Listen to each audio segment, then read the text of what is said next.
Hi, welcome back guys. This is your friend, Cabbage Head Fanfics, back with amazing fanfiction. This is the series of What If Badass Deku Becomes Ronin. Now before starting, please give this video a like and subscribe to the channel if you want more videos like this. Now let's get into the fanfic. Smoke filled the air behind the school. To most people it was noxious, stinging the eyes and choking them, but he'd gotten used to it. He had breathed so much of the stuff in over the years, lung cancer was probably just around the corner. It was loud. They were above him, laughing and taking cheap jabs at him. It was hard to make out the exact words with his ears ringing.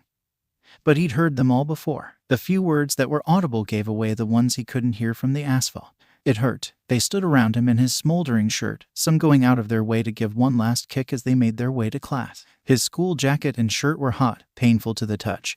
But any movement was beyond him right now. He could barely think right now. The world seemed to shift every few seconds, a little darker than it should have been. His eyes were heavy, and his limbs felt like lead. It felt pretty good to stay down on the ground, other than the rock under his spine. That was pretty annoying. He lay there 5, maybe 10 minutes before rolling over. He climbed on hands and knees, using the school wall to stand up. He leaned into the wall like a crutch for a moment as he caught his breath, then hobbled away from the stability as he gathered his things. He picked up the books and papers that had been scattered around the koi pond, putting them back in his backpack, and slunk his way into the school proper and his class. He sat in the back of the class, content to be ignored by his peers. The burning sensation across his body was dying out, and his aches were either gone or his nerves finally bit the dust. The desk was cool to the touch, and he slid his hands along it to enjoy the sensation. It felt nice, just to lay his head on something cold. Barely a minute after he set his head down, someone kicked his chair, jolting him up. The class erupted into snickers as he barely hung onto his chair before slipping back a bit too far and toppling, disheveled boy and chair both falling over. This turned the class's snickers into laughter. Nobody even tried to hide it, and Sensei didn't care. He only told everyone to be quiet and pay attention.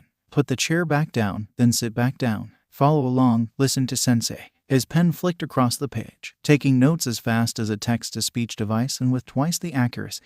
Eyes flicked back over the notes, writing and underlining as Sensei spoke. Minutes passed like seconds, and school was over. The books disappeared, shoveled quickly back into his bag in the blink of an eye before he took toward the hall, trying to get out as fast as possible. Students laughed as he ran as if chased, but at least they didn't stop him today. Stairs came and went in an instant, and he didn't stop running until the school was just a dot behind him. He didn't have the endurance to keep going, despite wanting to never stop. Even tired as he was, the boy kept stumbling on while breathing heavily. People now walked around him, some giving curious looks to the extremely worn-out student. Most didn't care, and that was the best reaction. Everyone either hated him, found him fun to pick on, or didn't care either way. That third group didn't start anything, and at this point, that was the best thing he could imagine. This wasn't the first time he'd taken an indirect route home. Otherwise, faster bullies would just wait for him along on the way. He kept his head down as the streets emptied and the shops degraded. Citizens turned to bums, and buildings became vacant as the road continued onward. He slipped through the underpass, leaving all niceties behind. Ahead were the poor, the beaten, and the quirkless. Like him, they might give most people trouble, but they all seemed to know he'd be one of them before long. He knew a few of their names, nodding to them in an unspoken code. They weren't personally acquainted, but they seemed to get each other. Finally, all the people ended and the final buildings came into sight. From here on out, it would only get more and more populated until he reached home. Glass broke under his foot, stopping him. He looked through the building and its new broken window. Shabby and large, the door was nailed shut, but the shattered windows left any attempt at entry easy. He chuckled at the planks holding the door shut. "You're Deku too, huh?" He chuckled sadly as he hit the road again, kicking a rusted pipe along his way until it went off the sidewalk. There was no point in running anymore, just a slow, rambling walk home. It eased his injuries to enjoy the air and helped stretch his legs, helped him come up with excuses when he finally got home to give. Stairs today, he fell down the stairs. The smoky smell was gone since he'd gotten hit so early in the day. Sad, weak excuses were exchanged as he slipped past his mother, straight to his room, where notes were dumped out and sorted. First, his studies were sorted, checking up on his work and knocking out the homework. The easiest part of school was school. It didn't even take an hour. A smile graced his face as he pulled out his phone, engaging the Hero app. He pulled out his most important notes, adding it to his pre-existing collection. As the news gave him details, he filled out new and old notebooks, adjusted information, spending hours lost in a glamorous world of gods. They saved everyone, quirkless or not. They helped everyone. Who wouldn't want to meet one, let alone be one? His smile stayed as he went to dinner, but lost its sheen as it became forced. The atmosphere wasn't much to look at, a nearly silent room until they split again. He cleaned up for both of them and returned to his room. Back on the phone, he pulled up his most viewed video from 10 years ago. The first thing he downloaded with every phone he'd gotten. The smoky backdrop, the scared people, all cut through by a confident loud laugh. A small smile bloomed as the words came out of his phone. It's fine now. Why? Because I am here. He let it play out twice, smiling all the way. Then he returned to his hero notes with vigor, showing no sign of stopping until he had to rest for another day tomorrow.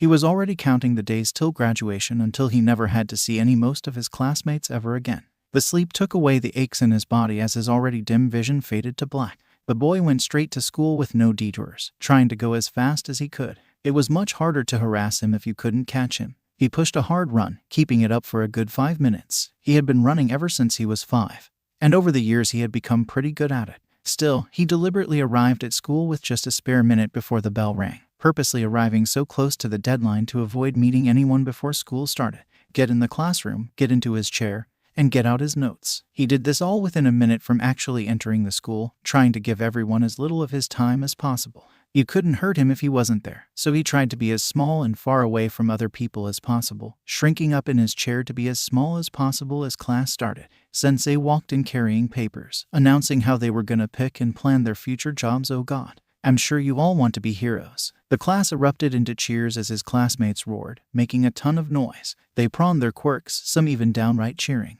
Sensei was still going, encouraging this mess. Hopefully, someone would end this nightmare already so he could finish quickly.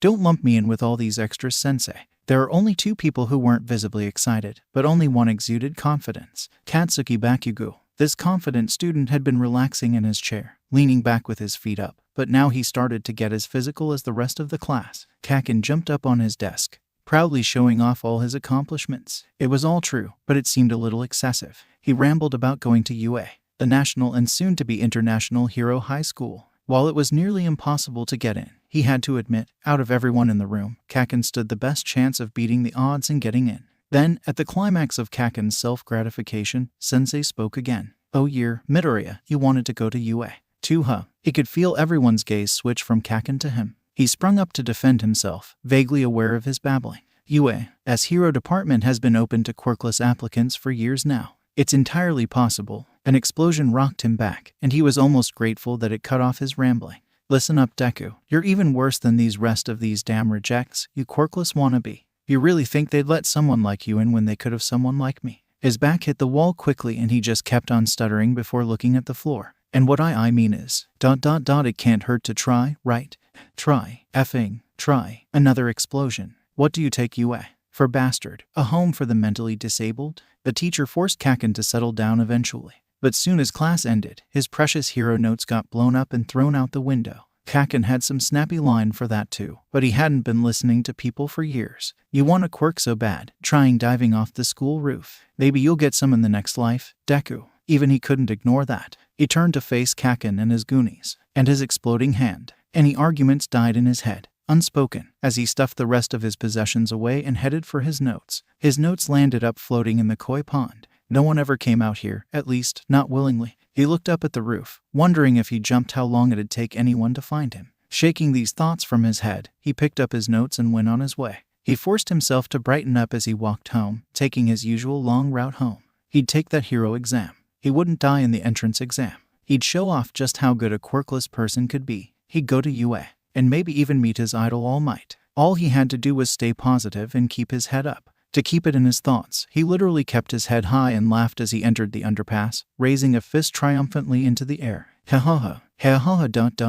The sewer grate he'd just walked over was sent up. A pool of sentient green slime came up. A medium-sized invisibility cloak, just what I was looking for. It swirled around him, shoving a tendril down his throat. He couldn't breathe. Thanks for being here, kid. I'm in a bit of a rush. You really saved my hide. You're my hero. Now God was just making fun of him. This was bullsh stupid. He tried to pull the sludge from his mouth, but his fingers went straight through it. The world was fading to black. His body was giving up, forcing him to relax despite the panic. Then, instead of fading to black through choking, there was a huge gust of wind that sent him flying. He heard a thunk as the back of his head hit concrete, and everything went black in a crack. W-A-K-E-U-P-W-A-K-E-U-P-W-A-K-E-U. You're awake, young lad. I was worried I hit that villain a little too hard. Golden hair bounced in his view. His head felt terrible. He blinked, then gave a second look. A huge, buff man with bunny-like hair and $1,000,000 smile laughed. Not to worry, citizen. You could say I popped the villain that attacked you.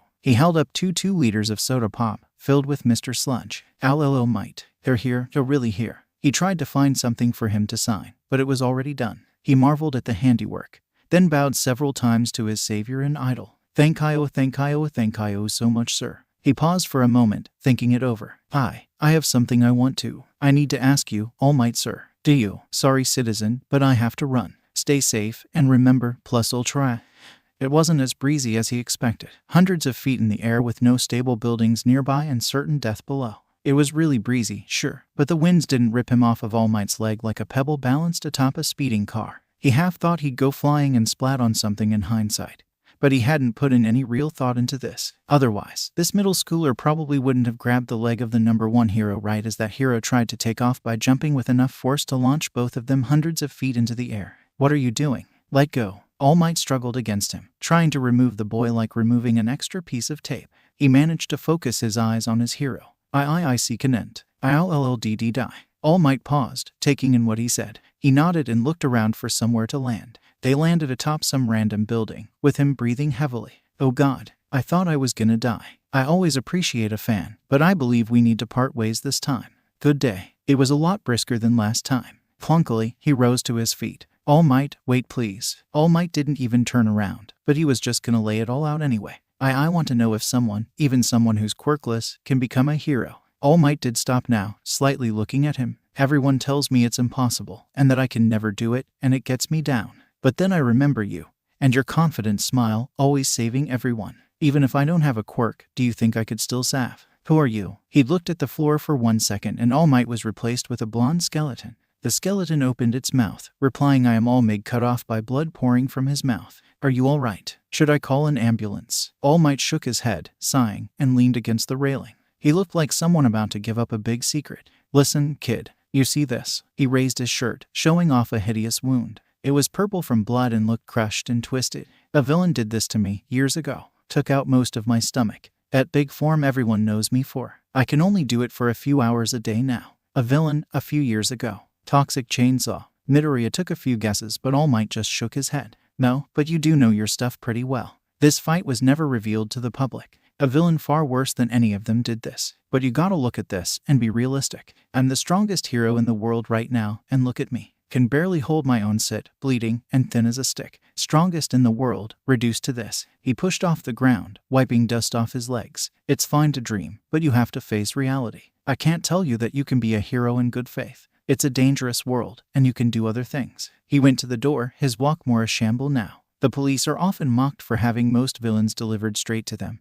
But it's a fine job. Goodbye. And with that, his idol went down the stairs as his dreams took a nosedive off the building. He stood on that building top for a while. It seemed like fate that earlier Kaken told him what to do. His movements were smooth as glass as he stepped up toward the ledge, gripping the bars. He peered over the bars toward the ground. What should have been a dizzying height looked as pleasant as a dream come true right now. The cold concrete never looked so soft below him. Putting some strength in those noodles he called arms, he began to pull his body over the bars. He couldn't get even one leg over before an explosion rattled off in the distance. A cloud of smoke rose, and the echo rang across the city to the walking dead man's ears. I can't even have a bad day all to myself. The strength left his arms as he muttered, slumping back down. He slunk down where All Might had gone out, taking the stairs 2 at a time, more stumbling than walking. He hit the street and didn't know where he was, so he started going where he thought they came from. If he went back to where he met All Might, he could get home from there. Did he want to go home? Did he care anymore? What was he going to do now, besides waste everyone's time?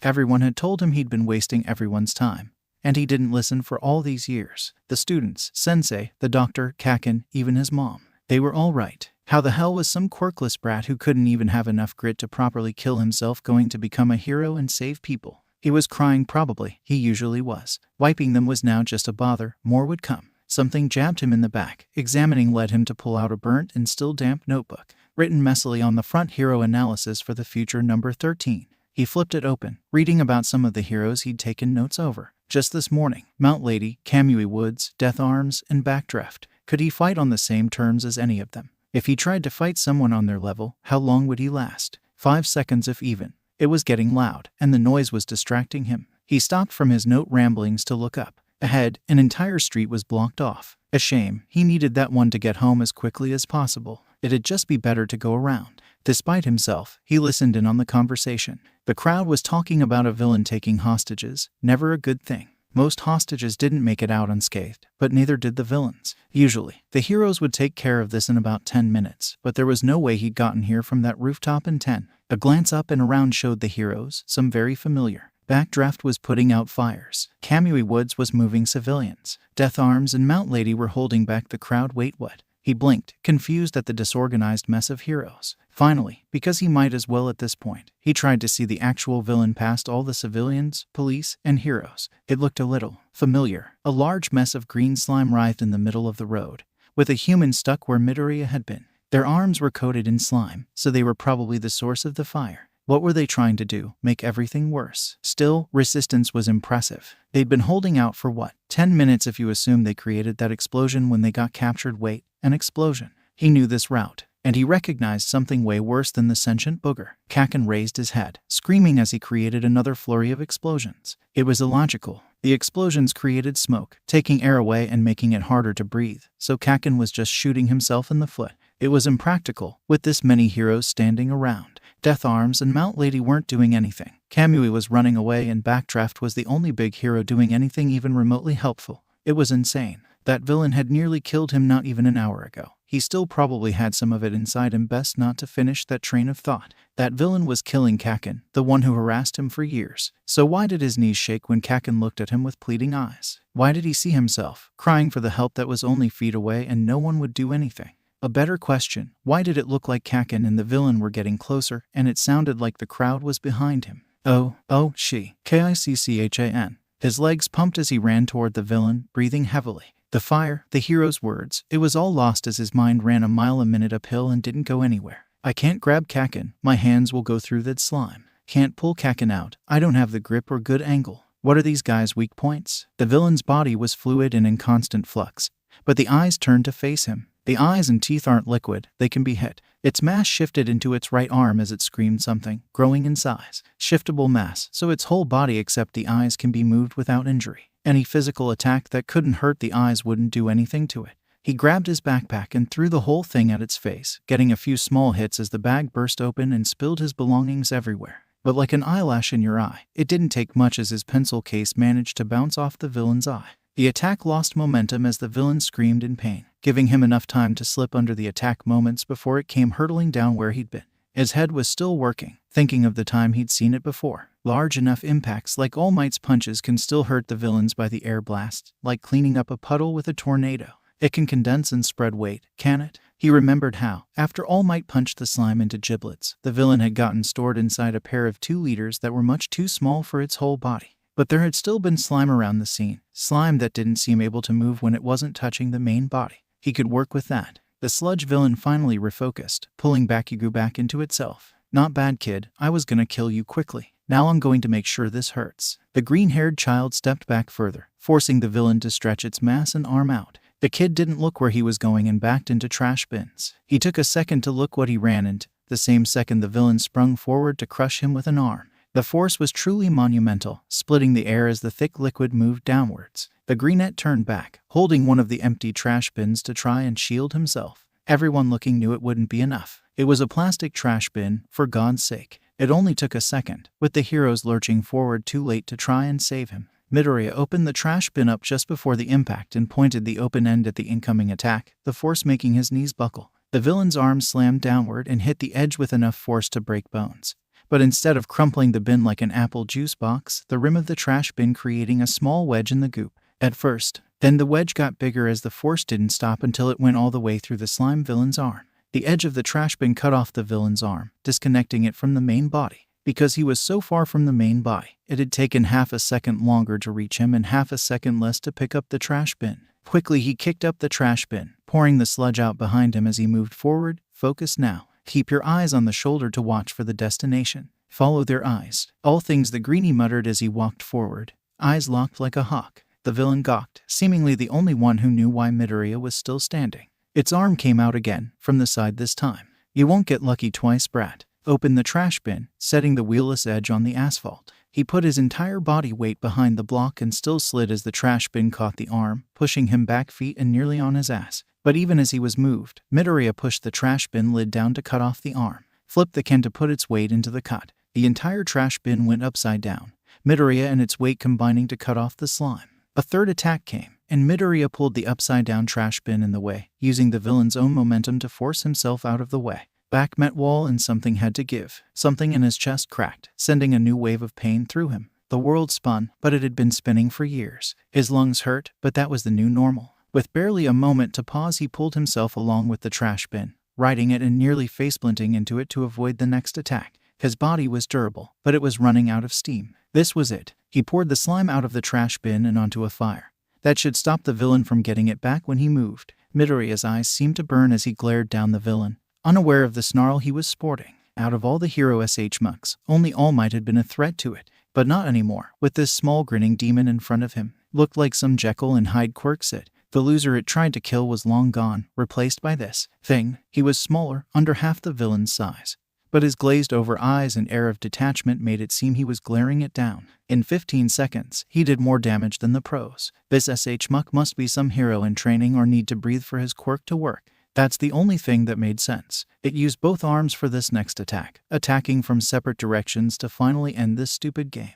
Midoriya sprung forward, rolling the trash bin on its wheels, running straight for the main body. The arms went down as Midoriya flipped the trash bin, scooping out Bakugo's head and trying to pull the can down to separate the boy from the slime. But it got stuck. Bakugo was screaming at him. "The hell are you doing, bastard?" Midoriya planted his feet as he looked at Bakugo, trying to pull him out with all his muscle. They must have looked stupid, soaked in slime with a trash bin over one's head, wondering what his funeral would be like. "I'm sorry, Kaken, but..." They made eye contact. From Bakugo's perspective, the entire crowd disappeared as two large green tendrils appeared behind Deku to flatten him. Somehow, he couldn't focus on them. His gaze was fixed on the bastard in front of him. "You looked like you were asking for help." There was a blast that shook the whole street as the hands landed. The flames flickered and danced in the shockwave, but they didn't hit the small child. Instead, they struck a well-muscled back, laced with the shockwave of contact. Deep laughter. "Looks like I wasn't practicing what I preached," All Might more or less said to himself. The kid beneath him had adjusted the trash bin, seeming to be aiming to use the impact of being hit to force the other child into the trash bin and safety. But those were musings for another time. And that was something he didn't have at the moment. Aren't we the ones who should be risking our lives, not some kids? He was angry. Angry at the villain who got away. Angry to the heroes sitting idly by. Most of all, he was angry with himself. "I guess I need to practice what I preach." Detroot, he wound up, the villain attempting another attack. "Damn you, All Might." There was a huge gust of wind as his right sent the sludge flying, his left grabbing the children. The wind in the street spun, the sky shifting as clouds rapidly set in. As the rain began to fall, All Might slowly raised a hand in victory and nearly blacked out. He replanted his foot, then finished raising his arm confidentially, not showing the reporters or fellow heroes the blood trickling down his chin from his own lips. The crowd cheered for All Might, but not one for the small child who had done better than 3 pro heroes in a fight. He looked down at the boys, wondering what could have been, what could be. But soon he could no longer. The reporters on the scene made sure of that. Try as he might, even the #1 hero couldn't seem to beat the might of the press. He sat alone, breathing in clean air from a tank as he was scolded. The heroes berated him, telling him off for his actions. "You trying to get yourself killed? Don't go pulling stunts like this." Death Arms was as loud as he predicted. He just nodded along, weathering it all like sand to the sea. "You couldn't break what was already broken. You die here, all our reputations go on the line. If you don't care about yourself, at least look out for others." That caught his attention. Reputation. What was that good for? He moved, grabbing his things off the floor, or what wasn't confiscated. There goes his favorite pen. "Shesh, all this sit on my first day. The press isn't going to be good." Mount Lady complained about the press. "The hell was the press doing for a hero? Your jobs are completely different. They don't like you, so what? How's that affect you saving people?" Then, he made the mistake of looking at Kaken. Kamui Woods and some other minor heroes were talking to him too. "You were pretty brave, kid. I'd love to take you as a psychic someday." Kaken snorted since, of course, that wasn't good enough for him and his quirk, hyper-ego. But to him, he was getting bashed for helping and not being a useless piece of shit. And what were they doing to the effing dipshit who started fires and nearly burned down the whole street?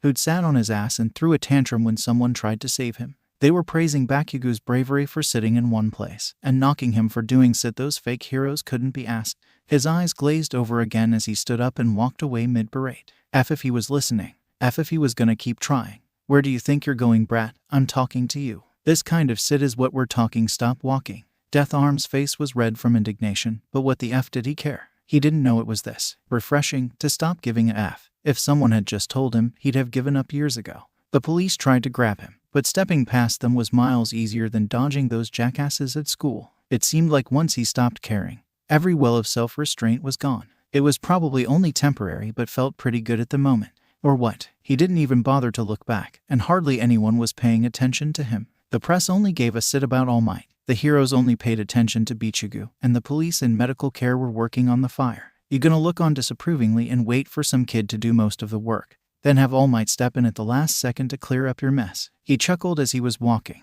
almost sure in the knowledge that nobody was listening to him. Practically nobody did hear all of it, but practically isn't reality. The child sauntered on home, amused at himself for thinking he ever wanted to be one of those losers. He was fuming, a bomb with a frozen timer that's still ticking. He kept walking till he was back in the homeless district. He didn't know where he was going, but it wasn't going to be home. Not yet. The homeless usually tried to get a penny out of everyone who walked these streets, but normally they avoided somebody who was like them. Right now, there was a green monster prowling those streets. It walked in the middle of the road, snarling to itself. He stomped along the streets, stopping at the sight of a familiar alleyway and his favorite kicking pipe. He kicked it up and down the road almost every day, and right now it was looking pretty sweet. His fingers brushed along the dented shaft, its body not quite straight anymore. Rust appeared in patches, and it felt great in his hand. Not quite entirely round, it looked as beaten as he felt. He contemplated the beaten pipe for minutes, standing still as a post. He was barely drawn out of his thoughts by shouting. His eyes barely shifted as he listened,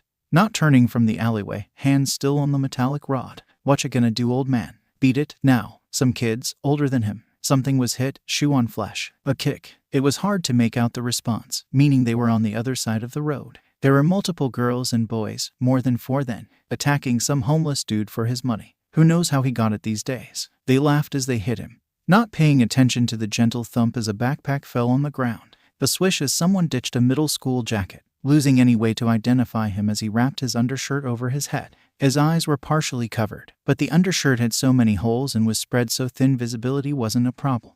Life at school taught him to avoid eyes. If he was seen, people would find him and beat him. He didn't want to be beaten, so he became hidden. Life at school had told him to always be quiet. If he was loud, people would find him easier and beat him. He didn't want to be beaten, so he became quiet. 6 kids, all bigger than him. He'd seen how to hit people though, how to make it hurt. The back of the head was the thickest part, but the side wasn't. He'd seen heroes swing swords, couldn't be too different. The pole came up to his shoulder, gripping it like a baseball bat. Thwack. All those kids shut up as the biggest one took a metal rod to the dome. The big one fell to the ground, making a painful sound before the monster stomped on his head. It twisted and ground its foot into his face, still holding the pipe.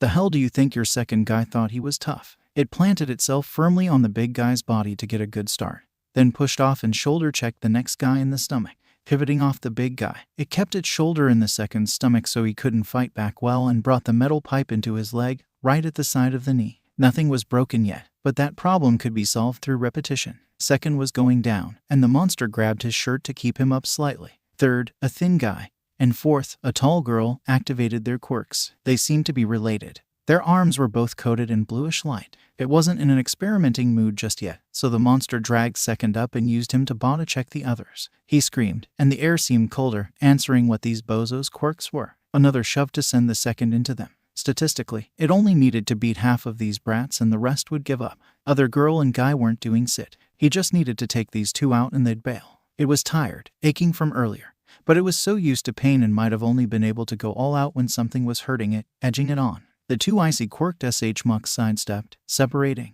Women were generally weaker, and she was built like a telephone pole, so forth it was. She had moved to the left of Second's flailing body, so it swung from the left to further divide them. It wasn't generally a good idea to surround yourself, but these SH mucks would be worse if it left them together. The grip switched to a one-handed style, allowing for more reach at the cost of power. Sure enough, it struck her bluish arm and did jacks it. It pulled the pole back slightly, thrusting it like a rapier at her stomach and then veering off course to strike the inside of her arm. She had taken a step back to dodge, bringing her arms away from her body. The pole moved her arm out of the way, opening her up. Its fist crossed its central line, striking her in the stomach. Only one more second before third came. Her arms went down, and she was wide open to get a mouthful of metal. Switching back to a two-handed grip, it struck her head once and pressed forward. It shifted around her, using her crouching body to get some distance between itself and third. It has used this tactic before with Bichigu, running around someone trying to get up to make it harder for whoever was chasing.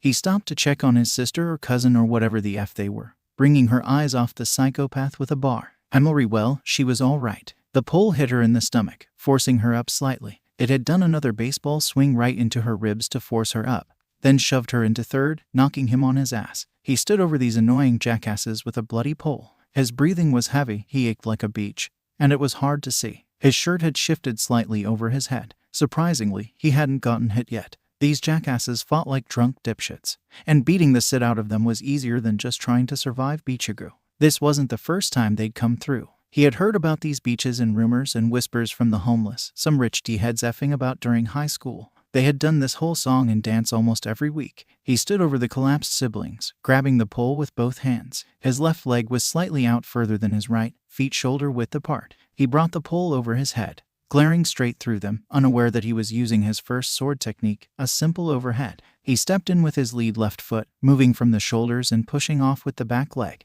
His arms came down, his elbows straightened and turned in, finishing with the wrists angling down as he slammed the pipe into third's forehead.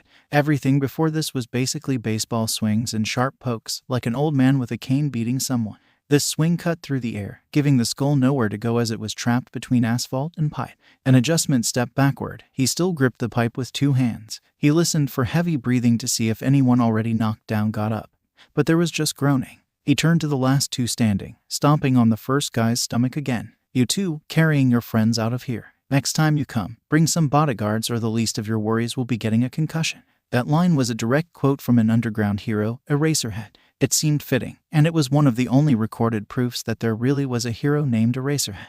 You, get your money. Jerks like these usually took whatever cash the local homeless managed to scrap together. Get everyone else's while you're at it. He'd do it, but he wasn't sure where they put it. Plus, that gives them fingerprints, and the only thing with any unsmeared fingerprints right now was the pipe. The homeless man took quite a large sum of cash from the big guy before putting most of it back. Figures he was the one who had it. He watched detached as they made tracks. It was so strange. As he fought, he felt great. The rush of dancing around those drunken dipshits, well, those probably drunk dipshits, was amazing. Was that why Bakugo beat him? For some thrills as he fought. His gaze shifted to the homeless people who had come to thank him. They didn't know his name, or what he really looked like, and vice versa. They wouldn't have blamed him if he didn't do anything. But right now they looked so grateful. They were smiling like he used to. The young, the old, the broken, and the beaten, all were ecstatic, looking at him like he was some kind of hero. As good as the fight felt, this was better. If they come back, let me know. I'll deal with them for you. It was weird that this morning he was thinking about diving off buildings and admiring All Might.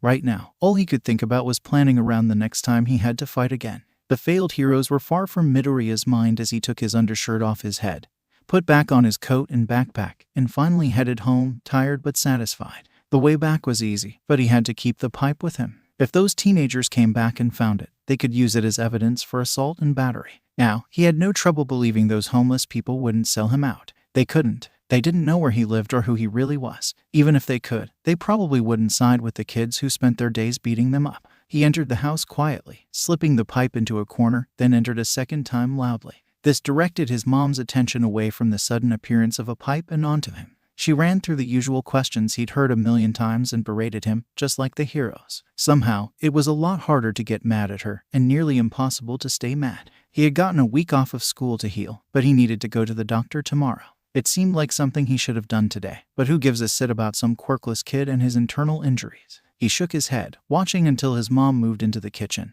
then moving past her while grabbing his pipe. He crept past her while she was busy, moving to his bedroom and tossing it under his bed until he thought of a better hiding spot. Dinner was katsudon, a pork meal that had been Midoriya's favorite for years. To him, it was the taste of better days, without the bitterness of every day. And on this day, he still savored the meal a little more than usual as he thought about his whole life and the things that turned his food bitter. He'd spent his days always admiring heroes, but he'd never really seen what they were about. His mind flashed to Death Arms and Mount Lady, talking about their popularity as if it was something important. A slight grimace flicked on his face, but he forced it down with another bite and made some excuse about biting his cheek. They made it seem so difficult, like you had to be chosen by God to become a hero. He'd done it twice in one night, and he didn't need some cheesy superpower with a weird name. But the people I beat was a nearly defeated villain and a bunch of drunk-a-holes. A real villain wouldn't have fallen so easily. Then all I need to do is get stronger. Not even All Might's immortal. And with real training, maybe I could become a hero. A real hero, not some fake. He nodded to himself and took their dishes, washing them out and drying them off before putting them up. He slipped into his room, recharging his phone as he began to watch videos of All Might, no longer watching them as a fanboy, but as an aspiring hero. All Might really seemed to be almighty, but Midoriya watched and noticed something. He began to just watch the attacks, eyes widening slightly as realization dawned on him. Through all the smashes, all the giant explosions had something in common that Midoriya should have known years ago. Nobody watched more fights than Midoriya. He could recognize over 20 different martial arts, even if he couldn't perform any one of them correctly. He doesn't know a single martial art. Most of All Might's techniques were just basically flailing. The only reason they worked was due to his immense strength. If he used a real punch, he could focus the attack and avoid blowing up buildings with every move. Midoriya started looking across other professional heroes. Almost every hero in the top 10 didn't have a single real martial art to their name except Washing Machine for some reason. Didn't think a guy with hoses for arms could pull it off. Martial arts became more common the further down you went, when it became less about your quirk and more about your skill. That wasn't to say top heroes didn't have any skill. Endeavor was living burning proof of that, as unpopular as he was. But most heroes didn't seem to know any official martial arts. It might have been that they never learned any. Maybe they just never used their skills anymore. But whatever the reason, the result was the same. Most people just fought with quirks. He sat back, having looked at thousands of clips of heroes. He stared through the ceiling, rubbing his eyes as mumbled. Why does no one use real martial arts? This is just fancy-looking nonsense. He took a minute to look up some martial arts videos. Something basic, easy to learn. Maybe a spear. It seemed like a good choice. It was just a big stick. Easy to get, good range, bad transport. Really bad in tight spaces, and terrible if you got too close to the villain. Alright, maybe a spear wasn't such a good first choice. Hand to hand. He didn't have the muscle, the coordination, or any training partners right now, but that could be fixed. That was looking the best until he searched one last time for weapon tutorials. Tons were expensive, and most heroes didn't use them because they were too dangerous. Clubs were good, but he already knew there wasn't much to learn. Still, he could put it in the back of his mind. Finally, he found something that shouldn't have been so hard to find. It wasn't even rare, and there were tons of videos on it. Swordplay, European swordsmanship, Japanese swordsmanship, Chinese swordsmanship. There were so many options. He grabbed what was going to be his 14th hero journal, taking notes over the videos he wanted to watch. A brief dive into the videos, sorting and saving them until he had a clear layout of what order he wanted to do. Japanese would be easiest, with local dojos. Next up Chinese, and the hardest to get here would probably be European. Setting the order he'd learn them in, he began to research the swords. Swords could be sorted by shape to find what culture they were from. Then the length of the sword to find the type of sword. It went from the ridiculous nagamaki, a sword that was almost 6 feet long, to tiny scalpel-like knives. There were many in-betweens, but to start with he could use what he already had. Measuring the pipe, he cross-referenced to find what he currently had was about 80 cm. Taking off some for the handle, it could be a big katana or a small tashi. Katana was generic, but that meant there'd be more material to learn for it. Katana it was. He began to look to see how to make one, since buying one would lead straight back to him if he got found.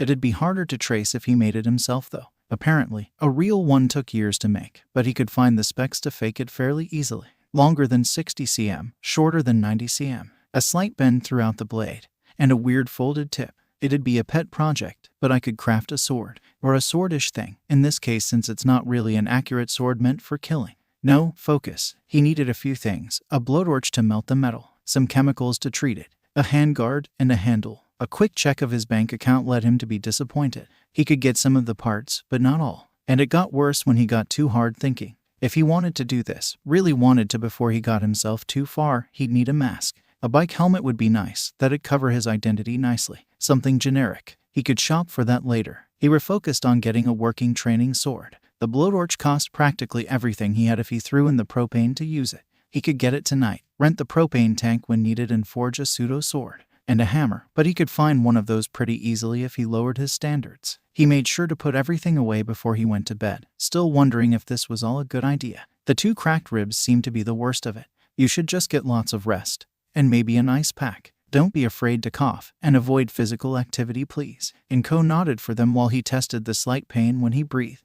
This was his 6th time with a cracked rib. Should only be 3 weeks until he was back in top condition. He got approved for an extended leave of 2 weeks instead of 1 week. He'd be nearly done healing when he got back to school. Although his recovery time might take a little longer, with his little bout of vigilantism, he ghosted through the hospital, following his mom quietly. They went back home, but he only stayed a few minutes before heading to the hardware store to get the propane torch. It didn't take long for him to buy it, slipping it into his school backpack before heading back home. All he needed was the oil to put the sword into, and he'd be good. In his own home, he grabbed some garbage bags for the oil. He could make a trough out of stones and dirt, then put a trash bag inside to keep it clean. Then add the oil and metal. As he sorted the things he'd gotten into his bag, he watched another video to make sure he knew what he was doing. First, he'd flatten and curve the pipe to make the blade. Then he'd put in a dull edge and could sharpen it later. Lastly, he would bend the end on itself to make the tip. Then he'd quench and oil it up to make sure it stayed hard. He gave a brief smile as he thought of his first real project toward becoming a hero, looking over the new list of things he needed to buy.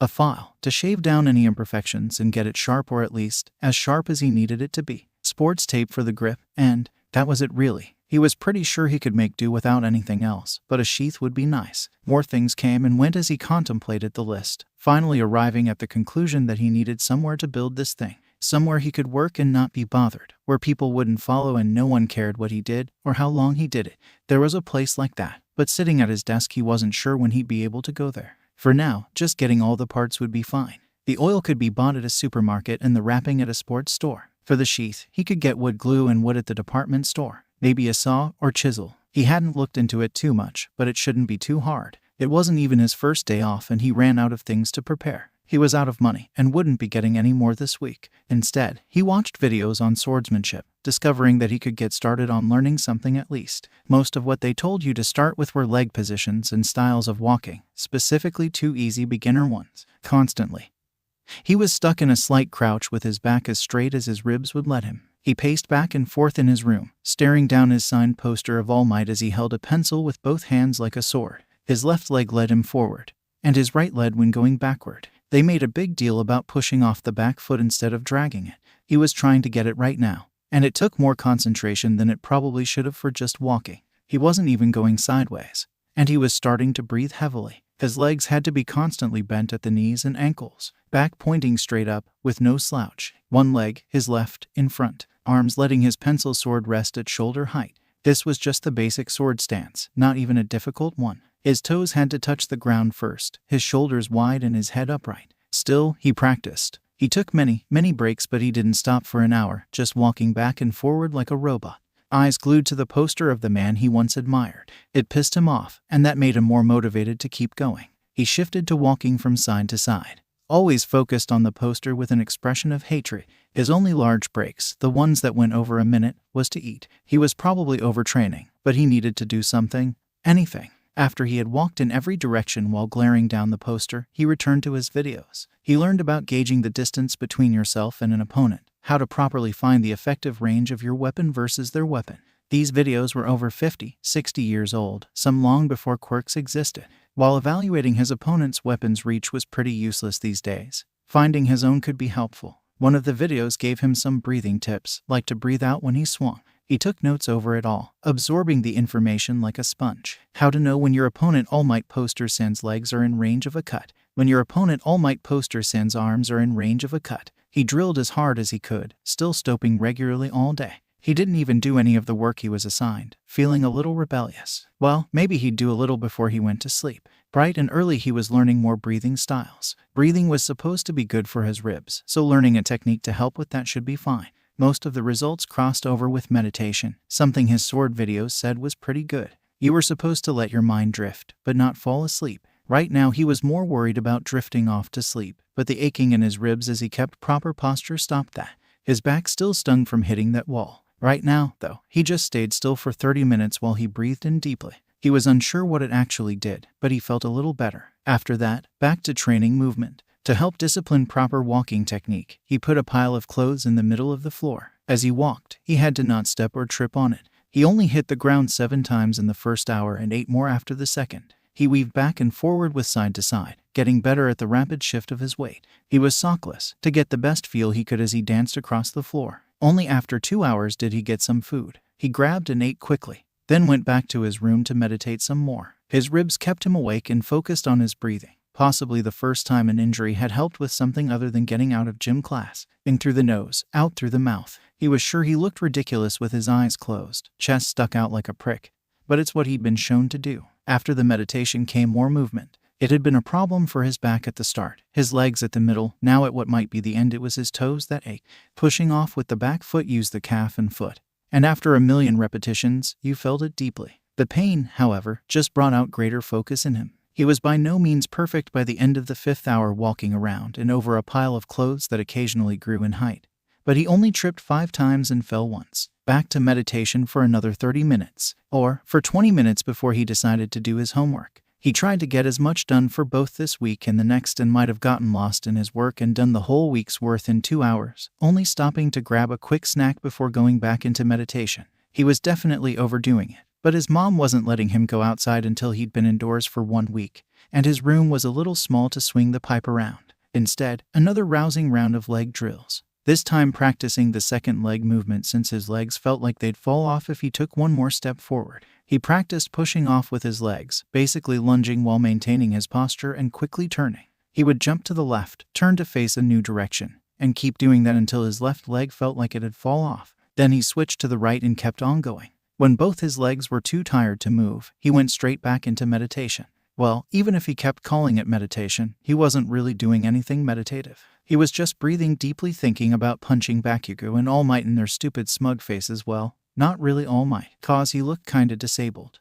And punching a disabled person just felt wrong. But punching Deku, well, he'd immediately get blown up if he did that, so. Puppies. He just thought about puppies for 30 minutes. 3rd day and his legs ached like they'd been beaten, but a few painkillers helped solve that. More meditation, more notes. He finally looked up some other styles of moving, such as a shuffle he practiced that was good for explosive springs. He spent a good 10 minutes doing that before his legs couldn't keep up and it was back to sitting around meditating.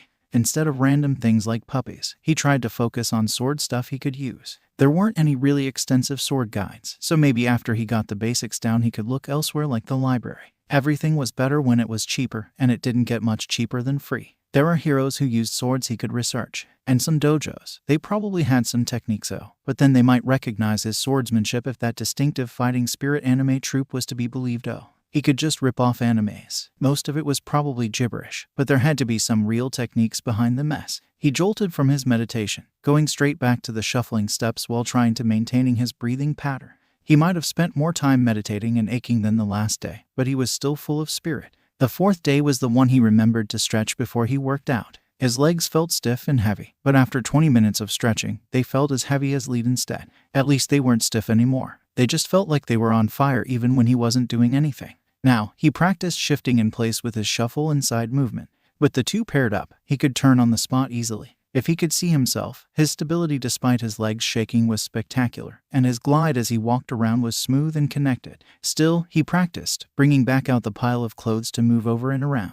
He didn't train for long periods but in many short bursts. He tried to meditate while stretching his legs, but it didn't really work. The lotus position was beyond him, and that one wasn't even hard. Still, he kept at it until he needed breakfast. He tried to eat slowly to pace himself better, but still scoffed most of it down quickly. Washed the dishes and back to walking. He had been glaring at that poster of All Might every time now, trying to make it explode through sheer concentration. His torso always faced the poster, and his legs switched easily from a smooth shuffle to a burst of speed. It didn't carry him far, but he made sure to always move a little forward or backward to move off the central line he'd been on. He had dropped the focus on breathing while he put his two walking styles together. It weaved into a strange, silky erratic dance of smooth sections broken up by staccato leaps and slow crawling steps. There wasn't much of a goal, other than to focus on putting together the walking styles as seamlessly as possible. He went a full 6 minutes before he tripped and nearly faceplanted this time, so there was an improvement at least. Lunch and dinner came and went, with him hopping around like an excited rabbit using his new walking style. He tried to adjust his normal gait to it but only succeeded in looking dumb as hell. On the 5th day, more practice. He now had 2 clothes piles, and his feet moved around and over them. His legs had stopped shaking so much, and all this meditation was making his ribs feel great, feel like not garbage. His feet snaked across the ground, his front foot pulling with his back foot pushing him toward his end destination.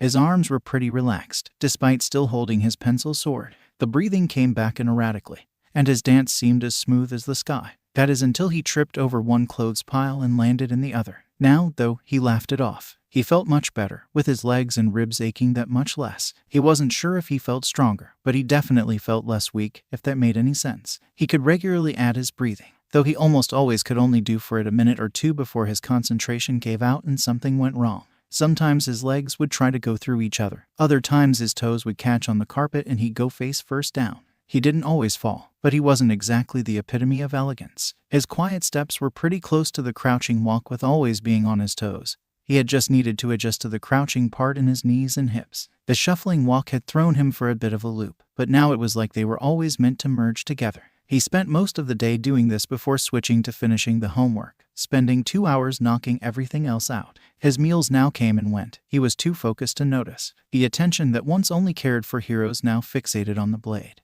or on tiptoeing like a ballerina to get better at the blade. 6th day. Most students would be in school again, but instead, Midoriya moved around his room with grace unfamiliar to the teenager. His shoulders barely moved up or down as his body seemed to glide around.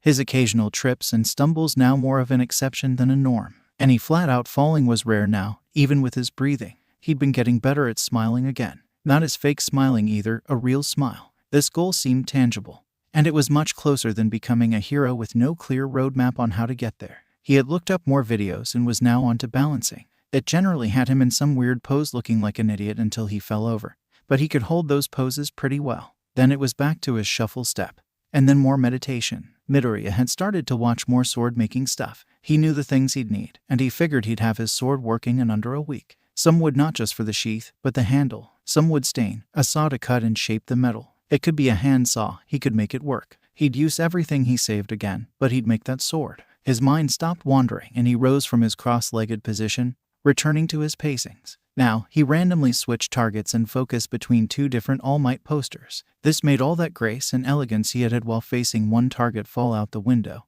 Everything going wrong when he switched attention. It'd all be good until he'd try to turn, repeatedly running into furniture or being way too close. It was a new problem for Midoriya, but he'd get over it. He'd been getting over a lot of things.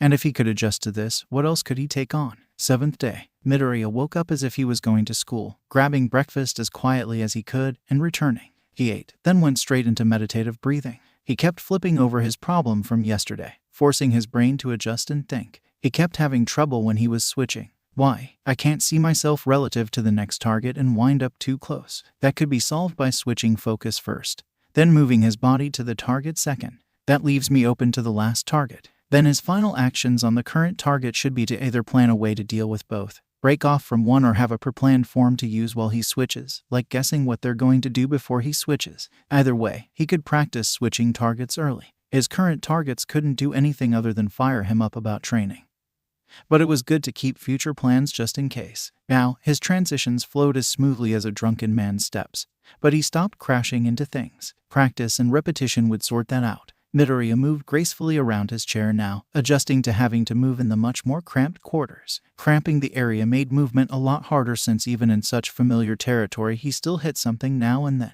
He barely did any attacks, since he didn't know any real ones or that he had once performed one correctly. For now, his light graceful steps kept pace as he danced all day and into the night, floating around the room and circling like a butterfly, patiently waiting to get out and finish his current project. Midoriya left as soon as possible for the stores. First up, the general store, getting 2 bottles of motor oil. All the problems from quenching a sword in the motor oil were related to toxicity, and he had managed to scrounge up his breathing mask from spray painting some of his All Might figurines. Even now, being a fanboy had its perks, none of the ones he wanted, but right now he'd take what he could get. Hand wraps. There wasn't much of a replacement, other than he had roughly learned how he was going to have to tie it. He practiced on the pole as it was right now. After the sports store, everything else he needed was going to be in the hardware store. A handsaw to cut metal and wood. It'd be hard and annoying, but it'd have to do. A file to clean up the sword when he was done. Wood planks for the sheath and handle. And lacquer to keep it in keep it in alright condition. A drill and hammer. He had borrowed both from home, but it should be alright if he brought them back in working condition. There'd be no handguard right now. It was a very basic design, with it being a shurasei.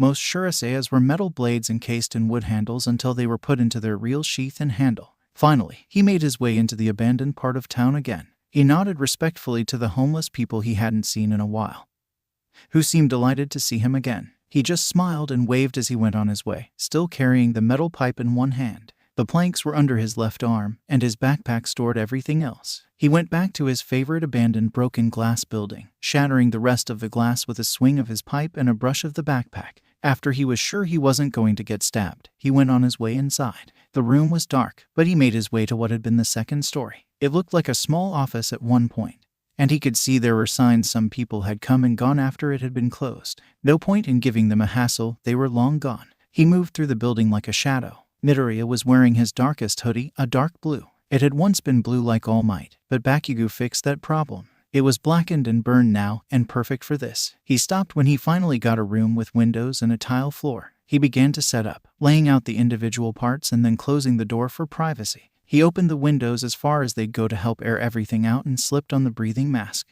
He set up the oil for later and swept the counter clean to use for his hammering. He gave his written instructions one last read over before he got to work. First, he sawed off what was unnecessary, sawing it straight down the round end, and then a little bit of the length. The tip was removed to create a point that'd be bent back on itself, creating a sharp point. He even made a basic tang, or the part that the handle would go on, with his saw by removing material. The blowtorch was lit with a cheap lighter he'd found on the site, not even needing to get his own. He wrapped his hands in cloth to protect them as he heated up the bar like a Moor, running it down most of the bar several times before it became a glowing orange. Setting the torch on the counter, he used the hammer to draw out the tang, or what would become the sword's handle first, flipping the side of the mallet between swings to keep it cool. The curve was also added early, as soon as the handle was safe to hold. When he had a moment to spare, he cut off what would be the wooden section of the handle and drilled it through. He gripped the cooling blade by the edge side, reheating the tang and shoving the handle onto it. It burned a tight grip before he removed it, and added a small hole using a piece of wood as a hole punch, hammering the wood into the metal and then hammering it flat again until there was a snug little hole inside his tang. He marked the same spot on the wooden handle. He hammered the tip back into place and flattened what would be the blade itself, giving it a slightly rounded side instead of the box shape it had been before. Then he began to file the rounded to an edge, or something resembling it. By no means sharp, but it was clear which part was which. It now looked like a real sword, if you squinted, and had only ever seen swords in children's drawings. Irrelevant. He lowered it into the makeshift hammock bucket he made with some chairs, and 2 trash bags taped together with excessive amounts of duct tape. They were filled with the oil and released toxic gas as the sword was quenched. Midoriya started the timer on his clock and made sure none of the plastic bags got stuck to the hot metal. He drew it out as the timer beeped, helping the sword air by fanning it out. He waited until it stopped smoking, grabbing the file and cleaning up the whole thing. The blade shimmered in the scarce light as he held it, a testament to his work. He took the piece of wood, measuring it out and chiseling the wood to the shape. This part took longer than the metal since it had to be about equal in depth and smooth, or else the blade wouldn't draw correctly. Finally, when the 2 planks could be stacked and the sword could be drawn easily, Midoriya glued the 2 together. From there, he took the sword out so it wouldn't get glued in on accident, and sat on the planks. After this, he'd have to cut it to size and put the blade together. Then he'd lacquer everything and it should be right as rain. In the meantime, he was stuck sitting on it for 45 minutes. This was when he was going to finish the handle and blade. Firstly, he sawed and filed the handle to a grip-able size and form. Next, he drilled a hole as straight through as he could get. After that, he fitted the wooden handle to the metal blade's tang,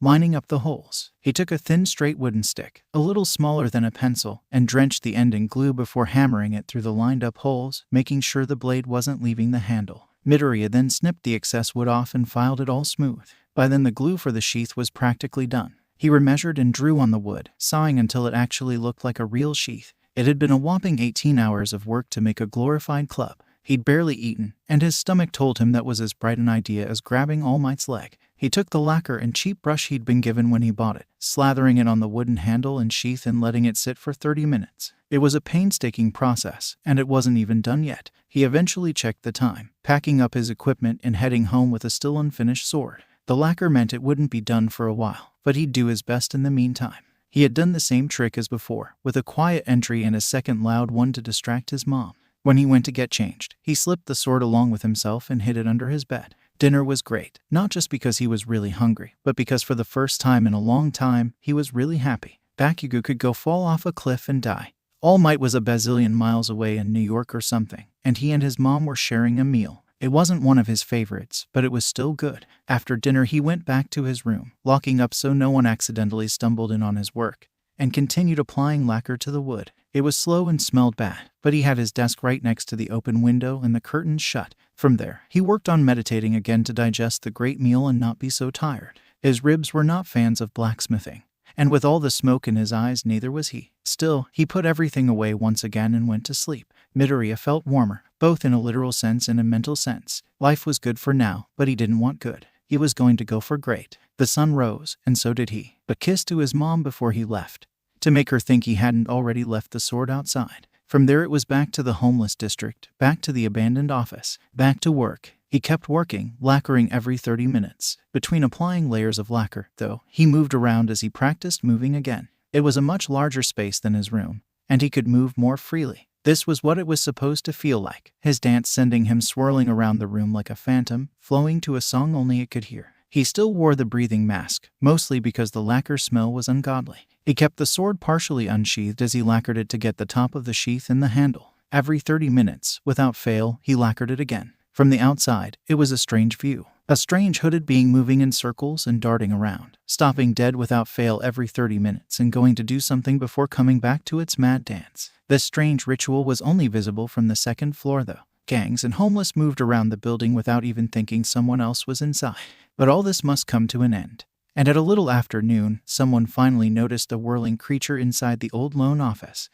Boss, he muttered, nudging his superior. Ain't no one supposed to be in our territory. You mean these homeless bums? He spat to one side before replacing his cigarette. Who gives a shit? And no sir, it's just. He pointed up, confused as the creature's shadow came back into view. What is that? His boss squinted, breathing out purple smoke. Somebody with a death wish. Boys, find out who's in our turf and take him out. The gang confidently strode toward the door before one kicked it in and they made a beeline for the stairs up. The inside of the building was dark, and something smelled like shit. The whole place was as quiet as the dead as they entered, some of the gangsters muttering. They had made enough noise to alert the whole street what they were doing, and there was nothing inside at first glance. The leader decided to stop having them stand around like the bums on the street. Everybody get a buddy. Spread out and search. I'm staying here to guard stairs. Get moving. The group spread out and spent a couple of minutes searching the rooms. They each called out that they couldn't find anything, but for some reason, the leader never responded. It was silent on the stairwell, even though he stayed back to supervise the rest of them.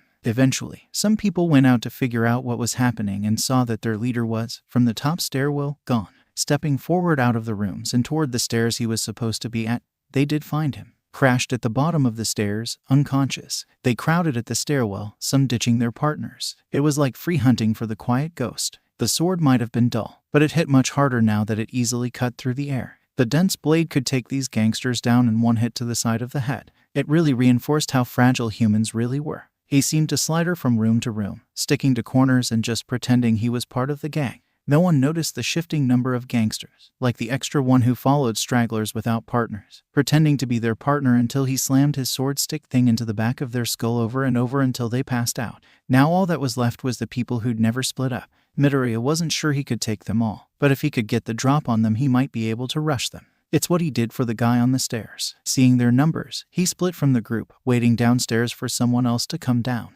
He only had to wait a few minutes before two guys came. Not looking around the scene and staring at the first guy's body, only focusing on one thing. They should have paid more attention. Otherwise, they wouldn't have gotten hit in the side of the head like goofballs. The first one taking a sword to the temple and the second getting pushed down by the first's body, unable to defend himself as the metal cut through the air and struck him once, twice, 3 times over the head. That made for his 5th and 6th victims. Excellent progress out of, what, how many gangsters were there in total? 15, 17. It was probably an odd number since the leader, the one on the stairs, had no partner when Midoriya jumped him. This should have meant everyone else did have a partner, like these two here. He waited again for more to come, a fisherman casting a line, and this time 6 came down. Aw man, how long have they been knocked out? The whole time. This is some bullshit. The gangsters didn't seem too unsettled, but nobody had actually seen the takedown. Midoriya moved back up the stairs and passed on the information like he was a part of the gang. The people didn't seem to bat an eye. God, this was too easy. He got another one alone in the knockout room by shoving him down, letting him trip on entry, and beating him with the sword, sending him to a land of sweet dreams before going back for the rest. That sleeper was his 7th down, leaving 8 more to go. Little over half, and most of the smart people were probably downstairs, trying to figure out who did this without realizing how small their numbers were. He went back into hiding, letting 2 people come back into his room by making the door creak. They stepped inside, not checking behind them as the door closed and a wooden dowel blocked anyone outside from joining the party. The guy had long nails for a guy and gloves designed to let out his fingers. Is it a quirk or a fashion statement? The girl looks like she'd eat me if I didn't take care of her first. What had looked like a perfectly innocent box opened up, a small short shade crossing the room with ease. The sheath was left back by the box as he used his walking technique to approach. Just like the drunk teens, lower her and send her out. He stepped in with a baseball swing straight into the side of her knee. There was a loud crack and a scream, letting everyone know where the intruder was. The man turned as Midoriya used his walking technique to continue the technique, bringing it back and throwing a second one at his stomach. The villain tried to get back and out of the way, but Midoriya had spent an entire week learning just to adjust his position to hit a target. It wasn't a real technique. Not yet anyway, but he let go with his right hand to make the blade extend further than it should have. It painfully pierced his stomach, as the tip of the sword was the only actually sharp thing on the sword. Midoriya switched gears again, using his switch target as he adjusted the distance. He had chased after the guy, so he was too close to the girl for a solid attack with wind up. He sprang backward to create defensive distance and then shuffled back forward for offensive momentum, using the momentum to with his overhead strike again on a downed opponent. The girl just managed to get her arms underneath her as the flat edge of the sword clipped her right above the neck. She passed out almost instantly, just before something slammed into the door. It creaked but wasn't buckling quite yet. The man was covering his chest with one arm, so Midoriya hopped to the same side as the arm he wasn't able to attack with. He felt the arm swing down at him and countered like he'd seen but never gotten to actually practice against another sword user. Arm meant sword, and while his nails might have been enhanced, bone against metal was a tale as old as time with a depressing track record. His arm was pushed back, probably with a fracture for his troubles, and his body was unguarded. Midoriya took this moment to step in and swing upwards, doing his first exchange of blows. The man's uninjured arm, the one he'd been covering his stab with, had come out and scratched at his face. It mostly got his breathing mask, but there was probably going to be some blood in his eyes in a minute. His face felt hot from the scratches, but that was just normal for a cut. The man had definitely not won that exchange, however. The sword struck his chin and turned the man's own momentum against him, all the energy he generated swinging downward at Midoriya. And Midoriya's own momentum went into his chin, turning it into another swift knockout. That was 9 people downed, and it was time for an exit. He grabbed a box, put his coat on it, and threw the whole mess out of one of the windows and into an alleyway. Then, he lightly moved away as the gangsters called. He jumped out the window. He's in the alley. He didn't even need to confuse them. They did it themselves. From his hiding spot, he watched as the guy finally broke in. He went over to the window and spotted a conspicuous hoodie in the alley. He's trying to make a break for it. Midoriya didn't bother with that guy. It'd give away where he was. There were still others in the building to pick off. He just had to wait, and sure enough, somebody else came in while he went out. He took up a different room on the second floor, waiting and watching. Somebody passed him by. And it was the last mistake they got to make that day, slamming their head into the wall by tripping them, then kissing them with a sword for their troubles. 10 gangsters down. I thought dangerous criminals were a little more dangerous. How were so many of these guys getting beaten so easily? It was absurd. Were they a gang of people with health problems? He grabbed his lucky victim's stuff and threw it into a corner for later. He might get his whole costume for free if this keeps up. Slipping downstairs, there was the guy who broke into the second-story room and no one else. Midoriya wasn't feeling too lucky, so he decided to take the slower approach. Something fell to the man's left by the door. He turned, seeing nothing out of place except a weird wooden stick. He barely had time to react as the sword swung from the opposite side, catching him in the shoulder. There was a crack and his face went into immediate discomfort. His shoulder shouldn't be looking too hot, so Midoriya purposely went for that side and swung again. This time the man dodged much better, stepping cleanly out of the way. He wasn't ready for Midoriya adjustment and near-instant second attack. The thing about katanas is that they can technically stab things. But it's like how technically you can cut a tree with a paperclip.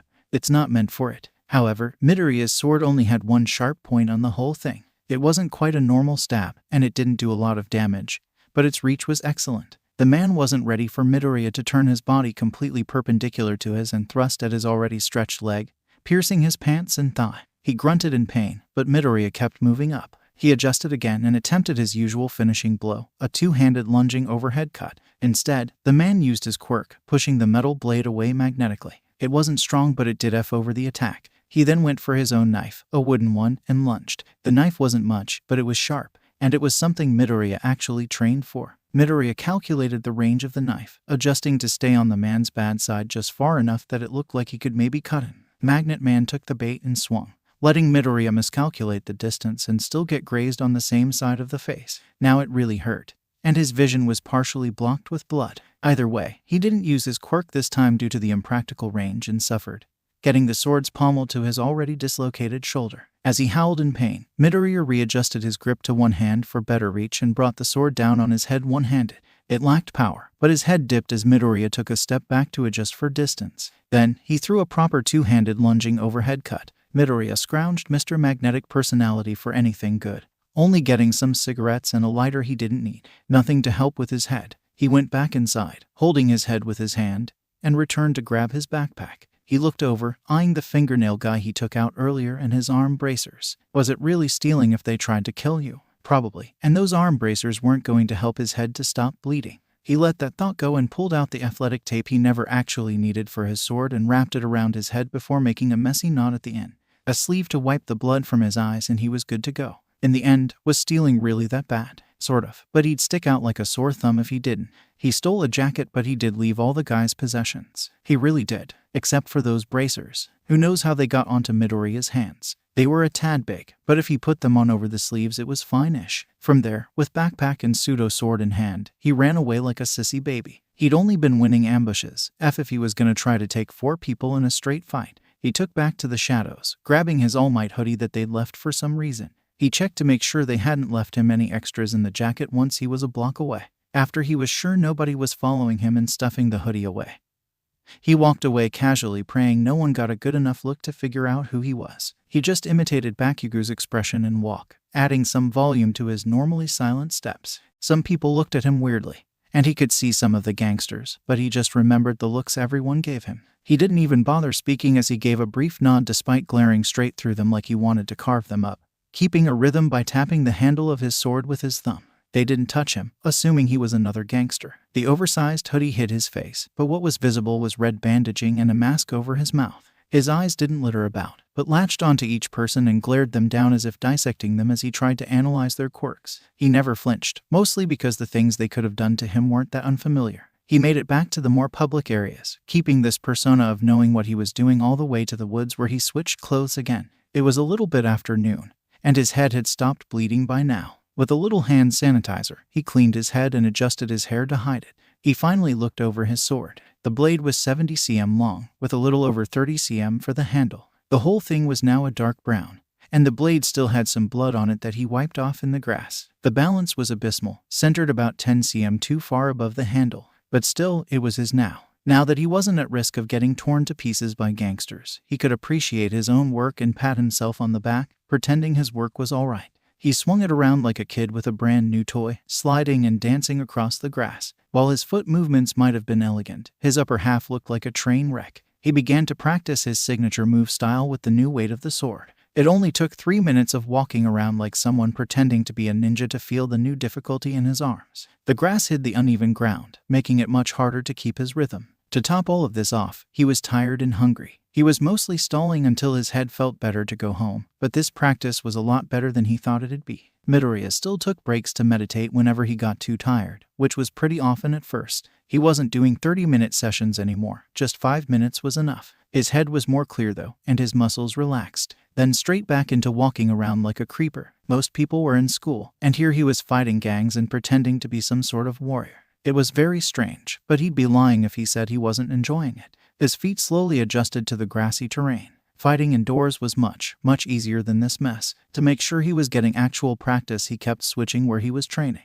By changing his physical location, he had to adjust to the uneven ground and not just memorize the layout of a certain part of the ground. His arms felt awkward just holding the sword to his shoulder. He would have to start looking up real sword techniques, and he figured the first one would be one that didn't require much space so he could practice in his room. Or maybe he'd just keep training with his pencil sword, then switch to the real deal. He could also get one in right now. Midoriya paused in his meditation, pulling out his hero journal number 14 and skimming through the 5 sword techniques he had transcribed. A drawing cut, good for starting combat, or getting the sword out when ambushed. An overhead cut, the easiest to learn. A flicking cut that lacked power but had a good range. An upward cut that paired well with the overhead by getting the sword in place for it. A sideways cut that could get the most power if done correctly, but the more power you put into it, the less you could use your sword to defend yourself. The upward cut does have synergy with the overhead cut, but it's pointless to learn it on its own. Plus, it's similar to the drawing cut, so that's just more reason to learn the drawing cut first. Overhead and sideways are both power swings that make it harder to block incoming attacks. So I'd like more experience dodging before I give up any defense I can get. That leaves the flick and draw. Midoriya contemplated these two for an hour, even trying the basics of both. He wasn't really sure which one he wanted until he thought about which one was more applicable. A flicking cut would be useful almost all the time, but a drawing cut would only be useful when his sword wasn't drawn. How often was he going to get caught without his sword drawn? So, believing in his own bad luck and paranoia, he set about learning how to do a drawing cut. First, though, he'd have to learn how to draw and sheath a sword. It was something he hadn't really thought about until he looked it up. He thought you'd keep the edge pointing down so the blade looked like a smiley mouth. That way the blade was already in the position for a drawing cut. Instead, the edge was supposed to point up, making the sword look like a frowny smile from the side. When drawing the sword, you were supposed to pull back on the sheath to get the sword out faster, to get the blade in the position to cut the opponent.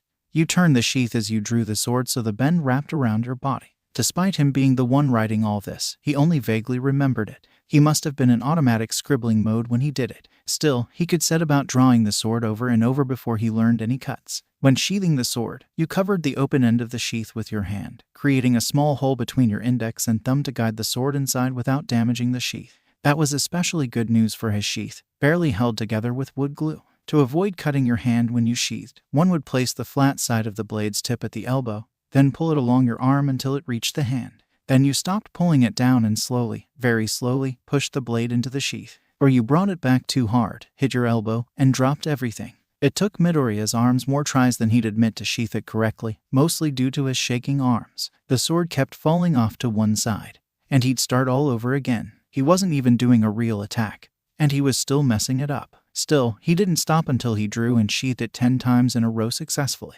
It wasn't difficult, it just took more patience than he wanted.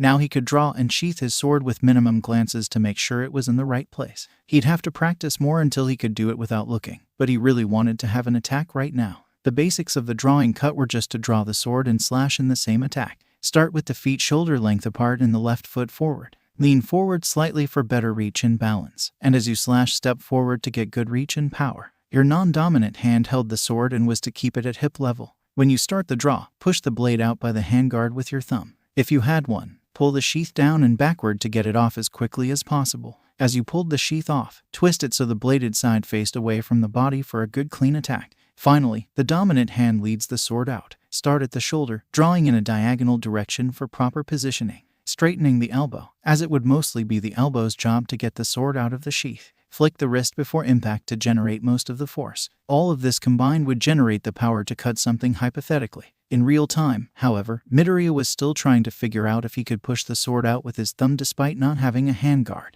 His notes didn't have any of the real names of these parts, just the names of what they looked like to him. Blade, tip, handle, sheath. None of these were the correct names, but he could recognize them at least. He spent another hour draw-slashing miserably before giving in to hunger and hitting the road. He covered the sword with the giant trash bag, wrapping it until it was just a big stick in a bag. He made his way home with a large smile on his face and a song in his heart, proud to have not gotten his teeth kicked in and strangely excited to win a real fight. Was it fair? No way in hell. Facing that many guys in fair combat. Even All Might, even Superman had situations he wouldn't face. God, that was an old reference. Midoriya did his usual trick, unaware of just how good his quiet movement was getting. His mom greeted him happily, glad that the darkness around her son seemed to be disappearing. They didn't have a long chat, but it was pleasant. They talked over where he wanted to go, what he wanted to do now. Even if he didn't become a hero, he should still go to high school. Perhaps he could become a lawyer, but they were the real villains, some said. He could try his hand at manual labor or something managerial.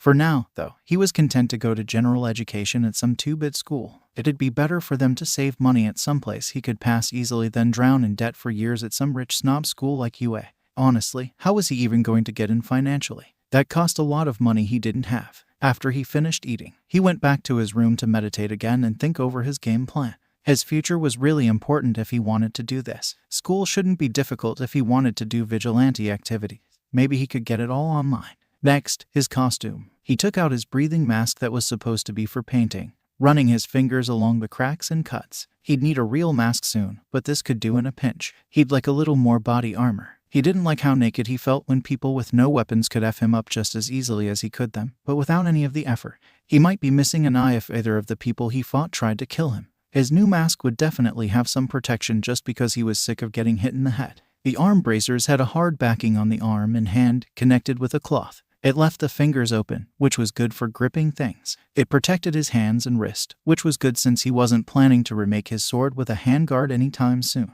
The big jacket was a little hot, but it covered his body shape very nicely. Gray and boring. It was so bland it made you feel like you'd fall asleep just looking at it. The hood was a few sizes too big for his head, and at risk of falling off, but he could adjust that probably. Google would know how. The problem started below his hips. His sheath wasn't attached to anything, meaning unless he dropped the sheath he couldn't do any two-handed cuts. He'd need a belt to hold it in place, or a shorter sword and more one-handed sword techniques. Maybe both. His pants were fine, not amazing, but the cargo pants could hold a lot of things without getting in the way too much. His shoes were not designed to dance around like an idiot. They were too big, and the soles weren't designed for fast and quiet moves. Some sneakers or something smaller would be great. All in all, he needed to get some belts for his sword and some new shoes. Some body armor wouldn't be unwelcome. Even just clothes to reduce the pain from getting thrown into a wall by a giant sentient glob of piss. He was slightly annoyed that it hurt so much. The armor he wanted was something for his shins, if just to make him feel safer, and for his central body. A vest would suffice. He sketched in Hero Journal number 14 his ideas, chipping away at the plan until he knew what he wanted, what he didn't, and what he needed.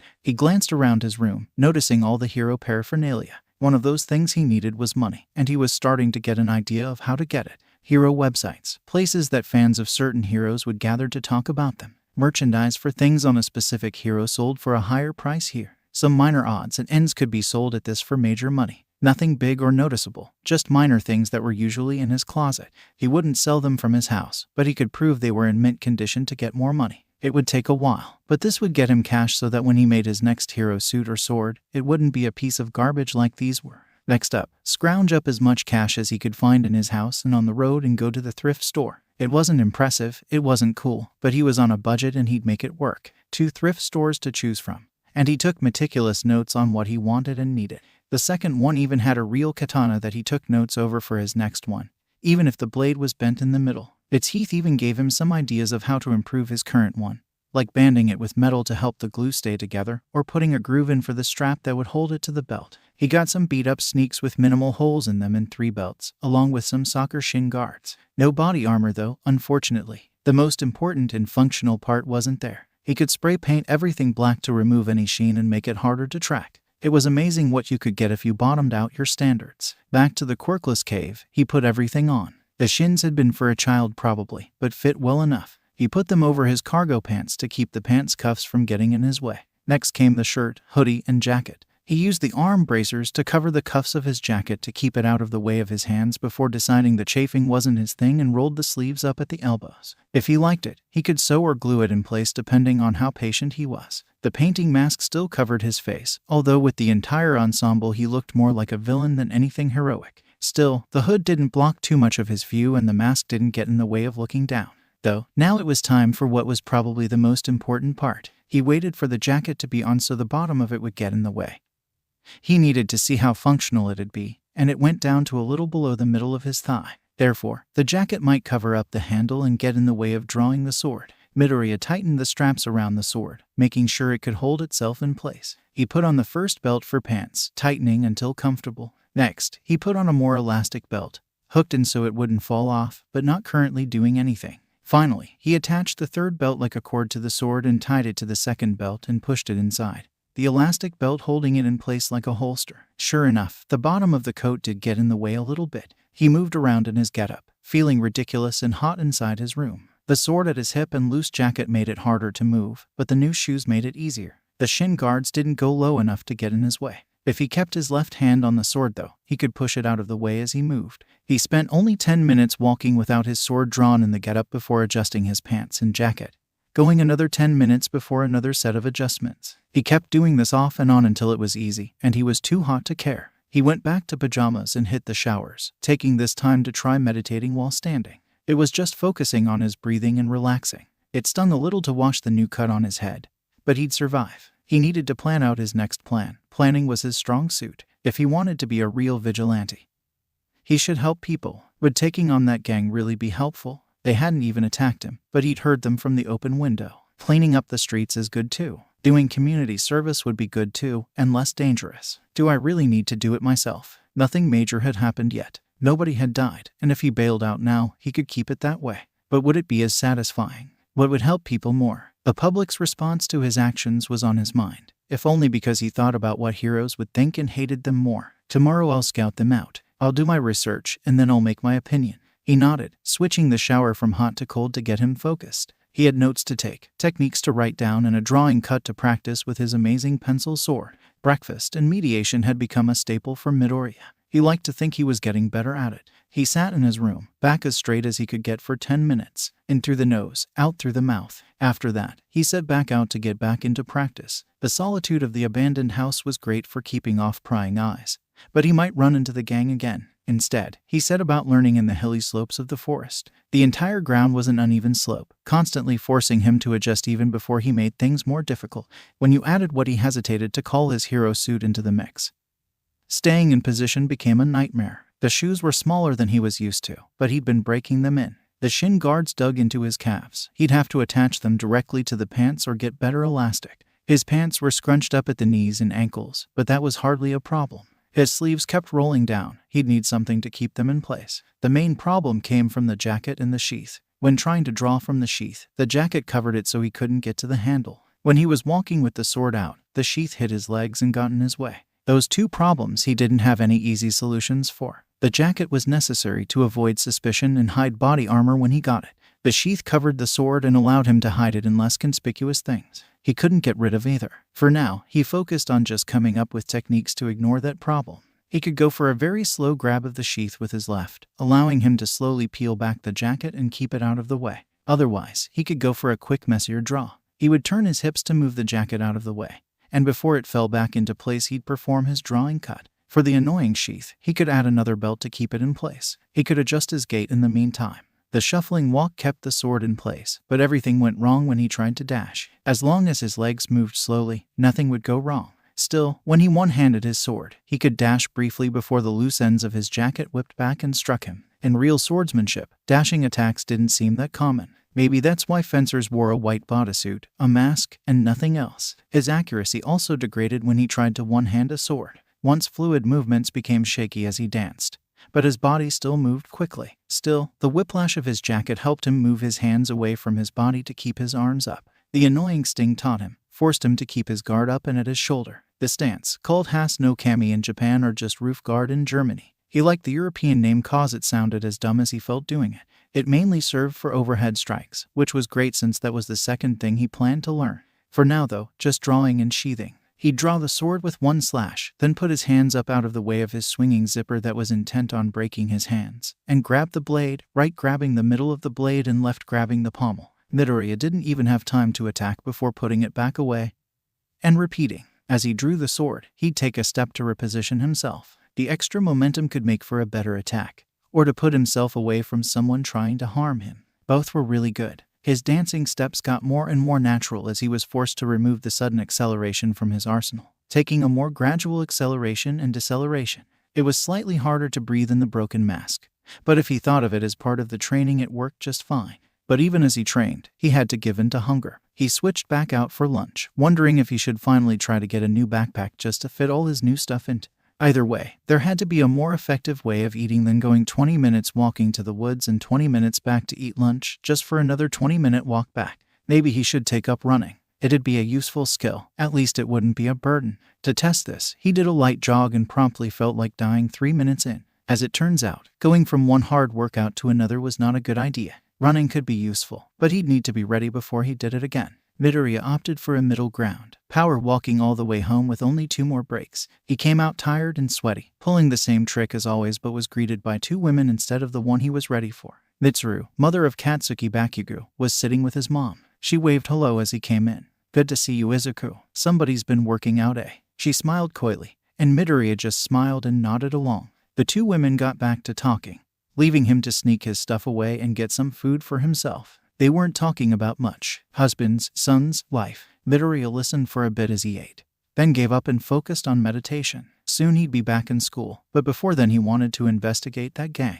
The homeless district was a good place to start. The residents might have some information for him. Then he'd go in and see what they did, maybe look up rumors about them. The funny thing was he still wasn't sure what gang they were. A little preparation made everything else go more smoothly, so no point in not checking it out. His meditation seemed to go so quickly these days. He stretched some more, something he was still upset that he couldn't do the lotus pose that he thought was supposed to be easy. He could barely get himself in position, let alone hold it. Even the half lotus pose was hard for him to hold. Little did he know it wasn't as easy as he thought, but he was right about the whole being talentless thing. He went back in his outfit, feeling ridiculous until he saw some patrolling heroes. If he thought he was dumb looking with his muted grays and blacks, they took the cake. Part of his hero epiphany was he was able to look at how objectively stupid some of these heroes look.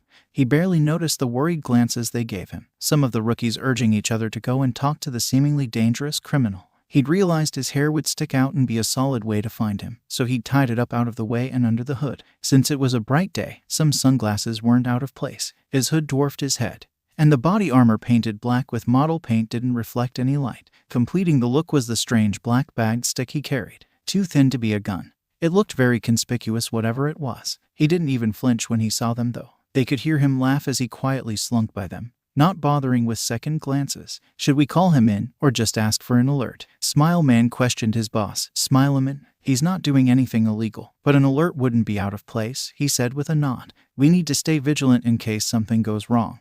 And it looks like it might be something big. Classes were still in session, so who'd think the punk walking along was a middle schooler? With the forward posture and baggy clothes, it was hard to tell what he was. Still, for some reason crime in the homeless district had a harder time for the next week with no clue as to why. Those ruffians. Who calls gangsters ruffians? They're all up to no good. Gunshots sometimes go off in the night. I'm telling you these streets aren't safe. The old homeless man kept going on and on while Midoriya politely nodded. He still hadn't gotten a name, just that the homeless people didn't like them and thought the gang was doing something illegal. So did he. But real heroes acted on more than intuition. Psychopaths are the ones who fight just because their intuition told them to. He still took notes in a small notepad. Some of the gibberish they said might come together to form a picture. If you have enough dirt, you're bound to get a rock in there somewhere. He said his farewells and left the man who smelled suspicious like alcohol to his possible drinking. How did a homeless person even get? He didn't want to know. It was going to keep going when he noticed a large, suspiciously rich homeless people. He could tell by the pieces they carried, holstered as if to show them off.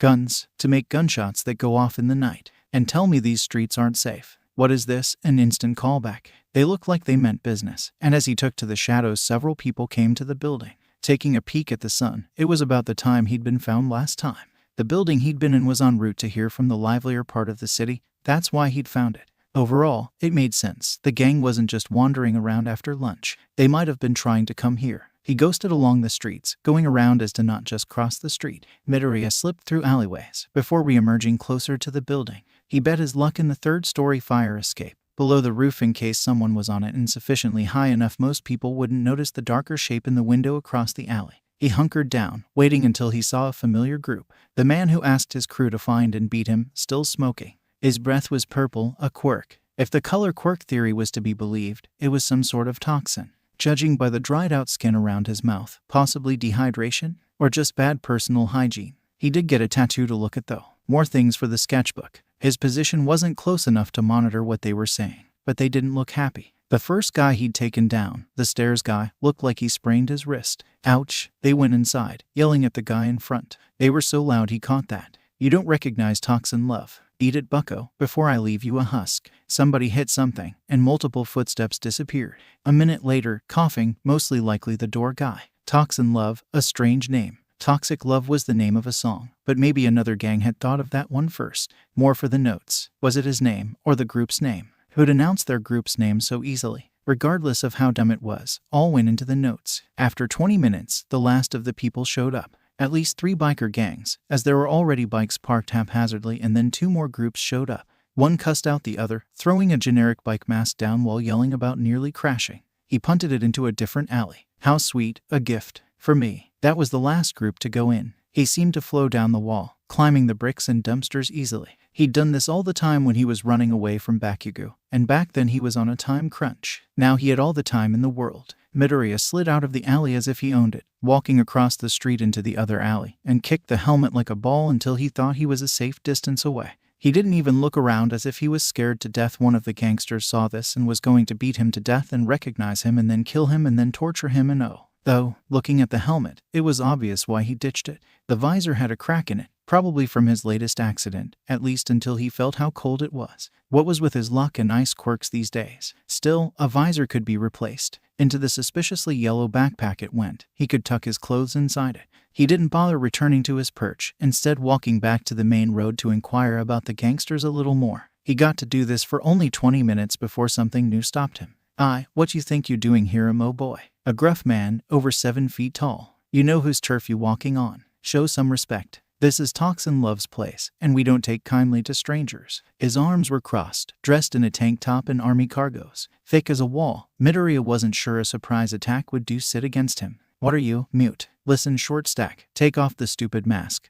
And look when someone's talking to you. He grabbed the mask, and Midoriya let the large man pull him forward. The added momentum, along with the big man leaning down, was what he needed. The large man leaned forward to grab the mask and try to pull it off, bringing his center of mass down. Midoriya went with the motion to bring the wrapped-up katana into his chin. The man didn't seem to have much of a reaction, but he did let go. He rubbed his chin, which looked fine as Midoriya unraveled the top of the black garbage bag containing his katana. You got spunk, kid, I'll give you that. You looking for a gang? I might take you, but first Midoriya didn't even adjust his stance as he did a drawing cut at the man. It cut across his pecs, then shifted into a quick but awkward thrust, getting a few centimeters into the muscle before backing out. He resheathed his sword as he shifted back half a step, now in what could barely be called a sword stance. The man flinched at the cut, rolling his shoulder to work out the pain. Talkative, Midoriya thought he would have stopped talking by now. This time, it was a true drawing cut. He stepped in and off-center as the man swung a fist at where he had been, going for a horizontal drawing slice. His left foot had been in the lead, but as he stepped in for the cut he brought his right forward and wide, pushing off with his left to move his center line away from the counterattack. His shoulder went mostly straight back as the elbow and wrist freed the sword again. Again, the sword tip pierced, forming an X-shaped wound on his chest. Again, at the end of the attack, Midoriya added more weight to stab his shoulder. Then, to add insult to injury, instead of pulling straight back and out, he turned the stab into a slash, gouging out more flesh. As a finale, he brought the sheath down like a club on the already injured shoulder. He switched from holding the top to holding the bottom, taking another adjustment step to bring himself out of the man's range. Already his quirk was activating, turning his clothes gray.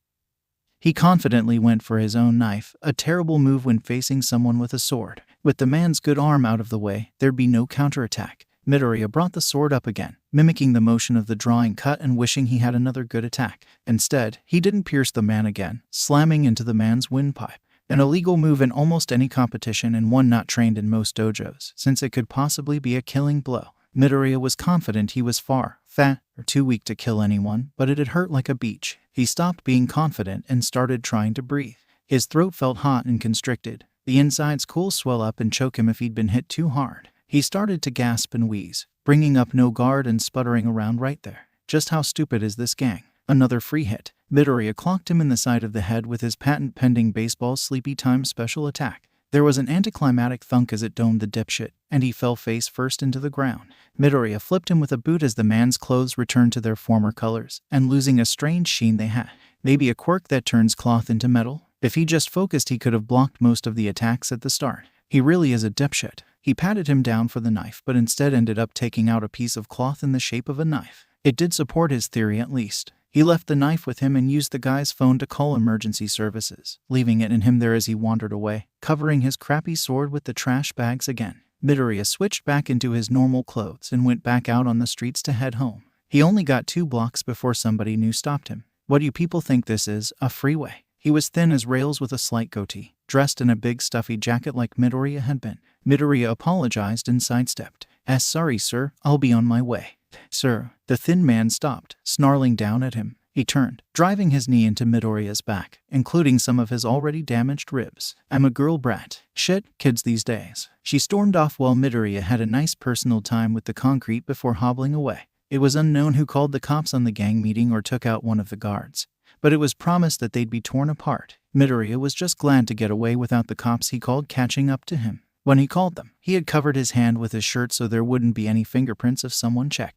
There definitely weren't any cameras or witnesses, or else they'd have beaten him to a pulp long before he practically crawled out. He made some excuse about his back hurting and went into his room, not entirely untrue. That lady had hit uncomfortably close. He took deep breaths while stretching his back.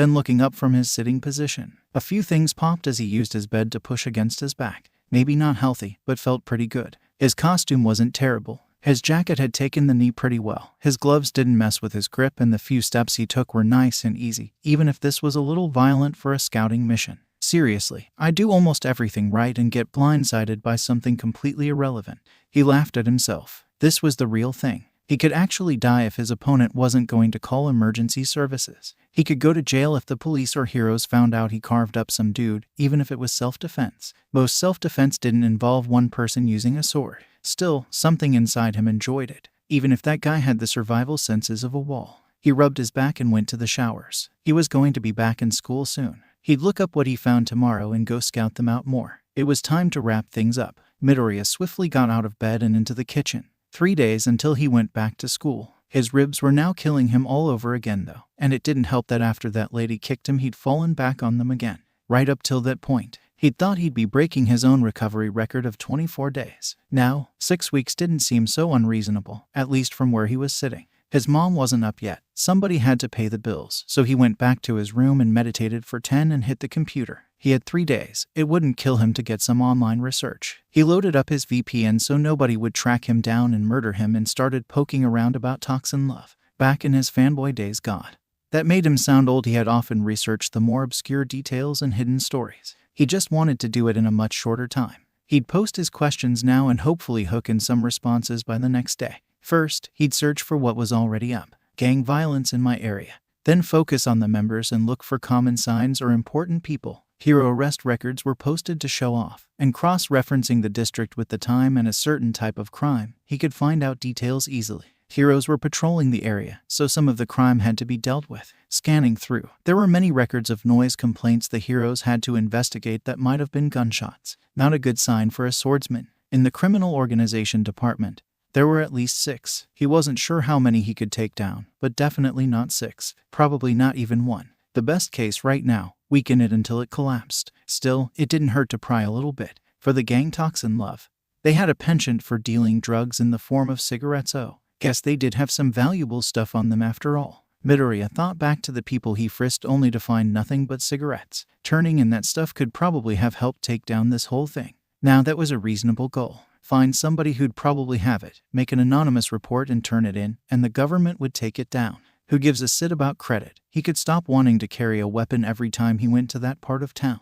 The gang itself was 2 years old, pretty young all things considered. Not the youngest, but only one away. Its main strength seemed to be how many people it had, which stacked up with how it went for him. Lots of idiots were arrested for stupid things, and they were suspected to be members of toxin love. Lot of dumb people to make up for the lack of skill. Midoriya switched gears, posting his questions about the area and the gang under his more generic not main accounts. He didn't want it to be linked straight to him, that had bad idea written all over it. Instead, he searched public forums and poked around, only asking a question if he had to in what he thought was a roundabout way. Finally, when he'd posted across 17 different forums and blogs, he threw in the towel for now. He checked up on the things he'd posted about selling, surprised as there were already offers for a third of what was now junk to him. He agreed and went through with the packaging process on his own, Googling everything to make sure it was ready before sorting everything to go out in one. This crap wouldn't make him rich, but they were definitely overpaying in his opinion.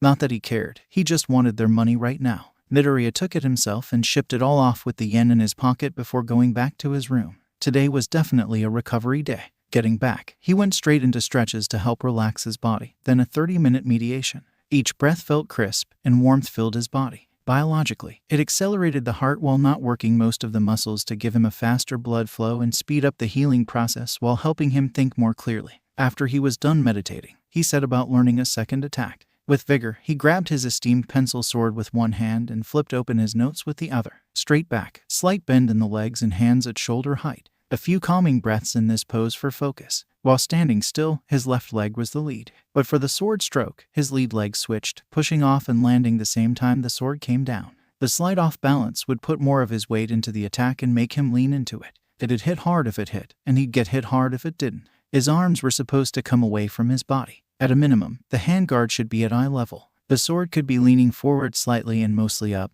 or backward to get more power. Holding it up and forward kept the wrists bent, taking away a major source of power.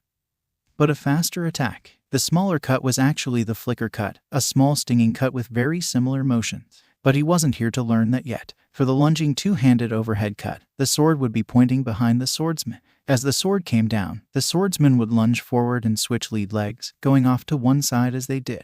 This was to avoid a head-on clash and to evade a counterattack when it came. The inside of the elbows and forearms turned inward as the sword came down to lock the arms without straining them. The right wrist would bend downward to get more force behind it.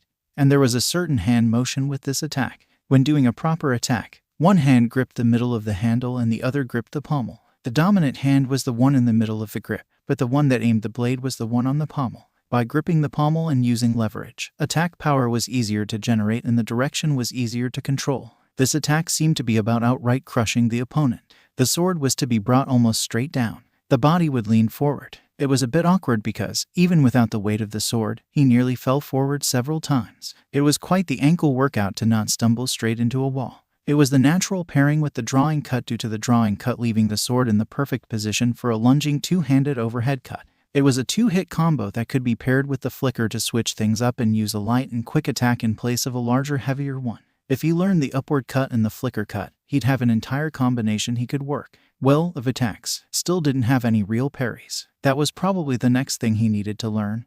Or maybe another stance. Midoriya kept drilling the LTHOC, getting tired much more quickly than he'd have thought he would. Probably the fault of shifting all his weight around and using so much of his body. The DC also used his legs, but it was more of a step. The name said it all, this was more of a lunge. The meditation helped get him back into focus, and the breathing helped keep his heartbeat fast but not out of control. He could partially maintain it now while doing his DC. Still he cycled. Once again putting off lunch one of these days he was probably going to cut it entirely but grabbed a quick bite to eat with his mom. After this, he intended to spend his last day with her as thanks for putting up with him. She deserved a medal or something for it. But he didn't have any medals, not right now anyway. Back to his room to keep practicing the LTHOC, back to meditating, back to planning. He'd sneak in, steal some packages, maybe cause a racket and get the police to come to investigate. If he could get out before the cops arrived but left them a reason to search, they'd arrest the whole gang probably while he bailed. The plan put a smile on his face. Hoping he didn't need to do a thing, but knowing he would definitely have to. After swinging a pencil all day, sitting down and checking the internet to see what he got was relaxing. He ran a quick check on the forums, finding a response on an old crime report forum chat. The whole website was garbage and basically unchecked.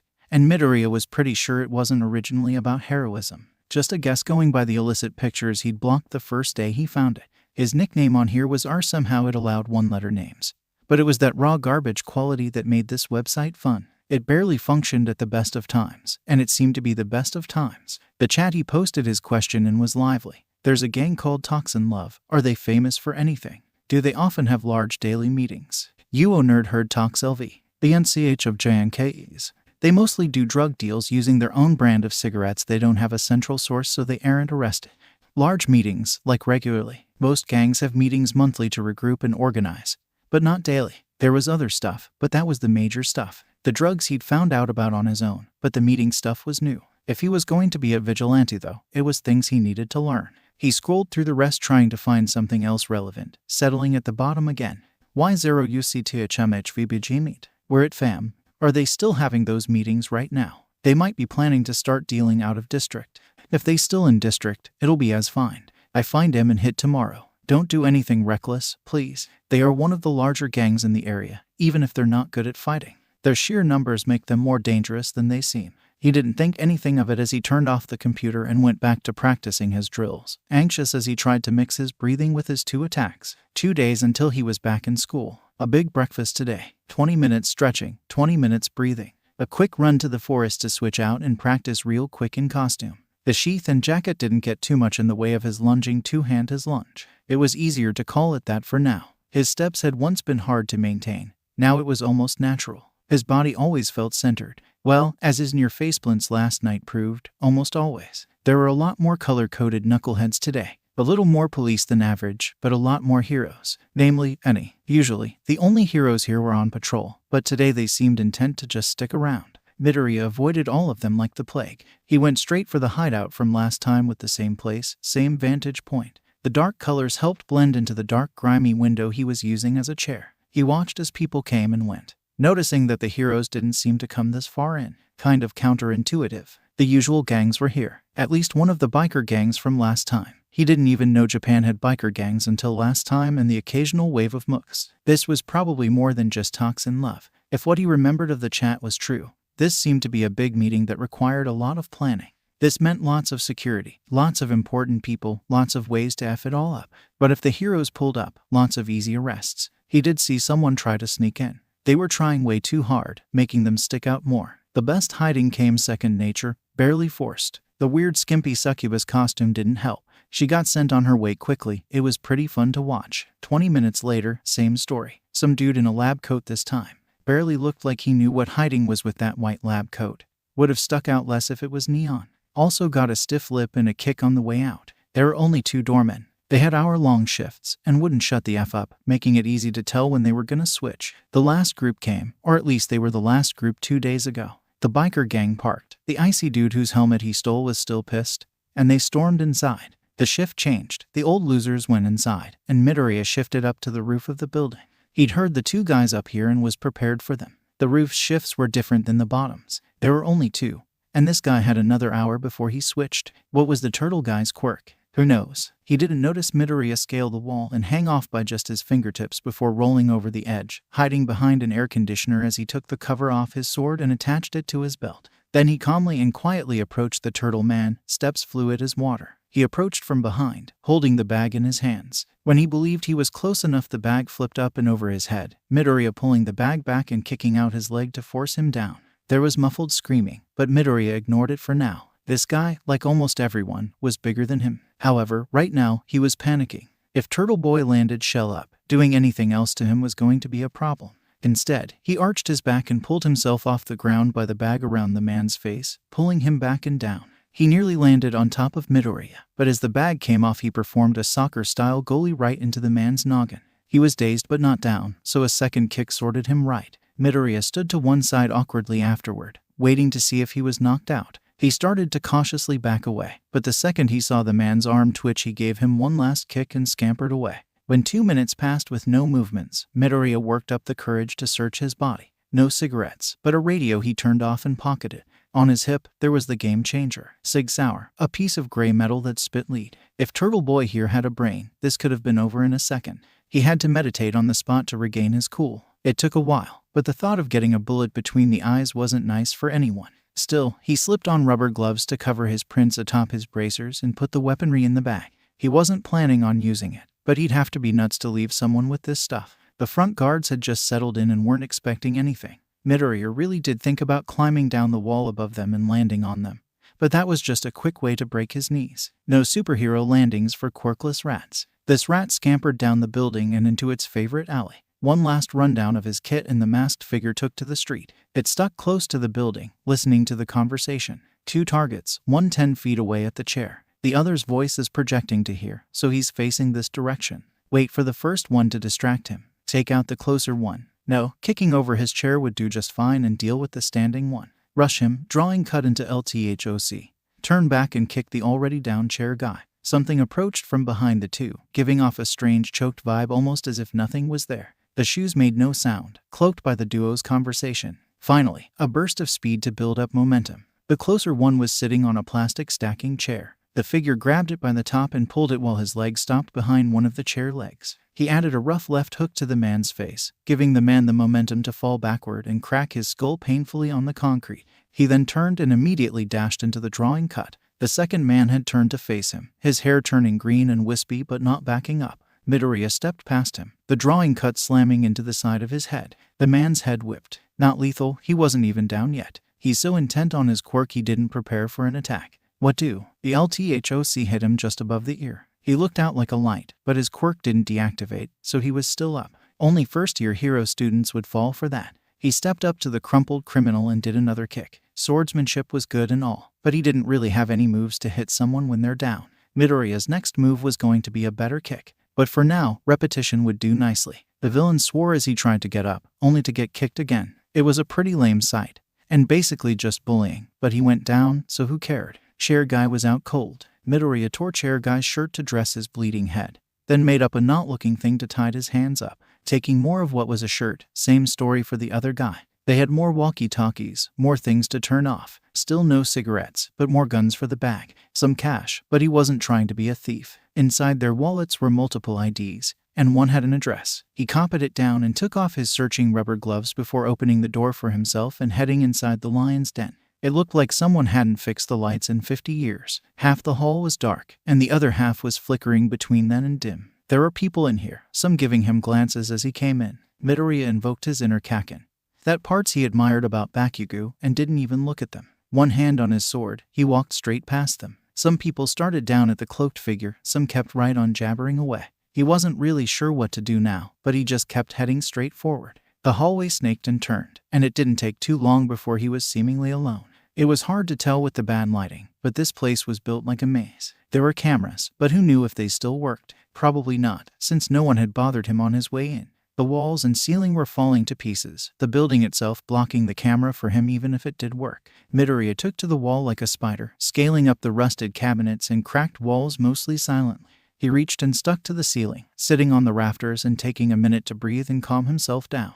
Some of those guys in the halls might have had guns. He didn't get a good look. It was ironic. His biggest threat wasn't the heroes or villains with flashy quirks but goons with a trigger finger. He sat up there for 5 or 6 minutes before he heard them talking about something unconscious. They'd either found the roof guy or the two out front. It was too hard to tell. The echo messed with his hearing. Footsteps came down the hall towards him and Midoriya adjusted, hiding atop of a cabinet that ran almost to the ceiling he'd been hiding in. A little hard listening gave away it was only one dude. He grabbed one of the ammo magazines from his bag, tossing it to check the weight, and underhanded it further down the hall just before the goonie turned the corner. The mag echoed as it struck the floor but blended into the dim lighting, making it hard to tell what was what. He heard his new friend stop, calling out with a gun raised. "Who's dat? Step out. I don't win no trouble." His new butt inched forward as Midoriya grabbed the rafters and planted his feet. The cabinet had shaken when he tried to use it to climb, so it wasn't exactly stable. He waited until he could see both the man's nose and back of his head before kicking it over atop him and pulling himself back into the rafters in one motion. There was a scream and gunshots as the man tried to stop a falling cabinet with bullets. With a thud and a crack, Midoriya's new friend was out like a light. Midoriya moved back towards the corner, climbing along the strangely open rafters. The dim lighting and partially open area would have been godly if he was good at parkour. As of now, he'd move 10 feet and take a break for 5 or so minutes. Sure enough, another guy came eventually. They didn't seem to have radios unless they were on duty. Only semi-important goons got that, meaning they had to go in person to report what was happening. Eventually, they'd wise up and stop going one by one. Until then, it was smooth pickings. The second guy got a light dropped on his head. One end had already been frayed, so Midoriya cut the stronger one in advance and held it up with one hand, sword ready to cut the other when someone walked under him. He was lucky it was so wide. It caught number 2 on the shoulder instead of the head. He collapsed. The ground gave him a concussion, sending him to count little gangster sheep or something. That seemed to be the end of the easy street though. 4 guys came through and, wait, that left 2 guys in the other room. The 4 barely took a second to examine the knocked out goonies before running along. They didn't even check for a pulse. The DS. Midoriya gracefully dropped and ungracefully landed a minute after they went. Who knows how long they'd be, but his ankle was now killing him. No more fancy jumps for today. He massaged it as he hobbled to goonie number 2 and stripped him. The generic jumpsuit fit well enough, and it still had a hood, part of the reason he chose number 2. He checked his stuff and added both the goons' guns and ammo to this soon-to-be full collection, then went back holding his sword unstrapped. He tried his best to mimic what of the voice he remembered, an angry small man cursing everyone for forcing him to go out. "Oh me neck, it hurts to talk like this. You too, have you seen? What's his face? Soggy." He did know the other guy's name. He'd checked his wallet. He approached the 2 goons with no mask on, banking on the bad lighting to hide his face. "I saw almost everyone except Soggy on the way back here." The other 2 looked at each other. "Why's no one back yet?" Midoriya shrugged, saying "Day Dawn trues me, gotta do it himself. Was a point of wastin' me time then He shook his head, then looked at the stick in his hand, seeming to remember something. "Oh, I did fin this. You recognize." He shook it enticingly, purposefully bringing them in closer to try and get a look at what he was holding. "Stop shukin I toi." Midoriya's loose posture tightened as he drew the blade in one motion, catching Goonie 1 in the side of the head as he stepped toward Goonie 2. This set up his next attack, the lunging 2. This set up his next attack, attack 2. The man was starting to take a step back, putting himself in the range of attack 2. Midoriya chased after him with the sword overhead as he reached for his gun. Pros didn't need to look at their weapon before drawing. It was something Midoriya had to master to effectively surprise attack. However, it was clear this guy wasn't a pro in anything except getting his ass handed to him by a middle schooler. The sword slammed straight down the middle, the point cutting into the forehead while the blunt blade broke his nose. He then pressed onward, doing another attack too into the still stuttering Goonie one. With both of them on their asses, he just kept soccer kicking them until both stopped moving. One had kept trying to go for the gun, and Midoriya might have broken his hand by stomping on it. Another quick frisk, and still no sign of cigarettes. He cursed his past self. They had been so close. If he just put them into his bag and researched what they were, he wouldn't have to be here. Instead, though, there was an upside. 2 sets of quality body armor, 3 including the one he frisked from the guy stuck naked under a fallen light. It didn't fit and was kinda heavy, but that could be solved later. Midoriya dragged it all outside and put it in his usual hidey hole. In the building across the alley, there was a dark, grimy window you could reach from the fire escape. You had to jump to reach it. But even if you missed, you just landed in the trash bag that was overflowing from years of neglect and smelled like dog shit. Better than breaking your bones. He left the body armor and guns there, hoping it was a weird enough spot the police wouldn't check. He had on his signature rubber grabber gloves when he moved it, so it shouldn't be traced back to him, but it was a great find. He could hear a commotion on the rooftop. Looks like the last of his unconscious friends had been found. Midoriya took a moment to listen before going in and up to his new second home, the rafters. They were exposed almost everywhere, making a second street. There were another 2 feet of space between them and what might have been the next floor, so if you crawled on top it was easy pickings. Midoriya scurried like a rat along them, listening and breathing as it took another 10 minutes before people showed up. Some looked familiar, so some of the 4 had come back to the entrance. There were 7 now, 2 seemed important. One was one of the biker people, judging by what he thought the outfit was. These dim lights didn't favor anyone. Aye, get your asses outside. If my bike is damaged, the least of your worries will be that dipshit. Man, this Ice Quirk guy kept coming back. He gave a free helmet. He was constantly loud. He was probably important enough to have the cigarettes. He massaged his ankle as he watched 3 of the Goonies go out until Iceman shouted again and 2 more followed, leaving him with 1 henchman. This one seemed to be his right-hand man, making this guy probably one of the 6 leaders he'd heard about. Do you think the heroes are infiltrating us? There are probably 2. One taking the front entrance and the other the roof. The front entrance took out a lot more people, so probably a more aggressive hero. Up top, Eraserhead. He's had a bone to pick with us, and for a teacher he's got too much free time. If it's just 2, we got this. He took out a cigarette, the kind Midoriya was looking for, and pointed outside. So long as nobody else gets out, we're golden. He lit the cigarette and smiled, offering his minion some. You want any? Quirk enhances feel griot. Midoriya blinked as the henchman declined. That seems a little important to just call a drug. Do people know about this? The henchman didn't wait for his internal monologue to catch up. I'll be stationed here, so when reinforcements come for the heroes they have to deal with me. Don't worry, sir. Iceman laughed, patting him on the shoulder. That's my boy. Knew we couldn't trust these toxic lovers to keep it together. His henchman didn't bother to correct him as he walked away. The henchman began to search the bodies for whatever was missing, diverting his attention and focusing on the bodies in front of him. Midoriya took this time to adjust his position, giving a rough calculation of trajectory. He'd fallen from this high up before. He'd even done it today. The landing part was the hardest now, and practice made perfect. Still, he waited for the opportunity he wanted. He didn't have to wait long. The people outside started talking to somebody, shouting at them to hit the road. Henchman's attention was split, and that was the moment Midoriya landed on him like a ton of bricks, backpack first. He would have gone feet first, but his ankle told him if he tried that he'd be in a wheelchair for a while. It wasn't that hard, with the guns and ammo magazines gone. But that was better for Midoriya's back. Henchman, however, had to deal with the weight of a small child landing on him. Midoriya hit him center mass and sort of flop rolled off immediately, while Henchman fell backward and stumbled before catching himself. Without giving either of them a moment pause, Midoriya pressed ahead. He kept his right side forward until the last second, giving some extra momentum to the drawing cut. It tore through the air with a hiss, striking the man's lead arm and creating a narrow gash. Midoriya turned his whole body to face the man and stepped to his own right as he swung with attack 2, the man raising the same arm and screaming as it was hit. The tip had created a second gouge. The blunt sword hit like a steel bat. He attempted to grab the sword as Midoriya breathed in through his nose deeply, calming himself and stepping back into the wall. The henchman shook his arm, letting it freeze over like armor. It was vaguely familiar, and Midoriya wasn't sure he liked where it remembered it from.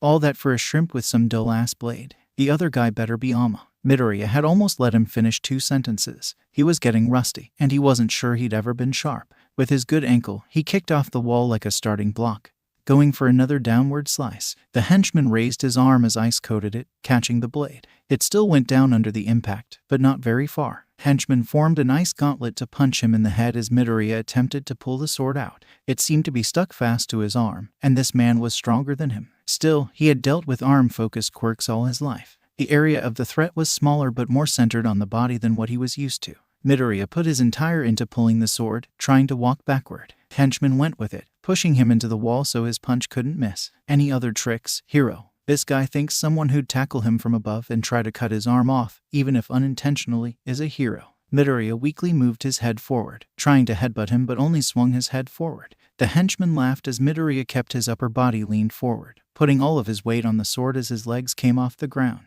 The arm was now at stomach level. "What, you trying to kiss me or something, her?" 2 more sentences. He usually had only let people get in half of one, but this guy kept nearly getting 2. Midoriya had stopped pulling and shoved off the wall, forcing the sword still frozen downward and forward. The arm was attached still, but it was just along for the ride as Midoriya pierced the man's guts. His weight shift toppled the man, forcing him on his back with Midoriya atop him, sword still inching deeper and deeper. "Who are you calling a hero?" The broken painting mask made his words sound strange, especially when he started breathing heavily. Midoriya hadn't intended anyone to hear that. It was more a jab at the quirkless idiot who failed to be a hero then started smacking people with a metal stick. To the henchman, however, who was pinned to the floor by what he now noticed was a strangely dressed man.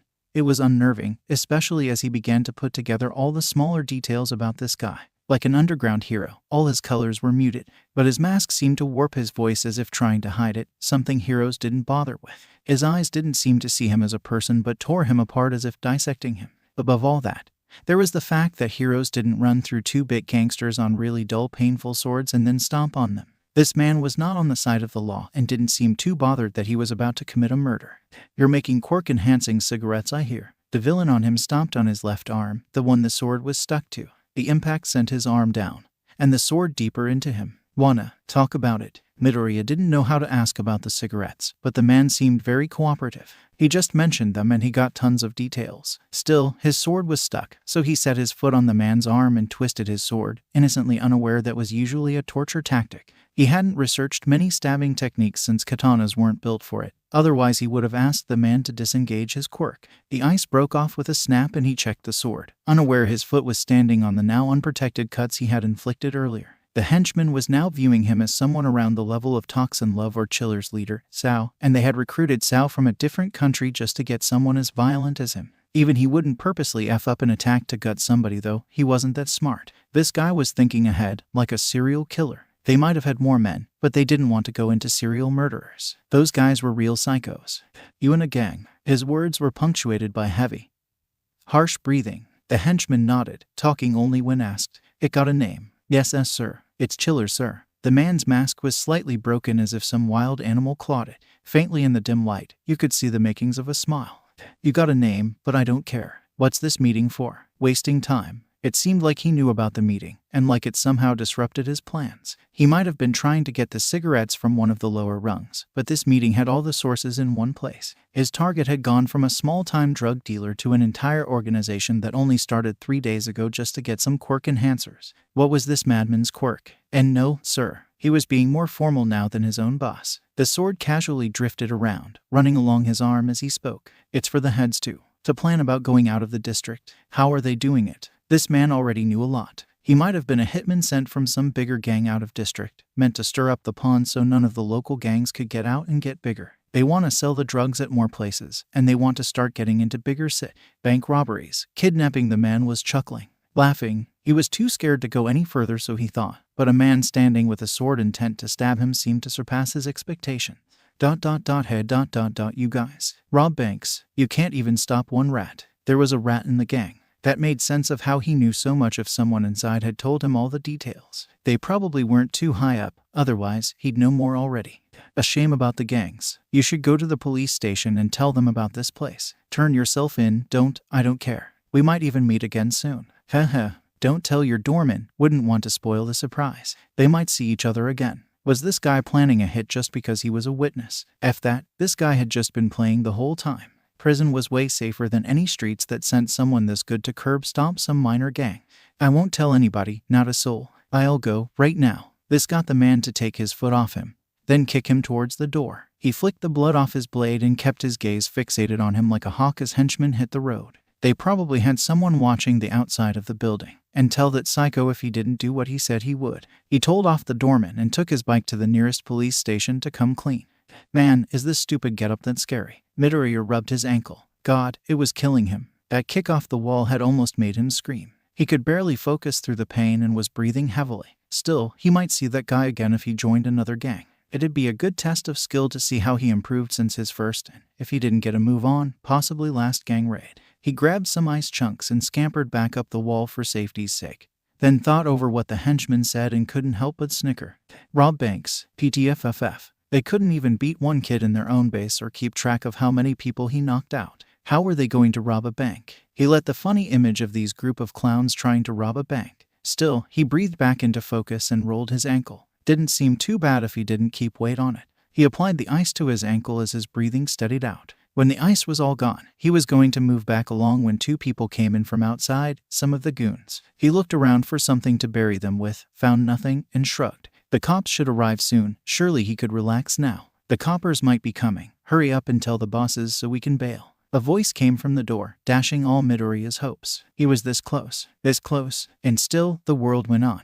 He finished crawling ahead of them, shifting so he could stare down at them easily. They were running and would soon pass him if he didn't do something. Midoriya flipped again as he fell, landing with a sense of deja vu. Backpack first atop the guy in the lead. Second guy tripped on both of them, falling as well. Midoriya rolled off, thankful that only one of his injuries was flaring up. He could accurately feel two of his ribs from all his backlands, despite the best attempts of his backpack and clothes. Definitely, when he got body armor, he'd make sure it was cushioned. Still, all this was internal. Midoriya didn't have the time to waste. He stomped on the first one as he tried to get to the second one, but an arm grabbed his leg. Instead of trying to shake it off, the pseudo-sword drew and flashed in a heartbeat, striking the man on his leg. As landing goon flinched and let go, he didn't pause his walking. He got into a one-handed roof guard with his sword resting against his shoulder, tricep parallel with his back and elbow pointing to his right at a little under a 45-degree. As left untied his sheath, pulling it free. The second man was getting up, looking down at him as he went for the gun. Made the same mistake as the other goon, couldn't keep his eyes away. Midoriya couldn't move quickly, so he instead stepped forward and forced himself to be calm. He led with the right foot and brought his left arm across his body, watching as the running goon brought the gun towards him. Midoriya's sheath snaked forward and struck his arm before it could get all the way to him and brought his sword into the runner's arm. There was a thunk and a yelp of pain as his sword bounced off his arm. Then both sheath and sword whipped forward along his arm into the goon's face. He fell on his ass and twitched, dropping the gun. Midoriya turned and dashed, favoring his left leg and dropping the sheath. Landing goon was on hands and knees and pulling his fun. Instead of a proper sword technique, Midoriya brought his right knee into the goon's face, pushing his body up before stomping down on his unfortunate ankle for attack 2. Now his knee and his ankle hurt. Outside, three figures looked at the three goons, contemplating the increased security. They knew something was going on, and now was the time to act. Confidently, the three figures approached the goons. Midoriya rested from his favorite rafter, no longer considering how weird it was that he'd been in them so long he could pick a favorite. His ankle was feeling better, and he had just finished up his new notes as he waited for the police to arrive. There was a chance that the police would find him. But if people who worked here couldn't do it, Midoriya didn't have much faith in the police doing it either. But it had been 30 minutes and no sign of anyone coming. Did that guy run away? Probably, or went to go get backup. If so, his backup sucks. They hadn't arrived either. He'd gone further in than ever. There were people below him constantly, and no one new came. He lay on his back, listening and writing away on things he now knew he'd need in the future. Somehow, he'd skipped over medical supplies. Maybe he could snag some if they had any here. Some training in unarmed combat would be great. Or maybe if he stuck to equipment, a grenade would be lively right about now. While the spot was comfortable, what was bothering him was the 17 people below him. They didn't look up regularly. And even when they did look up, they couldn't spot him among the broken ceiling tiles and pipes. From the ground 15 feet below, Jesus himself could be sitting up here for all they knew. The main problem was his ankle. Since swordsmanship started at the feet, his ability to quickly and correctly perform sword techniques was greatly hampered. In a one-on-one fight with these dipshits, it was nothing. But against 17, hell, even against 7, he'd need to be in top shape just to outrun them, let alone fight them. As it were, he had found places where he could slip up one level to the second floor. From what he had seen, it was much quieter, with a lot fewer people. He tapped a finger on his handle idly, trying to make a decision. Waiting for other people to do things had always been his way, but it hadn't gotten him any way besides harassed. Midoriya decided he needed to keep taking matters into his own hands. His legs latched onto his current support beam and his upper body latched onto a neighboring one, creating a sort of slithering effect as he moved across the room. He could listen in easily and keep collecting tips on places for future hits if he decided to keep doing this vigilante thing. It was an odd mix of easier and harder than he'd thought it would be. Fighting and hiding, what he thought would be the hardest, was a cakewalk. Nobody noticed it. The hard part was moving anywhere. It was just so physically taxing. Soon, he was off from the main section. They were still hypothetically looking for him, but they stopped putting any effort in after only 5 minutes. Now, he took another grunt who was alone and took some liberal guesses on how much force he'd need to hit the guy with to knock him out. As crude and disgusting as it was, the bathroom was the place to be for knockouts. The entrance was isolated from the rest of the room, so no one noticed what happened there. His prey had done a couple of checks that way before leaving the conversation, and Midoriya waited patiently for him to come out. Midoriya had a good 2-second gap to wait for his latest victim to come out while he was in position to attack without being seen by anyone else. He listened, calming his breathing and slowing it down to hear better. The flush, the footsteps, the creak of the door. Midoriya rolled off the rafter and did his patent-pending back slam. He'd stolen shirts to use as cushioning on himself and put more cloth in his backpack. While it still hurt, it wasn't as painful now. He rolled off the collapsed man and kicked him once to ensure a knockout before dragging him off into the corner. He then robbed him slowly, collecting more guns and ammo. Still, despite all he had done, he didn't have any cigarettes. He was going to the second floor now. This was ridiculous. He added this victim to the pile of 4, all shirtless for some reason, and made his way back up into the ceiling. Midoriya had to put his sword through first, then his backpack, and lastly his body just to fit through the hole. There were bigger holes, but this was the darkest room. Just entering the room took a minute, and that was without stopping to listen and check for anyone coming. The second floor was, vertically at least, smaller than the first floor. The ceiling was still in pieces, but the random garbage was smaller usually. His favorite strategy was gone, and he was back to wall and corner hugging. At least, a normal person would have thought that. 2 people walked into his entrance point, not bothering to talk as they made their rounds. Security up here was tighter, and still calm despite the intruder. No one seemed to take the intruder thing very seriously. Still, they walked within 5 feet of Midoriya, one of them directly staring at him before moving on. Midoriya stood at the entrance, crouched down. He was partially visible from the doorway, but the gray of his coat blended in with the dust and shadows. In light, it would have looked stupid, but in a dark, dim room, right next to the entrance, so anyone who looked at him would still have their eyes adjusting. He didn't wait for them to come back this way. Their eyes would have adjusted by then. He rose the moment he was sure they were in his range, despite one of them getting to see him move. These goons had their hands on their guns but still couldn't do a proper quick draw. Midoriya moved forward and upward, striking the spotting guard in the chin. His head went up and he stumbled into Goon 2, knocking them all off balance. Midoriya advanced and used Attack 2, favoring the crushing power instead of the cutting power by striking with the back of the blade.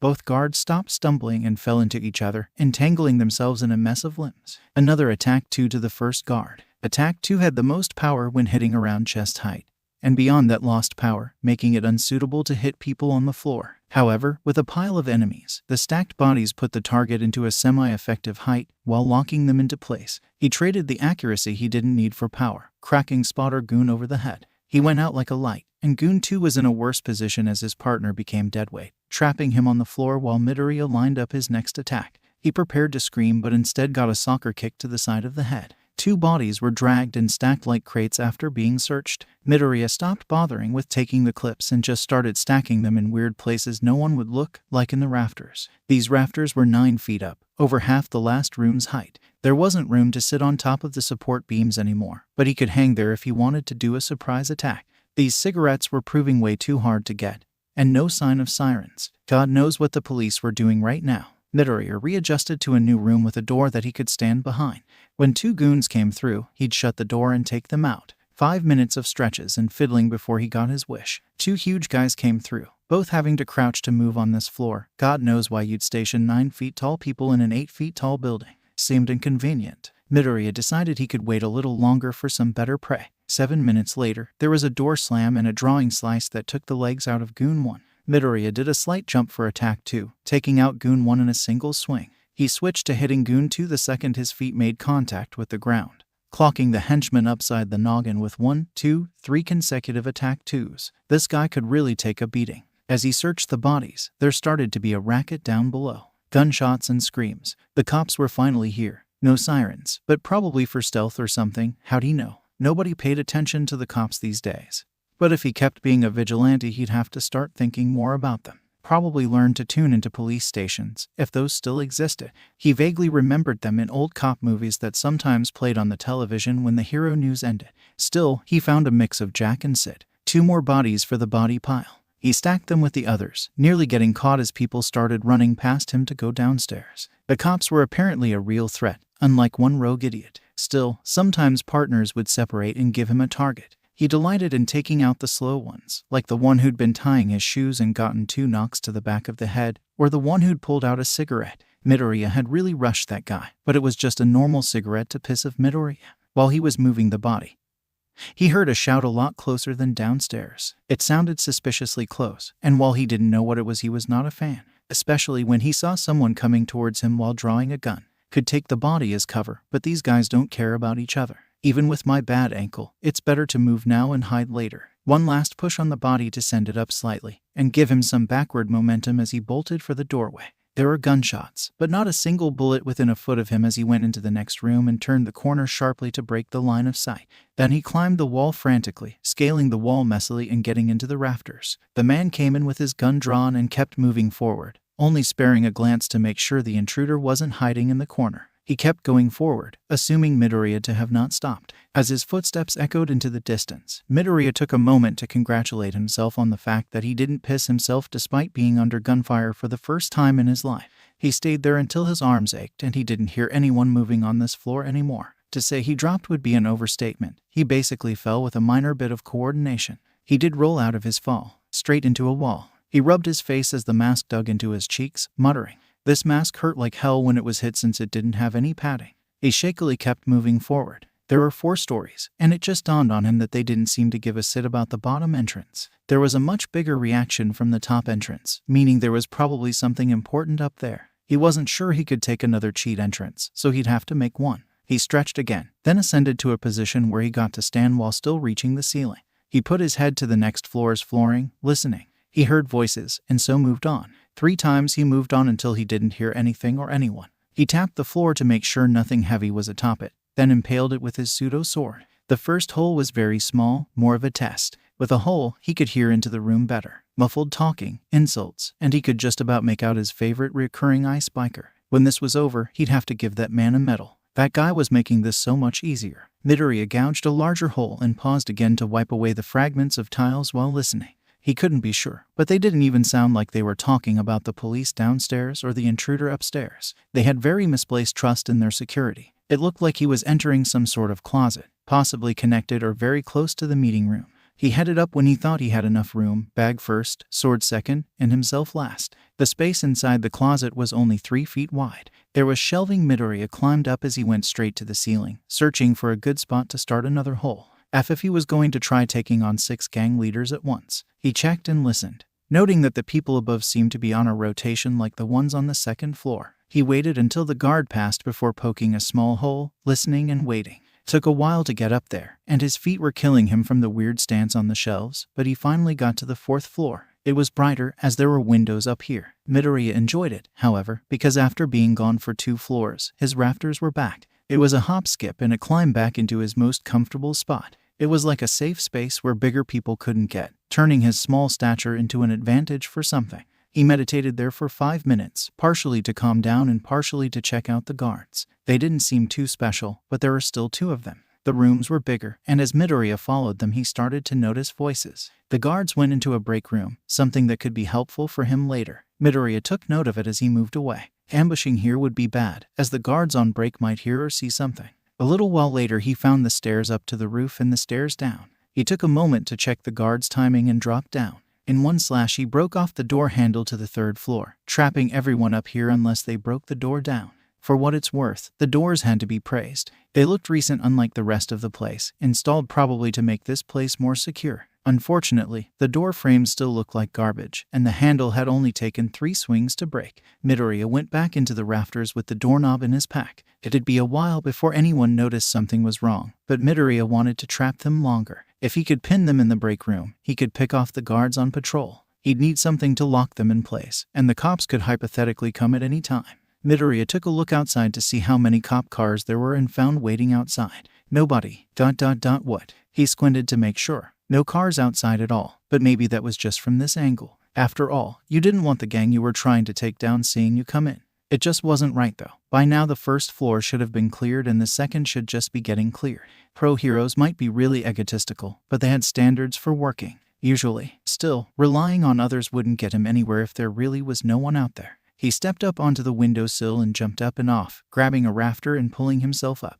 He took in the scene as he slithered along the ceiling, listening and watching. Another set of guards came out of the room, and as they went toward the window he followed like their shadow. They went up to a window, 2 over from the one he'd been at originally, and started smoking purple cigarettes. Finally, they started talking, unaware as Midoriya stood over them, positioning himself before descending like snow, his arms grabbing their shoulders and shoving them headfirst into the windowsill. There was a coughing sound as their eyes fogged, with Midoriya wrapping his arms around one and squeezing for 10 seconds. The man had already been choking on his own cigarette. This pushed him over the edge and he went limp. Midoriya lifted the other man's head and made him give the windowsill a second kiss. His eyes rolled up, and he went limp. Midoriya dragged them one by one away, creating a new stash in what was quickly becoming his second favorite spot, closets. There, when both were inside, he robbed them for those cigarette packs, and found nothing. Using his noggin, they might have been holding the cigarettes when they came out of the break room. That meant someone in the break room had them. This feels less like a life or death moment and more like a grindy side quest. Midoriya threw the ammunition into the ceiling, guns in the bag, and bailed. He saw more people come out of the break room and followed them, eager to get those cigarettes if it was the last thing he did.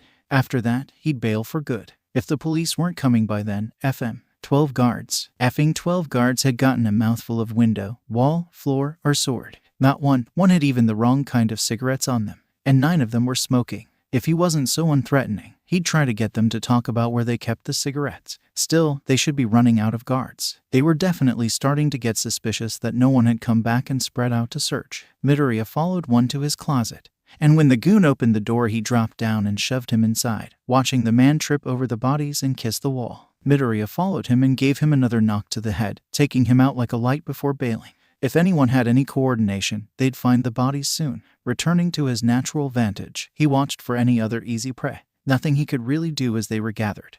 Took notice of the missing member and went over altogether to find him. Made it much harder to pick them off. Eventually, however, the 7 people below him started to go to the door only to find Midoriya's handiwork.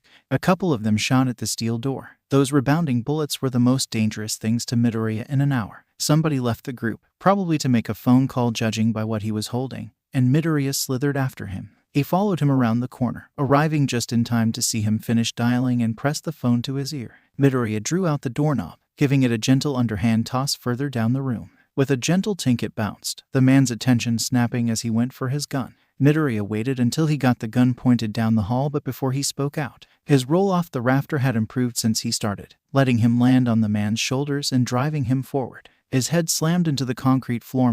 Him and concrete saw each other a lot and banging Midoriya's knees. Not his best move today, but he had quite the competition for the worst move. He ascended again after grabbing the gun, holding it in his mouth as he went up. 20 seconds later, somebody came to check up on the missing man. He called out about what he found and broke line of sight to get the doorknob.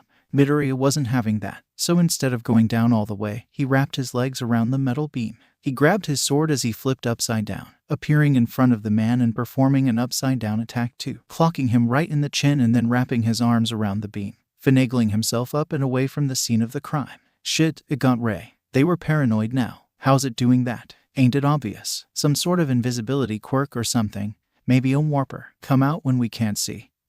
Hit and run like a beach. From now on, nobody leaves the group. You hear? Invisibility quirk. Teleporting quirk. Honestly, he was flattered. Now those were some powerful quirks. Still, if they didn't split up he couldn't do anything. But as he contemplated his situation, he noticed something above him moving. They replaced the knocked-out guards on the floor entrance. Why wouldn't they replace the guards at the top? These geniuses didn't even think of going up for help. He went to one of the outside walls on the far side of the building from the Goonies and opened a window, scaling the building. He did half a man up, letting his eyes wander over the scene. Turtle Guy had gotten back up and was talking to another guy, some pigeon with a big gun. Neither seemed aware of the chaos below, but Midoriya wasn't sure he liked that gun. Still, eventually, the geniuses downstairs would come to the same conclusion as him. Only took 10 minutes before they thought to tell the roof guys. Bird guy led the way downstairs, the turtle guy hobbling after him unaware of the speeding sword coming for the side of his head until his headache, and all thought, disappeared as he collapsed. Then Midoriya perched atop the stairwell down, out of immediate view of anyone coming up, and waited. He positioned his feet, readied his garbage bag by spinning it like a rope, and waited. He was hoping the bird guy would come up again. This seemed a pretty easy takedown. Instead, he got another random guy, but he'd do just fine. Midoriya dropped his arms down, wrapping the bag around his throat and pulling backward. It felt like his arms would go out of their sockets as he pulled up, the man's feet leaving the ground as his arms came up, trying to claw off the bag.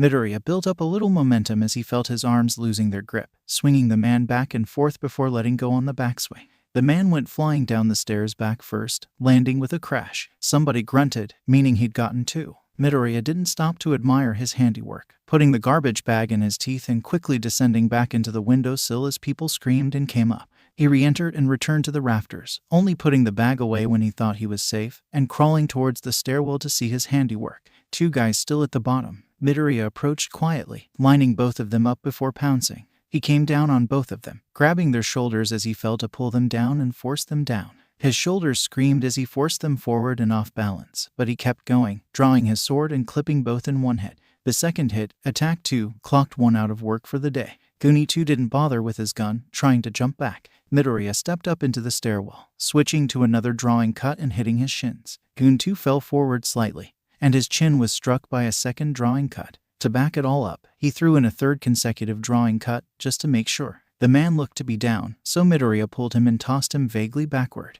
It had been pretty quiet, but Midoriya hated testing his rotten luck. He grabbed his sword two-handed again, breaking off the doorknob inside before going into the 4th floor again and closing the door from inside. He wondered how long it'd take them to notice, but for now, he had some people to search. He was pretty confident he'd be getting closer at least. There were 3 left from the original room, so, statistically, he was running out of failures. Eventually, he'd get it right. But right now he wasn't sure he wanted to let them out of their little temporary prison. Instead, he sauntered over to the break room, a small, cramped, smoke-filled room. He left the door open to air it out as he searched. A bottle of water for him. He pocketed the bottle when he was done. Didn't want to litter. Lots of boxes instead of chairs, and a small wooden table. One of the boxes was open, and Midoriya started to get the idea he knew what was in them before he even touched the box with his rubber grabber gloves. Hundreds of brandless purple boxes, with an open pack on the table. Inside, some purple cigarettes. He pocketed 3, one to report, one to keep, and one as a backup.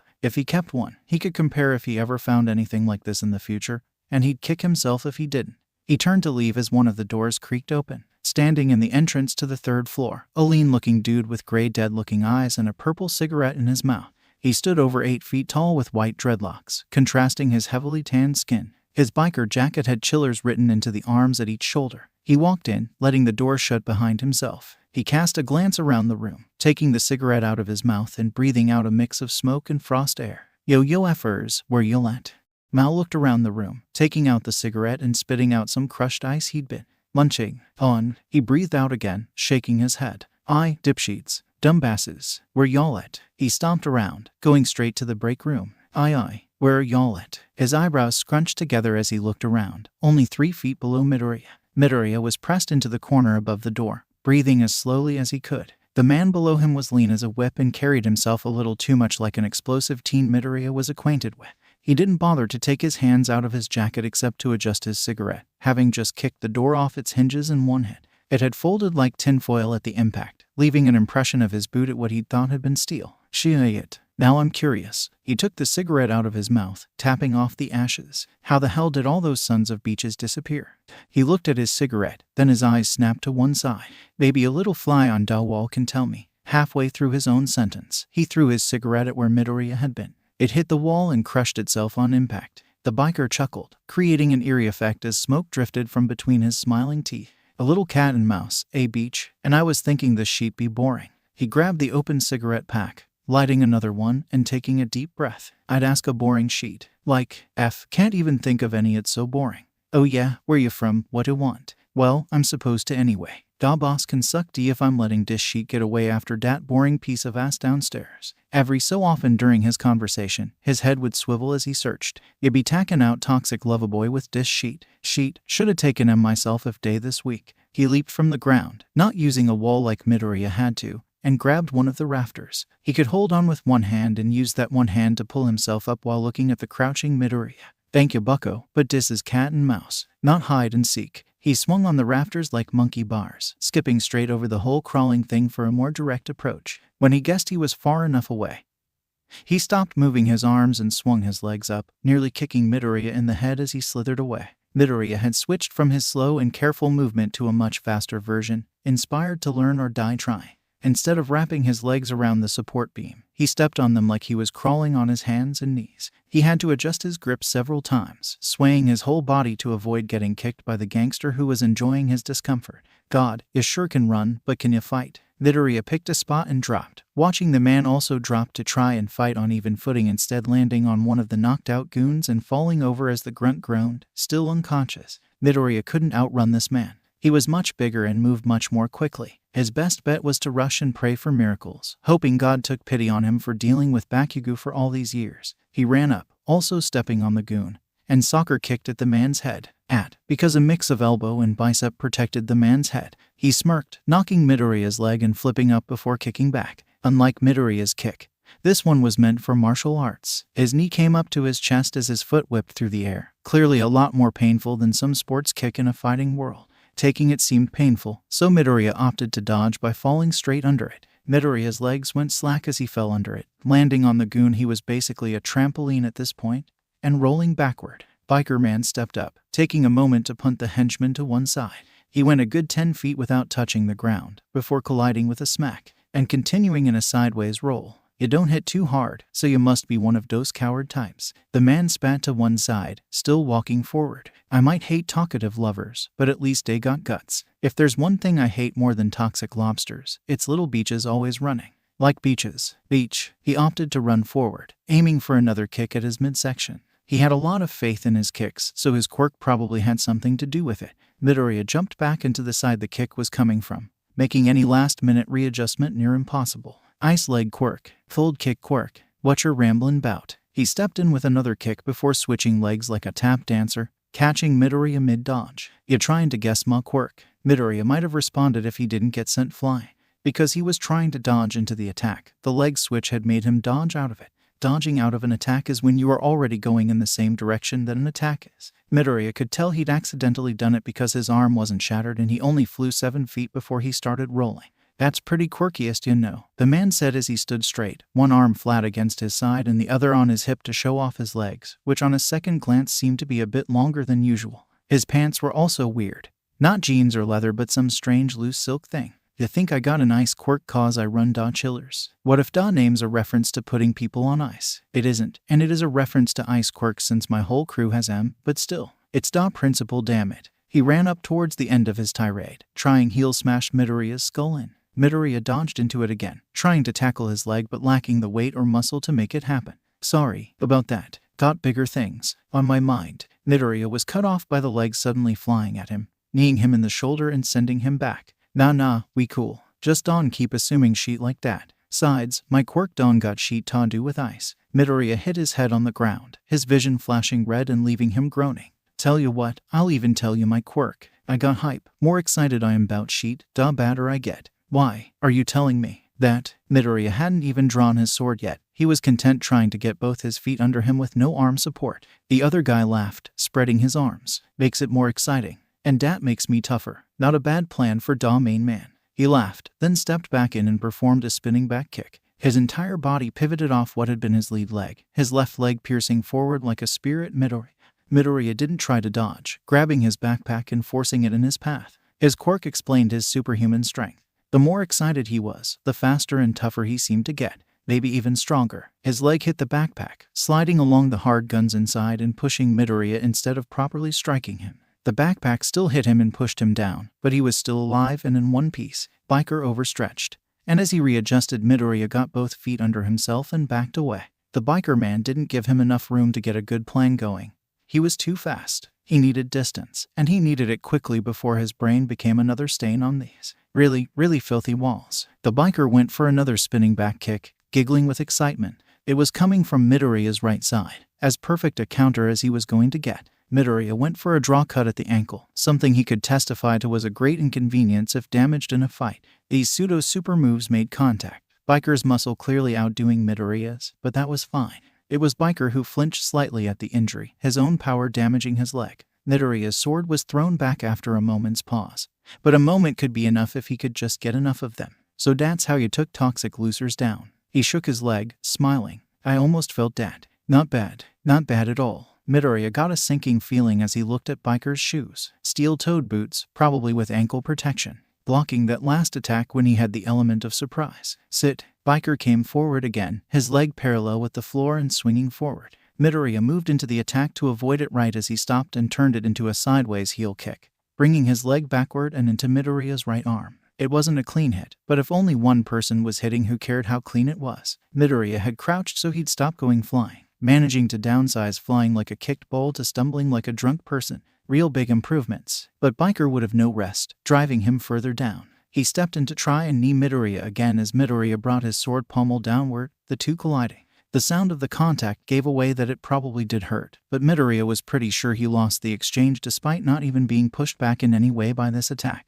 His pseudo-sword went flying out of his grip and over his shoulder. Biker stepped back to shake his leg, the same leg as his ankle at least. Wow, look at that beach fly. Biker put a hand over his eyes as if watching something far away. Actually, the sword just hit the ground, so it was pretty far away. You gonna go get Thaw? He refocused as Midoriya charged, performing a much slower, weaker spinning back kick. Instead of hitting dead on, it hit the side of his leg with enough force to mildly sting. Even the soccer kick hit more than that. Well, at least you got guts. But I believe it trying to do. Midoriya attempted to move back, but Biker stepped into the kick, raising his back leg. His entire body spun on the lead leg's heel, turning his body into an almost straight line for the kick. It hit Midoriya straight in the gut, forcing his lungs to breathe out and not allowing him to breathe back in. Midoriya went a full 16 feet before rolling twice and hitting the wall. He'd passed his sword on the way here, but his whole body was shaking. Biker slowly approached, removing the cigarette again to breathe out. Man, F whatever gang sent you here. Model gangster. Don't talk much, learn quickly. And follow orders even when they get you 6 feet deep. You know what feet I'm talking about, right? Measurement here's diff. I'm no good at it. Midoriya struggled up, using the windowsill to get up, before pushing off and returning to the rafters. He grabbed one and began to pull himself up, keeping his eyes on the Biker. Maybe I was a little too quick to call you a quick learner. He stepped forward and jumped up, right as Midoriya placed both feet against the window. When Biker was in the air, Midoriya kicked off and straight into him, tackling him backward. If he was lucky, this would snap the guy's neck and the fight would be over, albeit gruesomely. Realistically, this would give him 2, maybe 3 seconds to get his sword. With his luck, this monster would take half a second to shake it off and punt Midoriya out the window where his mom would never know what happened to her son. Option D happened because something Midoriya didn't plan for was truly the unluckiest option of them all. As the man fell backward, his hands went behind his head and his back bent. He hit the ground all right and immediately went into a backflip. There was a popping sound in his ribs on impact, but instead of being able to get his sword, Midoriya was hanging off a completely fine Biker, smiling ecstatically at him. Like my roll's small fry. Midoriya did a slight pull-up and kicked off him, the Biker laughing. He gestured for Midoriya to continue with his hands as Midoriya picked back up his sword and returned to roof guard, slowly sidestepping. Dat was pretty fun. You wanna lead again? The Biker leaned forward, gesturing for Midoriya to approach. Midoriya stood still, trying to get his breathing back under control, making Biker tisk. Guess I'll be leading this dance. He ran forward, getting into range and launching a spinning back kick. He favored the leg with no injuries for his kicking, but it sprung forward in a predictable arc. Midoriya dropped the sword and swung slightly upwards, grounding himself as the two forces impacted. For Midoriya, there was no attack this time, just a feeble defense that hit the shin, because he'd been expecting it. The Biker didn't put as much force into it for his own leg's sake and to keep Midoriya close. He then switched to what had been his supporting leg through the kicks, lashing out with the same kick knowing that Midoriya couldn't get a defense up to block it. Instead, Midoriya opted to press as close as possible during the kick to stop it before any momentum could get started. What was supposed to be a kick turned into a knee strike that left Midoriya winded and made his counter swing weak and slow. Biker danced around the weak two-handed attack, then caught unaware as Midoriya let go with one hand, extending the sword's range another few precious centimeters. The tip cut his shirt and made a line across his pecs. The Biker looked surprised, but still not worried. He stepped out as Midoriya put his weight on the sword, leaving Midoriya floundering forward into his first punch as something occurred to Midoriya. He never actually saw the guy use his arms for anything other than to carry his own weight like it wasn't even there. But that'd mean his arms were stronger than his. Midoriya blearily opened his eyes. There was red in them, not from something psychological but the blood dripping down from his forehead. Biker Man was shaking his hand, whistling. God is still up after that perfect uppercut. It flew 20 feet, that's like a record for me. He laughed as he walked forward. Let's see how many records I can beat today, huh kid? Midoriya hit the wall upside down, bouncing off his head and onto the floor while the biker stood back, rolling his shoulder. I gotta say, you really are an amazing punching bag. Even my old boss couldn't go this long. The biker let Midoriya stagger up, blood dripping from his mouth as he looked around the room, kicking up a fallen chair with one leg while taking off his jacket and sweeping it over the back. Midoriya focused on breathing, but it was hard with the blood in his nose. Did you come in from da top or da bottom? I'm thinking top, but then I wonder what you did with da bodies. He stood up fully and leaned back, breathing outward as things cracked into place. Then again, with your spirit, maybe you just pulverized them. Midoriya had charged as the biker bent back but charged quietly. It was uncanny how quiet this small thing could be. Sword came up and down at him. He countered by striking the side with his left arm and threw a straight right, hitting Midoriya in the top of the head. Usually, hitting the top of the head was extremely painful. Very hard bones to defend something the body considered pretty important. But Mao's defense has been on a steady rise, and injuries like that were nothing to him now. The smaller guy's knees buckled, and Mao switched from a clenched fist to an open hand and grabbed him by the head, bringing him into his knee and letting go to launch him again. Another 20-footer. Damn, he was the best. Mao took out his phone, trying to find some tunes to listen to while he beat this guy to death. He'd have thought he would have a minute to himself, but no. The midget charged again, this time with a thrust that added another cut to his shirt. A thin bit of red spilled out, and Mao looked down impressed. Sheet, 2 cuts. Das da most I got in a while. He took a step back, doing a spin kick to knock the sword away again before turning it into a stomp at the short stack. However, the gangster had let his arms go limp, so while the sword did go flying backward, it stayed in his hands, and to top all that off he pushed into him again, attempting to slam the pommel into his knee. Felt like a sharp poke. He finished finding the music and tossed his phone while going for an overhand right at the gangster, getting a solid hit in and knocking him down, and then, why didn't the music start? 1 second, bud. He went looking for his phone, trying to figure out why the music hadn't started. Oh, he forgot to turn the volume up and hit play. He was such a dunce sometimes. He fixed his mistake, setting his phone gently down next to his coat. And you're gone again. His playmate had disappeared. He wasn't scared though. He could find him if he listened hard enough. It was coming from the floor this time. His boy out here getting some diverse tactics. What a guy. The shrimp was at a hole in the floor that looked pretty big. If he went through there, he'd meet the other losers and Mao's playtime would end. F that happening. Mao ran over, laughing. You think that's gonna stop me from getting to? He had jumped to kick him, but the shorty had moved partially, grabbing him by his pants and his shirt and throwing him into the hole. Getting him stuck, getting easy hits. Now this was some brain. He thought all those punches to the face would have made him dumber, but maybe he was just a super genius. One of Mao's legs was in the hole. The other pressed against his chest as he was partially stuck. His arms were still free, but he couldn't block as the smaller man tried to stab his leg. Normally, it had cut the muscles in the calf, causing the leg to collapse and give out entirely. Right now, it caused a bruise. Mao pushed up and out, going a good 2 feet into the air and adjusting his stance as Midoriya took another stab at hitting him. He went for attack too, all power with no accuracy. He was 3 feet from the guy and he was in the air. If this wasn't going to hit, then nothing was. The biker didn't bother to block it as he'd adjusted his legs, pulling both into his chest, unaware of Midoriya's plan. He barely tried to block, confident he was about to tackle Midoriya, but instead Midoriya pushed him down. The biker's arms came out to each side, but the force was enough to break the already stabbed ground. His eyes widened as the floor kept giving away. And the much lighter Midoriya danced away, taking a moment to breathe. Did that beat him? No way in hell. Did it hurt him? Hopefully. Midoriya was right now aiming to demoralize him, so he slowed down and softened up. His defense was just too high. It's like he was made of granite. Even now, he heard the curses and he mumbled something about his ass. Midoriya managed to return to the rafters and breath properly, returning to being quiet as a mouse as Mao hopped back out. That was pretty sneaky. God, he hit a shelf with his ass, making him turn and faceplanted through a shelf, all the way to the floor. These were 2 different shelves, mind you. Probably, by the time he looked at them, they were both scrap metal. He sniffed his shirt, mourning what the bleach was going to do to it. He wiped his injuries clean with what was left of the shirt, ditched it, then jumped back up. The hitman had hidden again. He couldn't smell for blood. The bleach was too strong. Heartbeat would be a good bet, but he needed to calm his down first. Instead, he'd bank on his eyesight. While Mao was hyped, all his senses increased. It was a pain in the ass when he was fully hyped. needing to wear sunglasses and earplugs, but right now it was pretty good. His eyes traced the room as he searched for him, keeping quiet. This guy was pretty good, even if his moves were shit. 1 second you thought you knew what he was going to do. Next, gotcha. He surged forward, grabbing 2 rafters for an attack. He hit the outline of a gray jacket with his feet, but it went with his feet, flowing like water. Gotcha. If nothing else, the dude's voice sounded cool. He wasn't above, but below him and had already latched on, shoving Mao's head into something dark and tightening it around his throat. The smaller man's weight disappeared as he tried to land, but instead landed back on a stick the midget's sword. He put his sword under where his feet would land to unbalance him while he was blind.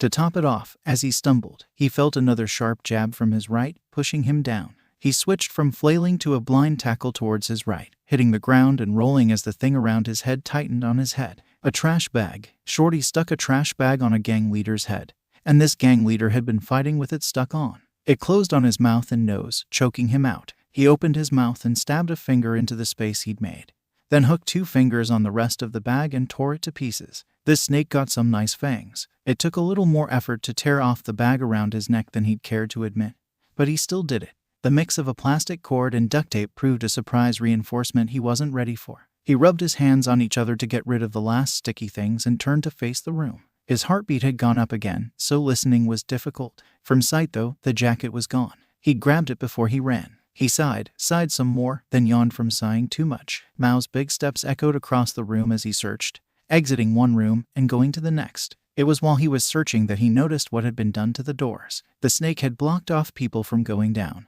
then blocked the people on the roof from coming down, explained where everyone went. He could let them in and help him search, but share the credit for beating this guy. Remove the fun of the hunt. He wasn't some chump who needed to rely on others. He got this. Still, he constantly patrolled to make sure no windows were open. Now that he knew people were conscious and on the roof, it was pretty likely this guy scaled the building to get in. While he couldn't find him, one contained the other. The knowledge he was here preventing Mao from leaving, and Mao's presence kept the snake from exiting one of the windows. Well, snakes don't really climb, so wouldn't that make him more of a spider? Maybe a centipede, but those were too big. Something small and disgusting, like a scorpion. No, wait, that's even bigger, isn't it? Mao got lost in thoughts as Midoriya tried to find a quiet spot to punch through and run. If he could bust through the floor or ceiling, he'd get to safety. The problem was the gangster kept patrolling past the exits he'd already made. No clue why he hadn't just out and attacked Midoriya, but it probably had to do with his quirk. Maybe it increased everything gradually, like everything improved the more excited he was. Maybe it was in tiers, like if he was this excited he only got super strength and defense, but a little more and he gets supervision. Midoriya was pretty sure his fracture had snapped, at least one. He definitely had more than 2 fractures by now. Still, he had to keep going, just outlast the other guy, and he won. He didn't need to fight, he just needed to wait. Or that was the plan till a loud voice spoke. Centipider. You ever seen those stupid ass heroes and their fancy super moves? I think I'll show you mine. Peter. He was so confused he couldn't help but stop for a moment, right as he heard something cracking. He saw the gangster literally running straight through walls as he demolished everything in his way, laughing. The effect was pretty rational. He'd hype himself up until he broke a wall. Breaking the wall would hype him up more, and these two would repeat until he broke everything. Call it breaking point. Get it? Why are you seeking my opinion before you cause the building to drop on us? Pretty soon, he'd run out of walls, or someone would come from downstairs. Either solution didn't look too good for Midoriya, so it was probably better to just come out now. Midoriya dropped behind him and followed him quietly, striking him in the calf again with his sword. There you are. Aren't you glad? You're the first person to last 10 minutes with me. Why are you so excited about this? The man stepped up with another punch at Midoriya's face. He stepped back and raised his sword to block, putting a hand on either end and pointing the edge towards the gangster. The gangster's pinky broke from the impact, but other than that it just forced Midoriya back and knocked him down again. What was impressive about the quirk was the lack of physical change. Other than how happy he looked, you couldn't tell anything had changed. If you could get him to shut up, it could be an unfortunate surprise for some unlucky opponent.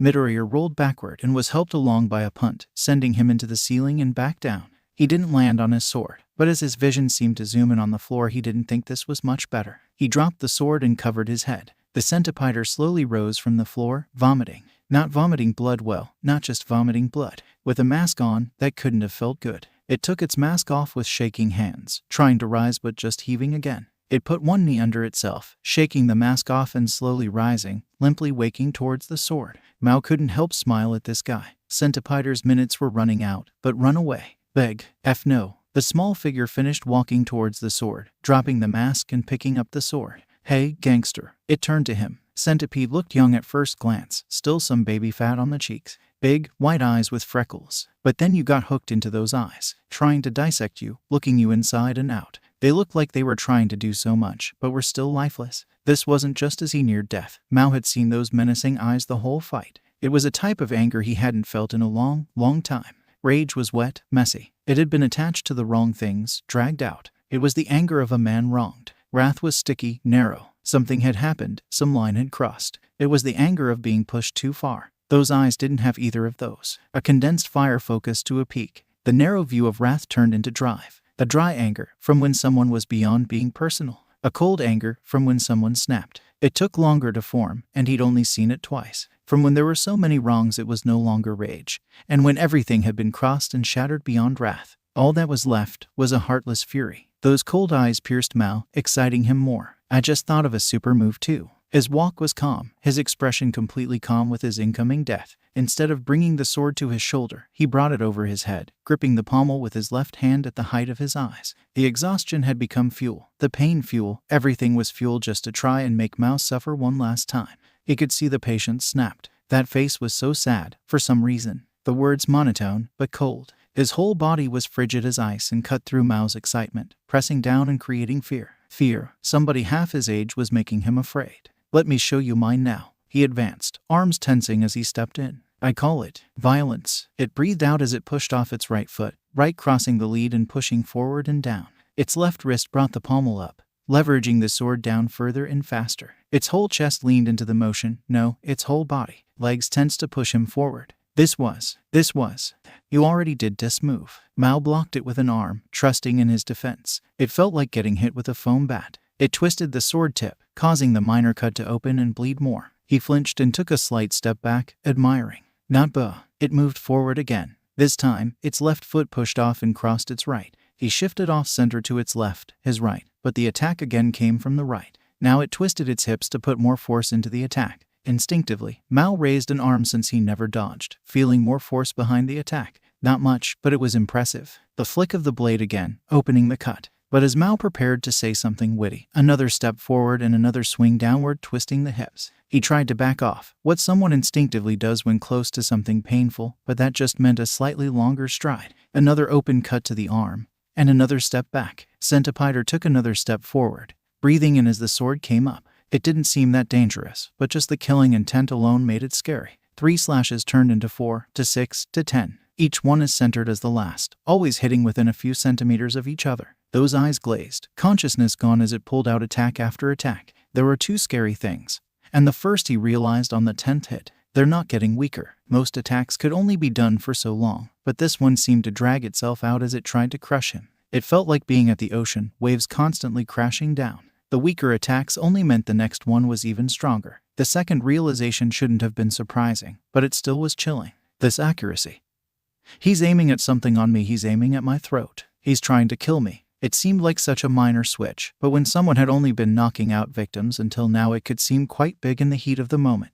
Every attack had hit so close to each other because its end target was behind the arms. It was unnerving while it lasted, and the longer it lasted, the worse it became. He wasn't being cut, he was being flayed. His skin was torn, it hurt to move his hands. Blood ran down his arms, and he was losing excitement in place of fear. The deadliest thing about violence wasn't the power. It was just a bunch of consecutive lunging 2-handed overhead cuts. It was the mentality, the fear created at no longer fighting someone, but trying to break them. Mao crossed his arms, trying to remain pumped, but knew he was losing it fast. And if he lost it all, he couldn't keep blocking. And if he couldn't block, he'd die. This cycle made him more fearful, surprising for someone who had been in so many life or death scenarios. If violence continued, it might have really done it. It might have really crushed his bones and torn him to pieces. But Midoriya, or whatever was still called Midoriya at the moment, forgot one thing. Everyone, the people, the planet, even God himself hated Midoriya. That was, at least, one explanation for why his sword snapped down the middle at the 48th strike. Midoriya didn't even notice it until his swing hit nothing. He was carried forward by his own momentum, stumbling forward. The spell was broken as the sword tip bounced off the ground, echoing across the 4th floor. Mao looked down in amazement, finally snapping out of his fearful state, and broke into a smile. You almost had me worried, Centipider. but only almost. Centipiter looked down at its sword, seeming confused. Mao offered him some help by uppercutting him across the room, letting him roll until he hit the building's wall. Mao laughed, regaining lost excitement. Slowly, Centipiter got up and leaned against the wall, shaking his head free of the hood. Green hair done in a ponytail but at the top of his head instead of the back. Kept the hair out of his eyes probably, but still less practical than a haircut. A cut on the forehead. Looked like this guy had a few rough nights before this. All that was going to end now though. Centipiter grabbed the window, forcing it open as he tried to run. He straddled the windowsill, showing off a side profile of those weird sports gloves, a big raincoat, his sheet-looking hair, that dopey mustard backpack, and his blank expression. Where you think you're going? Mao laughed as he charged, going to grab Centipiter. It slid its backpack off, hooking legs to the sides of the windowsill so it wouldn't fall, and gripping the backpack with the far left arm. It didn't blink as his hand reached out to grab him and pull him back for a beating. Violence is not an attack. The voice seemed to echo from inside of it, not from the child itself. The closer arm, the right arm, grabbed his outstretched left, yanking it forward until the left grabbed it, pulling him out the large window. Its eyes seemed to issue a challenge to Mao as his own momentum. His own arms tugged trying to pull Centipiter inside, had pulled himself out. Those few words had shattered his excitement, but he still had some left in the tank. He was supposed to fall 4 stories, but that was nothing to him. He barely fell for a second before he caught the fire escape on the opposite side. It bent slightly, but he pulled himself up. He planted his feet solidly before pushing off, twisting and leaping towards the 4th-story window from the floor below. He'd tackle Centipiter, then beat him down. He'd stop getting scared. You thought a little bang. Bang, bang, bang. He hadn't looked before he jumped. He hadn't seen Midoriya unzip the yellow bag and reach in for one of the guns he'd collected and load the clip, resting it against his leg as he waited for Mao to stop falling. Didn't see him adjust his grip to hit center mass, contemplating a shot in the back, but waiting for him to get closer. Violence is a mindset. His left leg struck out as Mao's body lost momentum, hitting him in the shoulder right above 4 new bullet holes. His body fell downwards, spinning slightly.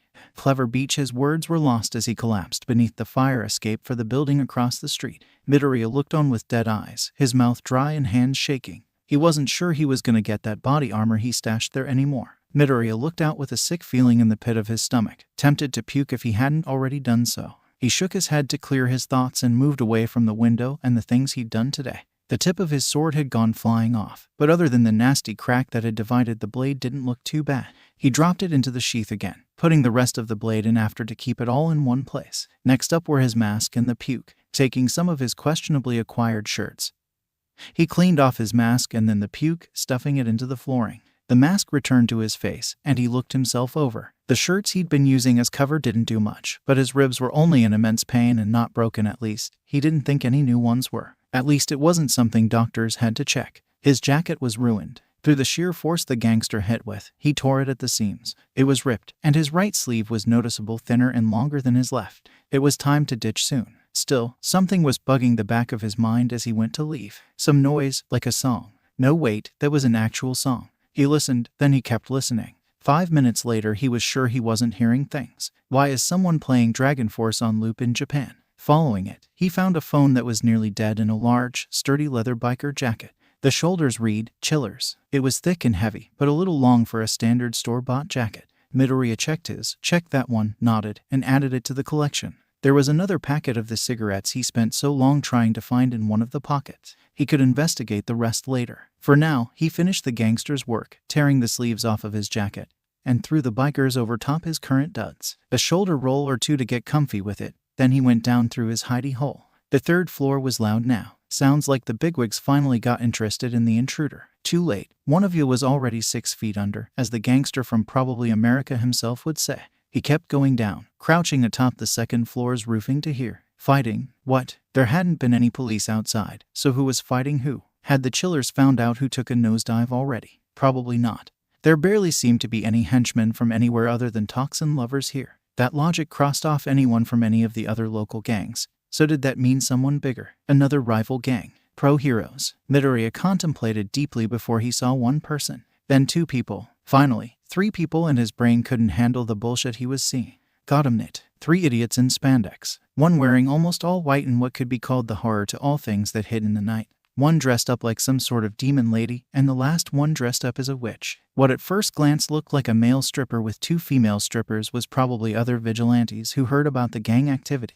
Through him, These idiots were here because of his bad intelligence gathering skills. He went back to the 3rd floor for a minute to hold his head and wonder why a bunch of idiots were making his escape even harder. Even after contemplating all the reasons and hating every single one, he went back to the 2nd floor and dashed at the nearest goonie. He had just offed a man. The last thing he wanted was to be stuck in this sit. The man had his gun drawn toward the cowering trio, not noticing the shadow approaching behind him until it grabbed him by the head and slammed him face first into the bathroom door. He followed this up with another lame, albeit slightly improved, spinning back kick straight into the wall again. His ankle, at least, was now one of the things that hurt the least on his whole body. He marveled at how all roads led him to knock out goons at this bathroom before adding his newest addition to his pile. Midoriya was a little proud it was still there at all. But for now, it was just a method to get into the rafters. He sprang up off the unconscious bodies, crawling now instead of slithering upside down. There were more gunshots beneath him, and he did have to get down eventually. He counted all 15 of them, sighed as he wondered if he could pick them all off one by one, then pick 2 to start with.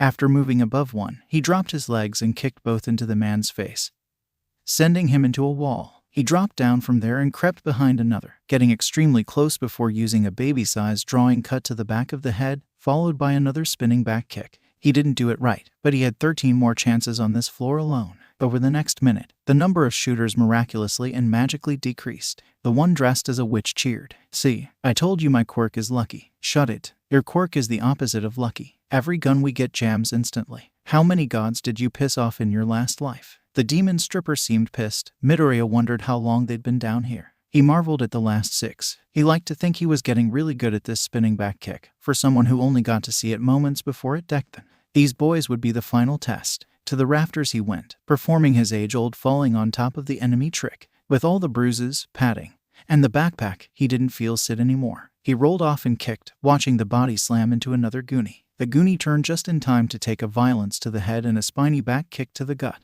Midoriya slinked towards another 2, picking up a chair and throwing it at one while diving in a different direction. He heard the thunk and the spray of bullets where he had been shooting one of the other goonies. He'd feel bad later, but right now he was just tired. Midoriya approached behind Trigger Finger with his sword drawn and kicked his knee out, forcing the grunt forward and down as a violence connected with the top of his skull. Then another hit, followed by more hits. This continued until he stopped standing and started falling. The last goonie was out of ammo. It's why he had decided to use this method. He casually walked forward, picking up a spare pistol and offering it to him for boredom's sake. The man looked between him and the offered gun as he approached and practically dived for it just as Midoriya performed what he considered to be his best record spin back kick yet. He then added the gun to his collection and kept on moving.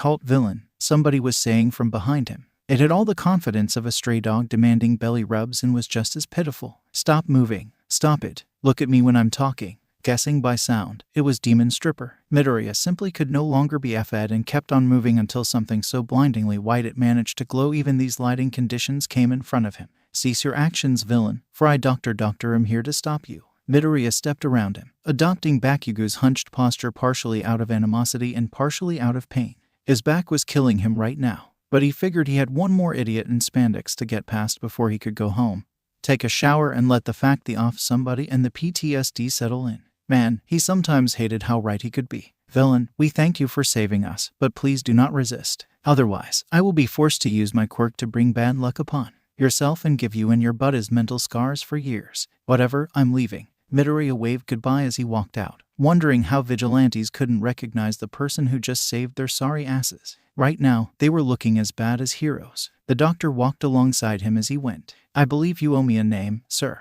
I introduced myself, and it's only right you do the same.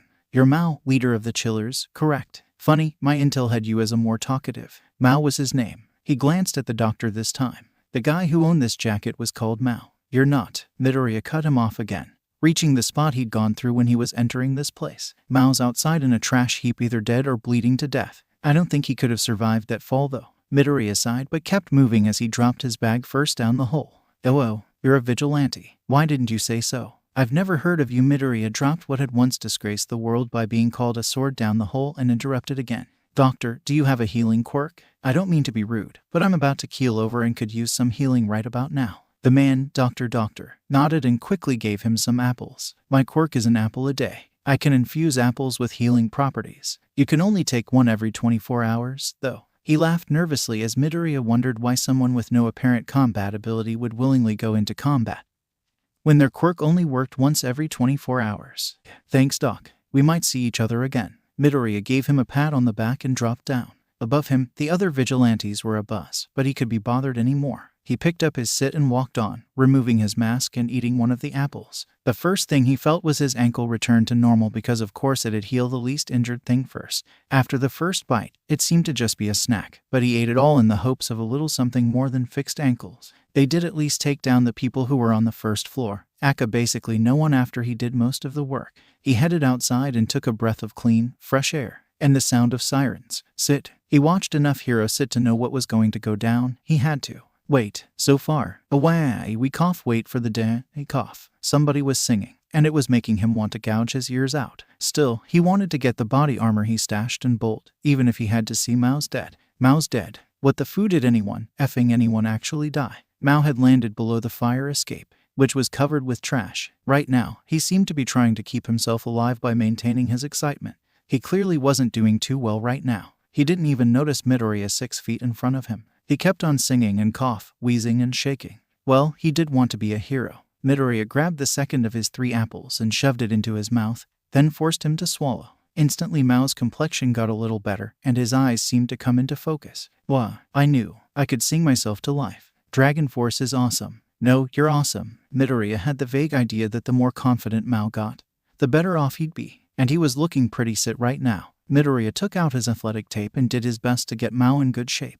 Now just wait here, and soon the ambulance will come to pick you up. ... You got my bike. Mao looked up at him, leaving Midoriya blinking. Your bike. Mao pointed towards his motorcycle, clearly brought over from a different country. Midoriya patted himself down, finding the keys and giving them to Mao.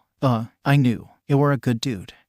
Get even. Mao always pays his debts. Midoriya checked his bandaging, nodded, and climbed the building. It seems his fingers and toes might have started to hurt while climbing because, after eating the apple, climbing easier for some reason. He grabbed all his sit and hurried away from the scene to get changed, just to meet a man in brown and blue. Well, he was wearing blue. His skin was brown like a live tree. Midoriya ducked back around the corner, cursing himself for even thinking being a vigilante was going to be easy. Fight one important guy. Almost shatter your 2 already broken ribs. Get healing. It's so weak it's practically useless. Try to take down an organization. Don't expect the heroes or police to do sit until you've done half the work, and then the first thing they're going to do is arrest you. Midoriya wedged himself into the shadows, breathing as quietly as he could while he waited for the hero to pass. Kamui Woods was going to run right past but stopped as he looked at Mao, still in the trash and singing like a banshee. If he stayed there, he might get spotted by Kamui Woods looking up. He trusted in the jacket, reaching through the cracked glass and trying to find the latch while Kamui Woods spoke not even 20 feet below him. Midoriya had to admit, he wasn't paying attention to the words Kamui was saying, which was why he was surprised when Mount Lady, who'd be totally useless in this situation normally. He did a double take, then completely zoned out as he pushed his arm in as far as possible, feeling the bottom for a latch until he noticed the hinges were on the bottom. Then the latch should be. He reached up, sliding his hand along the top and opening the latches and trying to pull out the window as little as possible. He was so intent on his work he didn't notice Mount Lady point him out, growing in size. He did notice her reflection, not bothering a glance back as he forced the window as far as it go and jumping through with no restraint. He definitely avoided her hand, but instead hit a metal rusted walkway and rolled into the safety bars. The bars held for half a second before snapping, dropping him onto a large machine with a thud. The round top of the machine slid him straight off, letting him land and break what was left of a conveyor belt. I need a lucky charm. He immensely regretted meeting that unlucky vigilante. He wanted to blame someone for this crock of sit, and she was the prime person right now. He slowly rolled over, mumbling to himself as he limped up. The bars that had broken he kicked, then stopped mid-tantrum. He needed to calm down and run away. Plus those bars were the right size. Are you sure they said that building? Mount Lady went back to her smaller size. This one has a nearly dead guy and some shady guy. That one has safety issues. We got the warrant for the office building, so the office building is the one we're supposed to search. When he comes out, however, you can grab him if you want. Might make up for all the destruction you keep causing. Mount Lady flinched, taking low blow. But come on, you see that jacket? He had a ninja sword. Total villain material. I did not. Kamui rolled his eyes as he finished his medical checkup on Mao, who still wasn't done singing. All conversation had to be done over his rendition of Through Fire and the Flames, which he sang with confidence unfounded. One of us has to do our jobs at Heroes, and oh, there he is. On the far side of the building, they could see a hooded figure peering out. Mount Lady ran over as she transformed to be more threatening, and to ensure no funny business, pointing at him with gusto as she approached. Mao laughed, spraying spittle and blood as he gave up on Japanese. "You'll never catch him, slippery bastard." Kamui was surprised he was conscious enough to speak, but Mao just kept going, still in English. "I came to this dump for a gangster. Who'd have thought I'd get to meet a samurai?" He laughed as Mount Lady finished stomping over and spoke down to the hooded form. "Stay where you, and remove your hood." She slowed down, crouching and picking something up. In her hand was the mystery man's hood, propped up on a rusty metal bar and a trash bag. "Kamui, I'm pretty sure we might have a problem." Midoriya ran through the sewers, laughing, and they said shadow clones were bullshit. He'd propped up a fake body when the wind died down, knowing that the wind would force the hooded jacket up and into view. If they were smart, they'd notice the jacket and investigate while he bolted in the opposite direction. Midoriya wasn't exactly familiar with where he was going, but his flashlight had another hour before it died, so he wasn't too scared. He scampered along with the relatively tame-smelling sewer. With no people living here, there wasn't as much waste as in the main sections of the city. When it rained and the water mixed, it would, but for now it was bearable. He went for 10 minutes before he found his first exit, climbing up and listening. After a minute of not hearing police sirens, he opened it up and climbed out, breathing in deeply the clean air. Last time he hadn't gotten to enjoy it properly. The breeze gently caressing his hair, the sun on his tired and beaten body. Midoriya slipped from the city, past everyone's eyes like the wind, present yet invisible. He ghosted to the woods, one half of his training grounds. It was miles from the scene, and he should be safe for a minute. He switched costumes, admiring the mess of bruises branding his body. They hurt, but they still felt better for some reason. He stretched for a good 5 minutes, trying to work out his sores. He did feel a little better by the time he was done and meditated for 5 minutes to focus. He needed to do something with all the guns and clothes he got. He sat down, one knee up and an arm on that, leaning forward as he scoped out his surroundings. The fallen tree across the hills, the small stream underneath, the chirp of insects. While people might buy and sell the rundown property, nobody was going to do anything to this place for years, and not without some major preparation. It was the perfect place to hide something or some things. Midoriya had decided, among many other life choices he made after he shot Mao, that he wasn't exactly vigilante material. He nearly died every head-on fight he had, could barely perform a single kick right, and was pretty much useless with his broken sword. Would he come back to it? Someday, possibly. But for now, no, not right now. He began to dig at the base of a tree, pulling out the box of memorials he and Bakugo had buried when they were young. It was hard to stay angry when you were this tired. He placed the box to one side and kept digging deeper, using the shattered remains of his first sword like a spade. Under an hour later, and he had a big enough hole to bury everything he wanted. The shattered sword, well, sword was a strong word. It was closer to a club with a sharp nail in it.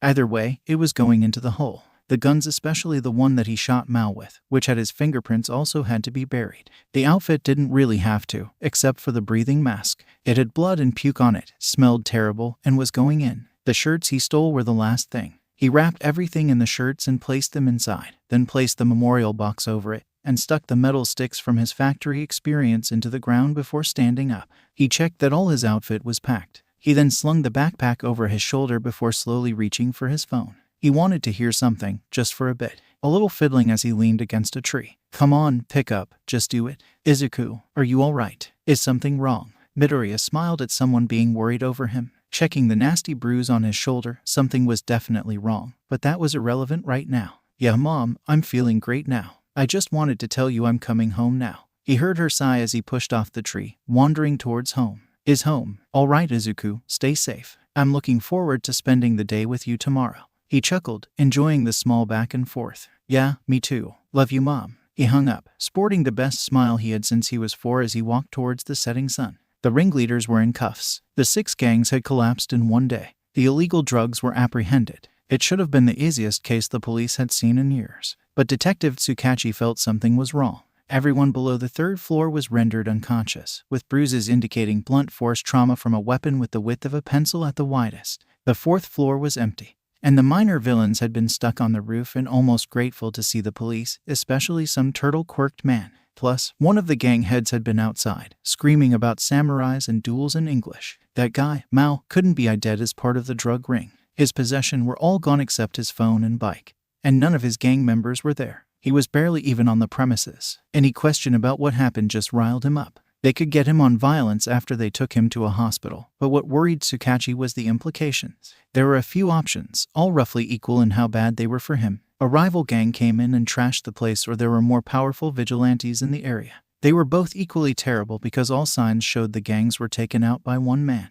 Plus, the signs were so generic it was nearly impossible to deduce what the perpetrator's quirk was. If it was a gang, this would best case scenario be a boss. The bosses of gangs were generally the strongest, not the smartest. The problem was if the perp was in a gang, all things pointed to him being an enforcer. A gang throwing around the power to single-handedly wreck other gangs was not a good sign for the power balance, especially in the time they'd done it.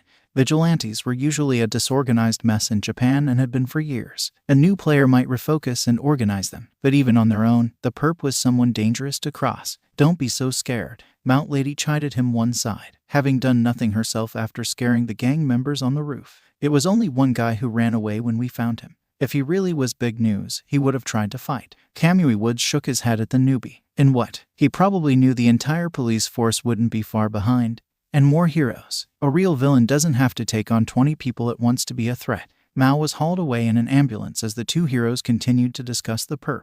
Hunched, hard to see, the entire body was covered. Even the male gender was just a guess. It was like they wanted to be seen if just to make it more confusing. Most vigilantes wear things like hero costumes at least.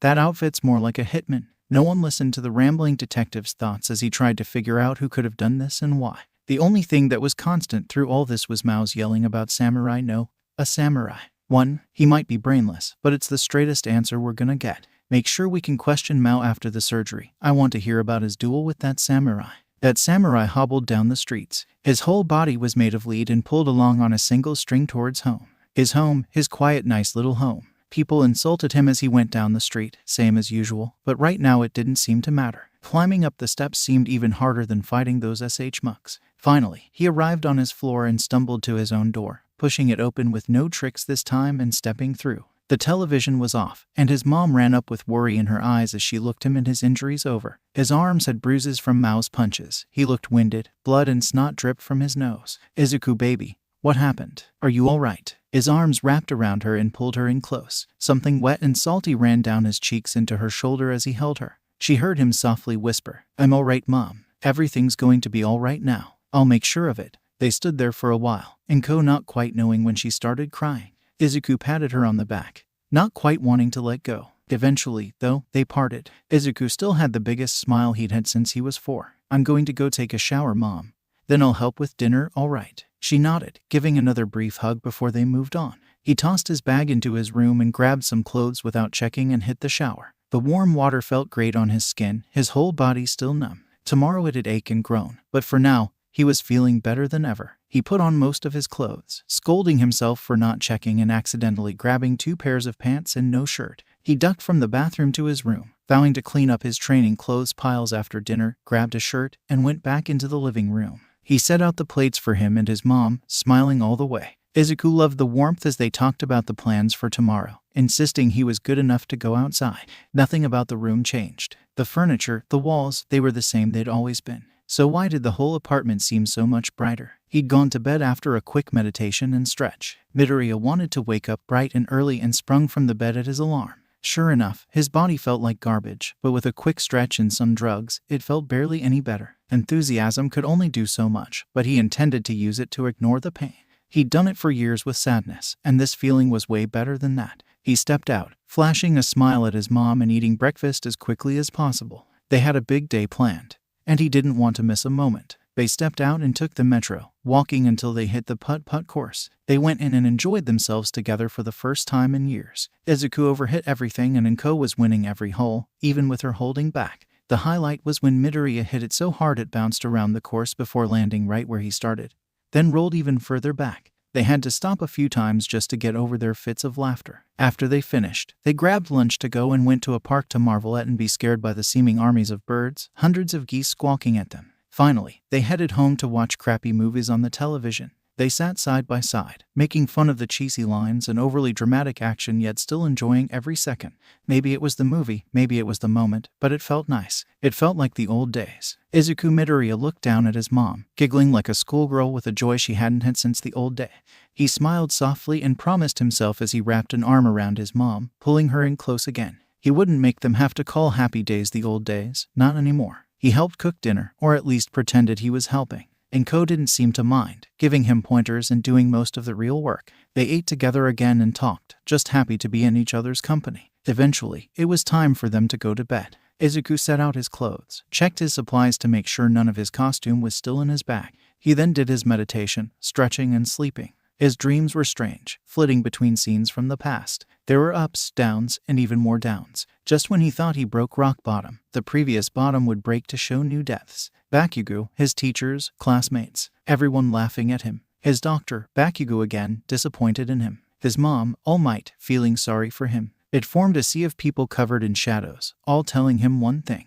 There was only the sound of breathing, but he knew what they were saying. He'd heard it so many times. You can't become a hero. Everyone had their own way of saying it. He thought he moved on from this dream, but it looked like dreams didn't die that easily. Tears blurred his vision. He crumpled inward, hanging his head and backed away, backing into something. He turned around, falling onto his butt as he looked up. A figure stood before him, seemingly unearthly. He wasn't tall but stood towering over everything. He was small, but his presence overpowering. His face hidden with his back turned, but his sheer aura overwhelming. Muscles like steel cables lined his body, with scars like tattoos lining every inch of his skin. Midoriya slowly crawled forward, trying to look at the man. His stance was wide, hands on hips. The man slowly turned, but Midoriya couldn't see his face. All he could see was his eyes, staring at him and going straight through. He opened his mouth to speak. Izuku, you got to get ready to go back to school. But maybe we should take you to the doctors instead. With your injuries you can probably get excused just a little longer. He sprung up, blinking confusedly. There was no man, not anymore. No sea of onlookers, just him in his room. He groggily got out of bed, telling his mom he'd be fine.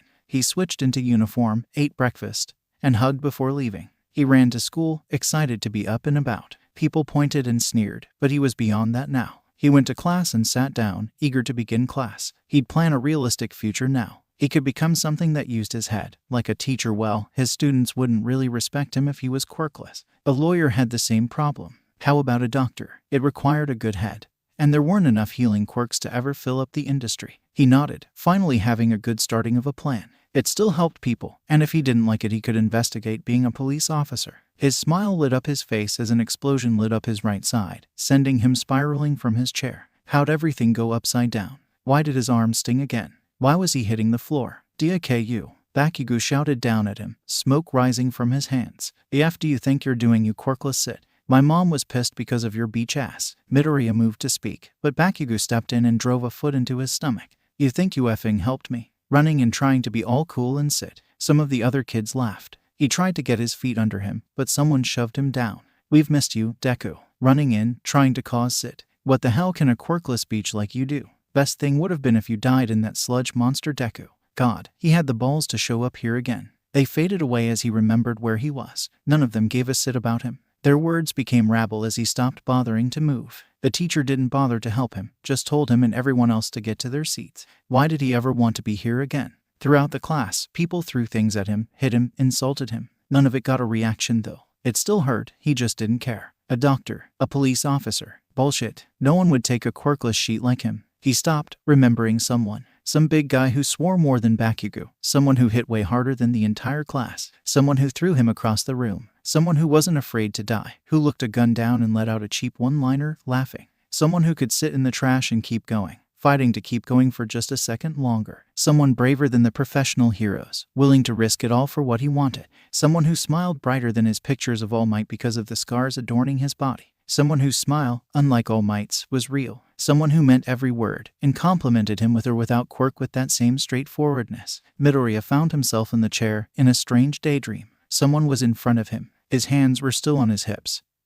Standing with all the confidence of All Might. His hair was tied up in a ponytail, or maybe a top knot. The man looked onward but paused, turning to look back at Midoriya. He had eyes, deep and green as the forest, staring through him, beckoning him. Class had ended, and everyone seemed to be excited to see Bakugo kick Deku's sit-in. The teacher left as the greenette looked out the window. He could take it, he could endure it and live a quiet life. A doctor, a garbage man, a civilian. Or he could keep going. He could chase his limits, seek the potential a certain someone had seen in him. Bakugo stepped up behind him, shoving him against the wall and breaking his train of thought. You took an extra week to make yourself feel better, Deku. Guess we can do whatever we want to the healthy boy to teach him how the world works. This world's pretty mean. Deku stared at the floor as he spoke, leaning against the wall. No sit, genius, then take my advice. Give up. Quirkless sits like you aren't tough enough for it. That's why I promised I'd change it. Midoriya put his feet under himself. Heroes. Those guys who stood to one side while you nearly choked to death in slime. He imagined what Mao would say and the rest came naturally. Despite only knowing him for 10 minutes, Mao's voice seemed to spring into his head. Maybe because he never stopped talking during their fight. Izuku's eyes stared down Katsuki's. Red was pierced by green as dark and deep as a forest. He pushed Katsuki back, feeling something rise. True violence overtook him again. His in-breath sharp like a knife, the out-breath slow like a snarl. The F did you say? You quirkless little Sid. You got the balls to insult heroes just because you'll never be one. Bakugo's hands crackled, but true violence couldn't give a sheet. Better a quirkless sheet than some villain with a license like you wanna be. Some of the other classmates were about to attack him, but everything other than Bakugo was pointless. His thoughts were clear and aligned. He was going to murder this beach. Bakugo stepped up as Midoriya spun on his lead foot, muttering. Spinning back kick. The leg struck Bakugo in the stomach, pushing him against the desk. His expression was shocked as Midoriya returned to a blank stance. His eyes hadn't moved, glaring him down like a hawk. Something was in the air, something villainous. Come on, Bichigo, show me what ya heroes got. He could remember the shuffle, the laid-back smile as Mao dismembered him. He couldn't pull it all off, but he could do his best. Bakugo snarled, pouncing forward with explosions. Normally, dodging this would be sufficient, but in the tight quarters, the best he could do was mitigate it. Midoriya fought well, but his experience was in ambushes and when he was armed. The best he did was 2 hits on Bakugo while he got effing annihilated. It was actually funny because the expressions were completely wrong.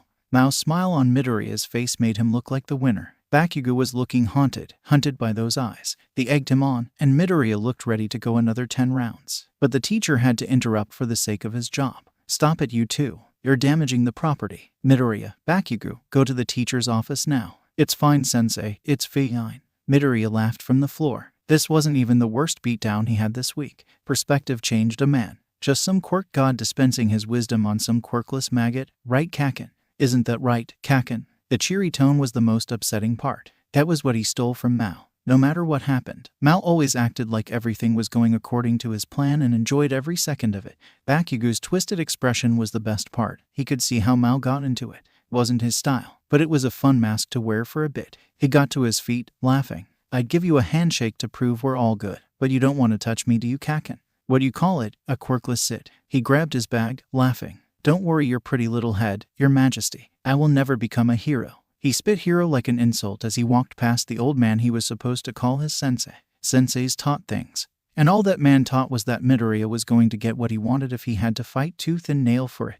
His mind shifted back to the forest, to the broken sword and mask. He wasn't retiring, he was just training. After all, this world isn't going to change itself. No one thought to stop the cripple, Izuku Midoriya, on his way out. Why would they? He was a model student and an easy punching bag. There was no way he'd do anything wrong. Other than existing, that is. Midoriya walked for a while, going back home the faster way possible for the first time in what seemed forever. It had been a couple of years since he'd gone straight home without the fear of being attacked. In a window's reflection, he flashed a smile. His eyes no longer looked dead, but the smile still didn't reach them. The thought of those brats he called classmates made the smile bigger and made him look less like a student than a serial killer whose prey just tripped on her own stiletto heels. He put away the fake smile, winding his way home with hands in pockets. There were things to do for the future. He needed to get good grades, plan his high school, and become a real vigilante. He gave his mom a peck on the cheek as he came home and headed straight for the room. Hero analysis for the future number 14 opened to the list of techniques he wanted to learn.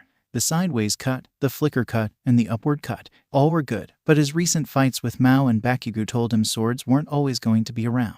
Instead, he needed some non-sword things. From all the climbing he did, the first thing on the list was real parkour. Some real rolls and running techniques would make him a much harder target, and he wouldn't have to do stupid things like putting his coat on a pipe and running the other way. Well, he still could, but that wouldn't be the only thing he could do. Next up would be some more kicks. With or without a sword he could kick, and so it'd be very useful. Look up some kicks. What martial art they were from didn't matter much. Third, a bit of a weird one, medical care. Learning how to brace and take care of the injuries he got would be nice. Plus, he was doing this to save people. He didn't want to wait for paramedics or heroes to finish saving someone he couldn't because he didn't do his homework.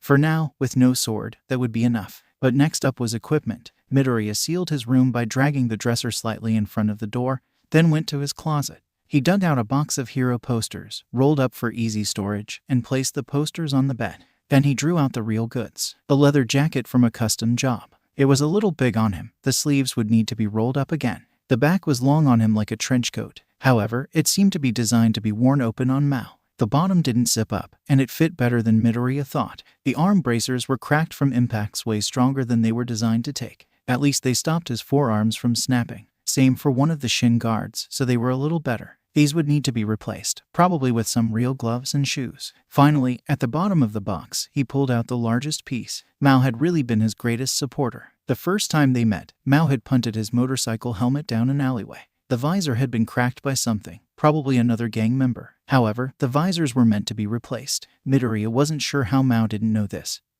since it was also a custom job. The field of view was a lot bigger than normal, and the whole thing was kinda thin. It didn't feel heavy enough to be functional, but Midoriya reasoned that it had taken one of Mao's attacks, so it had to be pretty good. He had tried to use his sword on it, and it didn't do anything. The visor seemed to be the weak point. Still, a quick shopping check revealed that a replacement could be bought. He'd come in to do it in person, didn't want to ship it or it might be traced back to him. Last three things, a first responder kit and a better backpack. His yellow one made it a mystery how people didn't see him coming, but he didn't want to rely on mysteries. Finally, that body armor. His ribs were a testament to the value of protecting your body, and from more than just cuts. Even his biking jacket wouldn't be enough. Midoriya was hoping for something military grade, or at least former military grade. If he could get some body armor from even 15-20 years ago, it'd be as good as the new stuff. Unless he stole some hero grade stuff. No, bad Midoriya. No crimes until we can win a straight fight. That brought him to the most important thing he needed to do, or create.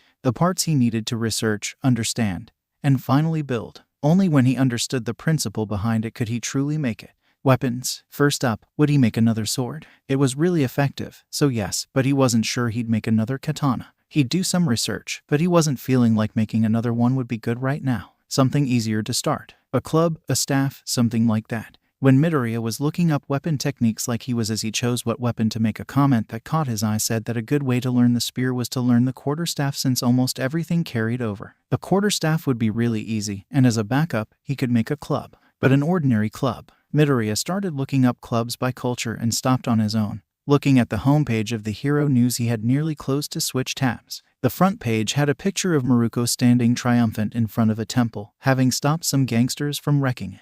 But for now, she was irrelevant even if she is one of the greatest heroes of our generation and extremely good at fighting and attract. Focus. The background. The temple had a statue of an Oni holding one of its clubs. It was long, with a handle wrapped in cloth and metal studs running down the shaft. That would be an excellent club for him. He could even see how he'd do it. The handle would screw into the body, decreasing durability but increasing portability. For a cheap weapon that might track people down to him if people saw it, that was golden. In its smaller form, it'd be unrecognizable in a bag or something. The quarterstaff could wait. It'd be big and even more unreasonable to make portable because of its thin width, but maybe working on an easier project would give him some ideas. He sat down and began to research the strange, studded club. The kanab, a weapon meant to crush opponents back when samurai still fought. It was a lot taller for a human than the statue depicted, but artistic freedom allowed it to be. Still, it wasn't too hard to make. A long metal, wood, or wood covered by a metal jacket for the shaft, with studs to inflict more damage. This would be a chance to learn some real metalworking or, for the first time, skip some steps. He decided, for now, it'd be easier to make a wooden one with metal studs. Creating the studs would still be a project in metalworking.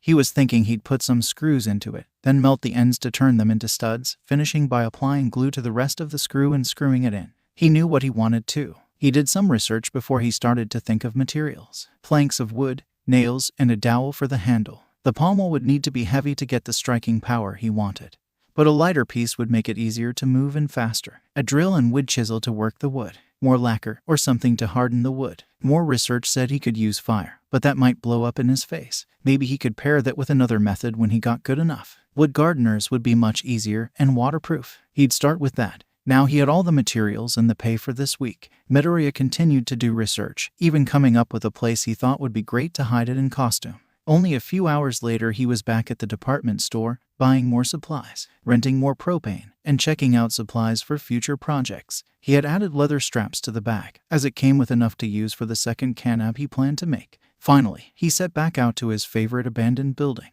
He moved with practiced grace around the broken glass, smiling slightly at the memory of helping make some of this mess. It seemed to be another lifetime, or the end of his old one. Back to the second floor where he began to put things down. He set about with his plans, pulling out a series of papers he'd drawn the blueprint on. This would help keep it to form, unlike his last mistake. First, he picked the planks to be the cudgel part. He measured and sawed them to size.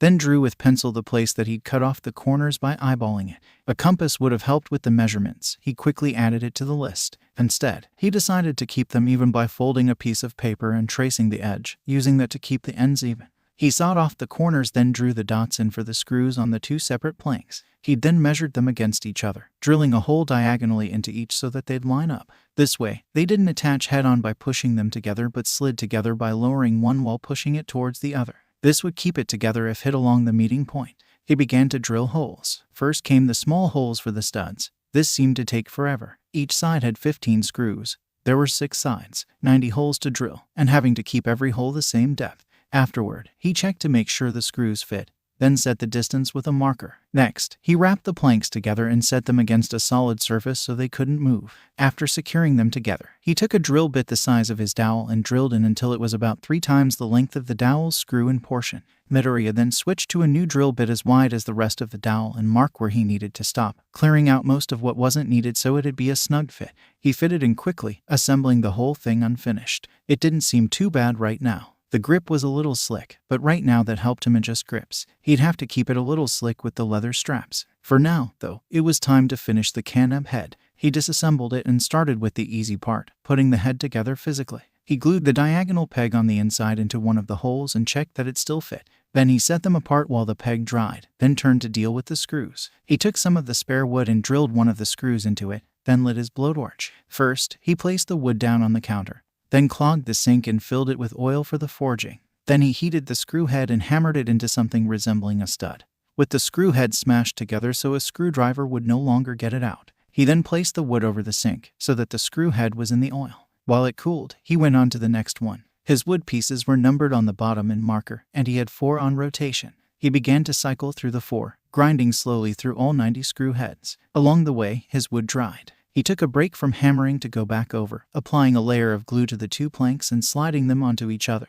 He then reapplied weight onto them, sandwiching them so that their bond would stick. Then it was back to forging. He took the studs out with pliers, both to protect his hands and because the screws couldn't be taken out with a screwdriver anymore. Then he placed them in warm water to finish cooling, continuing with the grind until he was finished. Midoriya gathered the last of the new studs and unclogged the drain, watching the oil disappear. It was time to put it all together. The canab head was now one solid piece, but he still sanded down the ends and added sawdust and glue to make the ceiling line disappear. Then came the screws. He did one quick test to make sure they still fit. He was glad he made extras, or that he just did 100 to even out the number. 7 didn't fit anymore. He then took them all back out, getting in that practice with his pliers. Then he applied glue to the ends of the screws and forced them back inside, cleaning them up as he went. He then had to apply glue to the studs and screw them back in, finishing each by wiping off any overflowing glue. This process alone took an hour altogether, easily. He could only do 2 sides at a time, then had to put the canab head down to let the glue dry for 30 to 40 minutes. Impatience could ruin everything, so he was going closer to 40. While the glue dried, he finally got to work on the handle in the making. He measured and chopped to length, then measured out the spare chunk of wood that would be the pommel. A pencil line to outline the cuts, more sawing until it resembled a low-poly version of the end of a baseball bat. Then came the sanding, smoothing it out, and marking where the screw would go to connect the two. Then a long break to put in more studs. After the studs came the drilling and screwing in for the handle. One long metal screw connected both the pommel and the dowel, then was undone as glue was added to the entire ensemble, then screwed back together. He let it dry and shifted back to another fun round of screwing and studs. Back for the final pass, Midoriya had made sure all the studs were aligned the same way so any accidentally long bits hung down toward where the handle would be. Then he went back to his handle, adding sawdust to remove the seam between the pommel and the dowel and give a more rounded shape. Then he planned where the leather strap would attach, marking it with a pencil and preparing the leather with a hole punch before adding the metal bracket to keep it in place. He picked a screw that he'd flatten once it entered to keep the leather in its starting place, and went back to check up on the head. It took 4 hours for the wood hardener to set, so that couldn't be done today. Instead, he began to pack things into his bag, grabbing all his supplies before he went home. The next came, and the school had a very strange atmosphere. Midoriya didn't look shaken at all, smiling and nodding hello to anyone who looked at him. Was he confident after his last fight where he lasted a whole 30 seconds? Hell no, but he'd be damned if he couldn't look like it wasn't big to him. Bakugo came up to him, swearing again. Deku, thinking of running away again. You only got off last time because Sensei interrupted me. Wanna finish it? Midoriya looked at him with a smile, small and with mouth closed. Right here, right now. Wanna find out how good you really are with me, Kaken? Bakugo actually took a step back. Midoriya inside amazed that just ripping off angrier people than him was working so well. Listen here, you little quirkless, sit. To your seats please, everybody. Sensei called out as he came in. Bakugo snarled, then turned to deliver another one-liner to Midoriya. Midoriya leaned forward, chin resting on the back of his hands like some cute girl modeling. What is it, Kaken? Bakugo quickly going to his seat was one of Midoriya's favorite moments. For years to come, he'd reflect on this moment as the highlight. Throughout class, Bakugo and others snuck glances at Midoriya who only had eyes on Bakugo. When Midoriya caught Bakugo looking, he gave him a little wave. Now that made him snap back. Classes ended, and Midoriya left with his back straight and his chin high. He looked so confident, hands ready to hit something. Little did they know he was ripping off Mao's walk and stance, a sort of casual, feeling confident, might beat you to death later vibe. He went back home straight away and stayed in his room to do more research on wood furnishing and a little bit of leatherworking. After research and meditation, he hit the road to his local craft store and picked up some things to do while he waited for the furnishings to dry. Midoriya applied the wood hardener to 4 of the 6 sides since the canab rested on the last 2. In about 3 hours, he'd flip it and finish the application. The handle was a little more work. He led by taking the leather and checking the screw that'd go through it, then applying the glue to the bottom and screwing it into the handle's base. From there, he followed his plans and slowly wrapped the handle around the scarred dowel, scratched for a better grip on the glue. He wound the leather around and around, finishing in a second bracket that he measured and punched, drilling another hole, and screwing it in as a test. Then he undid it and finished gluing the last of the leather, re-screwing it in and leaving it to cement with some pressure on it to keep it attached. While the handle was cementing, he applied the wood hardener to the entire handle. It wasn't as easy, since this part was round, but he used the same clamps he had keeping pressure on the leather to keep it off the ground and dry. He took out the new addition, Mao's old jacket, and placed it on the ground while he looked up what he wanted. It was going to take a little sewing and a lot of glue right now, but if worse came to worse he could repair it later. He got down to it as the wood pieces dried, going as slowly as possible, almost entering a meditative state as he worked, barely aware of his surroundings. His thoughts and plans for the future were cut off by a beeping from his phone, set off to go in 3 hours after he started. He flipped the canab head, checking it, and put it back away. He didn't have the time to add another layer. Another 10 minutes to be safe, and he checked the last of his handle, satisfied for now. Next time he'd add the protection for the leather and the last of the wood hardener. Once again, all his supplies were packed up as he went out. School had been something to endure for a while, but right now Midoriya took notes over any ideas that popped into his head for his canab in addition to his school work. He had spent some time after work with his mom, trying to keep the close bond he worked on and improve it. The old distance between them might have been better for vigilante work, but what was the point of fighting if he wasn't fighting to protect something? He cut to his home and back to the shop in a flash. Now he applied the leather conditioner to keep it flexible to the wrap and the last of the wood hardener to the handle, then fished out what he could now call his jacket with more confidence and began to apply the finishing touches, removing the chiller patches and continuing his work. There were very little stitching and a lot of gluing, but soon the straps and buckles were in place. They were on the tail of his jacket, about where the belt would rest. He grabbed and adjusted them many a time, making sure they'd work. Putting them away would be difficult, but drawing from them would be easy. He checked his clock and looked up some Parker moves, practicing rolling everywhere like he was a wraith from Dark Souls 7. Eventually, and a few aches in his shoulders later, the curing process ended. Midoriya picked up the 2 parts, flipping the handle to check the weight. It weighed only 4 pounds, but the balance of the weight was much better. Still very much in the head, but that was better for this weapon. He flipped his coat back, keeping one piece under his arm as he held the head in place and closed the clasps to keep it in place. He put the handle in next to it, pommel up. They were held together underneath the coat, attached by a clip and a length of leather to let them swing freely and not get in the way. Midoriya then dug his hands under his coat and grabbed them, opening the clasps with a tug. He screwed them together, looking over his weapon. Right now, it was about 4 feet long. The individual pieces were about 3 feet, but there was about a foot of overlap. He spun it around with one wrist, checking the weight. There was no grace in this club. It was designed to be used with violence since that was a move he had used since his first fight. There was more potential to spread out using violence as a base. He'd looked up how to fight with it, and was honestly a little nervous. There were modifications he'd need to make to the helmet, maybe a new set of shoes. But if he used it right, he wouldn't just beat his opponents, he'd shatter them. Midoriya hefted the canap with more difficulty than he cared to admit. After swinging the thing around for an hour, he had come to the reasonable conclusion that anything graceful was impossible with a canap. It was long and awkward, meant to crush opponents flat, not to dance around his opponent. He'd need a new movement style, rather than the tiptoed methods of the past. His second weapon, and already most of what he learned, was useless. Stopping a canab quickly was extremely difficult, so it was better to force it to swing through and rotate itself back into position after attacks. The only attack he could still do easily was violence, if only because the extra weight went well with the crushing blow. The canab literally pulled him forward into the attack. He gave up on the roof guard stance he'd been using. There was no way around it. Midoriya was too weak to use it for long periods. The distribution of the weight and constant shifting his arms had to do as they worked the leverage tired him out much faster than the sword. Midoriya packed up, going back home to rest and relax. If he couldn't do it, he'd research how. If he couldn't research it, he'd make one up. Midoriya ran to school for as long as he could muster, walking in circles when he was out of breath to keep his heart rate up before running more. His time was getting better, especially with how little he needed to stop. The first time there were 16 stops. It had been stuck there for a while until dropping to 15. Right now, it had been 2 weeks and he just got it in 14. Midoriya glared down at everyone with a smile on his face and daggers in his eyes. These days, they said he might have some sort of fear quirk. That'd be fun. It'd make fighting much easier. Just a quick moment of shock to force an opening and attack. He sat down at his desk riddled with insults, pulling out his own pen and correcting the grammar of a few. He liked the insults. They served as fuel for him now, each one carved into his memory as he tried to invoke everything he hated in crushing his target. Midoriya had looked up some videos of fighting with a canab, and it looked ridiculous. It was all about presence and impact. Fighting with a canab turned what were duels into brawls, using one hand to grab, punch, and shove the opponent to make an opening before bringing the lumber down to crack their skull. Kicks would be useful too, as the canab could be used to balance oneself out.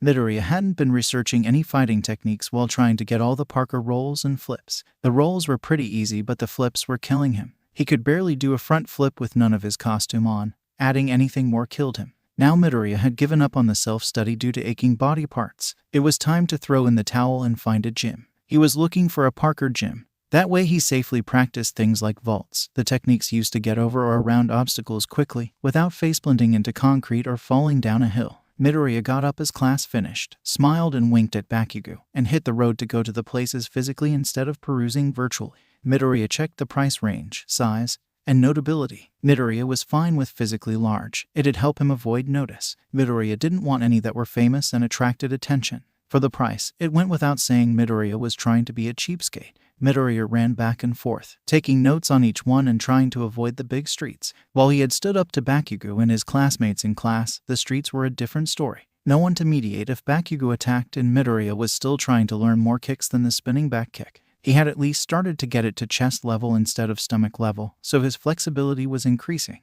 Midoriya stopped to admire a gang sign spray painted on a wall. It wouldn't last long, and it took someone pretty ballsy to do it this close to the police station. Still, they weren't gangsters for nothing. The Undying. Into his notes the name would go. Maybe he'd research it. Maybe he'd post it on the vigilante board. Who knows how the heroes didn't find it? Maybe because the website was labeled as something so stupid no one would think to check. Still, he was certain that the XSX website was the one the vigilantes used. Some of the details, like Dr. Doctor and Dr. Doctor, were too close for a coincidence. Still, in front of him was definitely the worst one. From an anime standpoint, inside would be some hidden master capable of great secrets. Here in the real world, it was just what it looked like, a barely held together gym. Midoriya didn't go inside. He hadn't with the others, and he wasn't going to start with a rat's nest. He marked it down in his notes and moved on, stopping as he heard shouting. He knew something bad would happen. He'd gone a full 2 weeks without getting his ass handed to him. Just give us the money. Beach. So many people say that now. Is it a requirement to become a bad guy?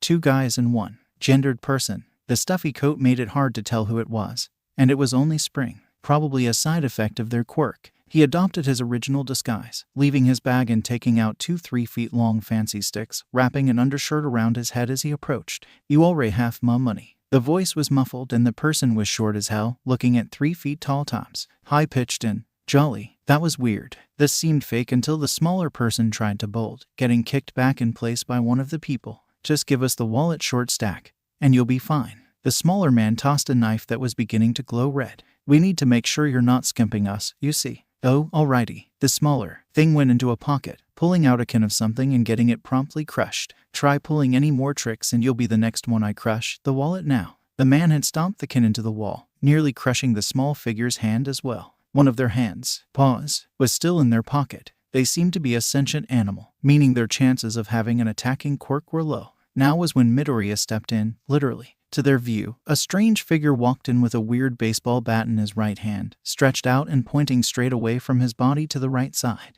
The figure was shirtless and boasting more scars than a cutting board. White cloth wrapped around his head, his entire head covered like a mummy. You better beat." The figure sprang forward, headbutting the closer and smaller one. When he stumbled back, the figure brought his bat up. The voice was muffled and quiet, mixed with heavy breathes out like snarls. "Violent style, second form. Beat down." He followed the first part of beat down, the headbutt, by bringing the pommel down onto the man's head with only his right arm. The man's whole body was forced downward and his swipe with the knife only cut the stranger's pants. The final part of beat down arrived, with Midoriya taking a slight step back, then grabbing the canab with both hands and hammering him over the back. The man's legs collapsed under him and he hit the ground. The stranger didn't even look at the person he was saving. "Call the police and book it." Now, the second man raised his leg as the stranger stepped between him and the victim, holding the bat with arms slightly tensed. The kick lashed out, but instead of blocking it, the stranger opted to let it go over his canab and then shove the kick upward and over his shoulder. The man was now off balance, but the canab was too close to be used for a real attack. The stranger then dropped it, since it was useless, and used his own kick, the spinning back kick. At such a close range, it lost power but was near unavoidable. This entire exchange was under 2 seconds. It was hard for Midoriya to know what had happened if he hadn't planned this from the moment he saw the man kick, clearly relying on a quirk to generate power rather than a real technique. The man stumbled backward, preparing to probably try and book it before the stranger stepped up, back into his initial posture of one arm holding the bat, straight out to his right side. It didn't seem to have any defense, and the man thought this was his chance. The stranger must have thought he hit his head and lowered his guard. The man took a moment before springing forward to try and tackle him. His shoulder went straight into the stranger's left hand, which held him back. The stranger had studied dozens of postures before deciding on this one. Legs still slightly bent, but a slight lean forward at all times, ready to lock his legs as he leaned forward to give as much resistance to being pushed back. The immovable stance. The man might have weighed more, but with his body lowered he could generate enough force to get up. His grip slid from the shoulder to the back of the neck. "Thought I told you." The stranger's head whipped back. Then he pulled the man forward with a sharp tug as he brought their heads together. The part of the skull that was being hit played a huge part in how effective this attack was. The stranger aimed for the nose, to break it and make his opponent flinch. Normally accuracy would be a problem, but the neck hold made it hard for the man to move. The man screamed, but was cut off by a pommel dropping on his head. He collapsed on the spot, too tired to keep going. The stranger went back to his normal posture. "Call the police and book it." "I said that, didn't I?" The person he was talking to, the victim, was still standing there like an idiot, who just watched a violent psychopath beat people down in front of them without getting the cops. The figure wasn't a hero, at least not any Japanese or American one Midoriya recognized. The small figure was muttering to himself, almost at Midoriya's own pace, using a hand grip to force the opponent's face to be stuck while striking down at their nose, and pulling them in so their own weight is turned against them while using the top of one's head to assure minimal damage. "Oh, it's over. I thought he'd go for another few hits." Midoriya checked the two's pulse, shaking his head. "You seem to be fine, so goodbye. Try to react better next time. You might not be getting saved." He took a few steps before stopping, giving a slight turn of the head to the smaller figure. "Oh, and instead of taking out the can you should have thrown it into the trash and ran. They would have had to search the trash and probably wouldn't notice that what you threw wasn't a wallet, letting you go." With those insightful words, Midoriya shipped off, grabbing his things and booking it through alleyways until he thought he was far enough away and taking his coat off his backpack, putting his undershirt on properly, and putting the jacket on over top. The canab was split and went back into the backpack, and he went to the last 2 gyms. The victim was still muttering to himself when he remembered what he was going to do before the stranger showed up, and clicked a button. In 20 seconds, Midnight came rushing as fast as she could in those heels. If he told her to ditch the hills so she could run faster once, he'd told her 1,000,000 times. Still, it was impressive how fast she could go in those things. Maybe he'd look taller if he wore some. Principal, Nezu, what's wrong? She leaned against the wall, running in heels, clearly taking its toll. Talking to the police. Ugh. Speaking of the police, they showed up after midnight with guns drawn. Compared to the barbaric elegance of the stranger, who just rushed in with no questions and crushed the opponents, it felt rather ridiculous. Nezu laughed, gesturing for everyone to calm down. It's fine. Power Loader made a knife-proof jacket for me, though I must say it strikes my fur the wrong way. Don't you think this makes me look fat? Everyone calmed down at his joking until someone asked who knocked out the muggers. They had, quite possibly, picked the worst target in the world. Nezu was going to take care of them himself when he realized it'd be great practice for Midnight. But a third party showed up before Midnight could. Not that Nezu would say him. I clearly did, obviously. I knew though Midnight was with you wonderful officers, and I needed some handcuffs to arrest them. Could you do the honor, sirs? He bounced up, ditching the coat. It really did look ridiculous, but Midnight grabbed it and checked it for stabbing, only feeling safe when it was clean. You need to be more careful. The principal of UA is a valuable target, so stop wandering off. I'm supposed to be babysitting me. I think not, Nimuri. He laughed as he bounced off to the car. Say, didn't we get some reports of increased vigilante activity? Midnight tried to judge his mood before slowly nodding. Yes, the police are calling it a super vigilante cause. They're creating such an uprising in the vigilante community. However, Aizawa hasn't heard any reports of them, and we don't think they've done anything since the toxin lover takedown. She'd done her research. He'd been a little worried about her not paying attention. She still wasn't. Otherwise, she'd know the supposed vigilante was behind more than just the toxin lover takedown. Its proper name was the Little Musutafu Decapitation. They called it that since all the gang heads were caught and arrested or cut off. The little part came from the gangs in question being smaller gangs. As a little punishment, and to pursue his theory, the small mammal gave her a big smile. That's great that you know all that. You must be great at finding information. She fell for it hook, line, and sinker, despite having been stuck with him for years. Of course I am. You just never noticed how great I am at. You could see her expression as she realized what was happening in real time. The happiness and pride evaporated into worry. She put on a slight smile as she tried to backtrack. I'm actually not that good, you see, sir. I think you should investigate our mysterious super vigilante. You seem to be so excited. I'll give you a week to get with Aizawa and get your ducks in a row. He laughed, jumping up to pat the dead-looking woman on the back as he took the little free time she had. It would count for her heroing hours, so she'd get paid, but she'd have little time for anything else. Still, isn't it funny, the name's Super Vigilante? How, sir? Nimuri, for she was too sad and unprofessional to be called Midnight right now, replied automatically, hoping the going along with his idea would make her assignment shorter. Super Vigilante was taken and used before either superhero or supervillain. How funny. Nezu laughed again as he jumped into the car seat and buckled himself down. What are you waiting for, Nimuri? Come, you've got research to do. Nimuri groaned as she got in and shut the door after herself, the car leaving for the UA high school in the distance. Midoriya finished charting out the gyms and went home to look at reviews. You could tell a lot about anything from the middle-tier reviews. Bottom-tier and top-tier reviews were often skewed by outside sources that couldn't be traced. The middle, however, was nice and true most of the time.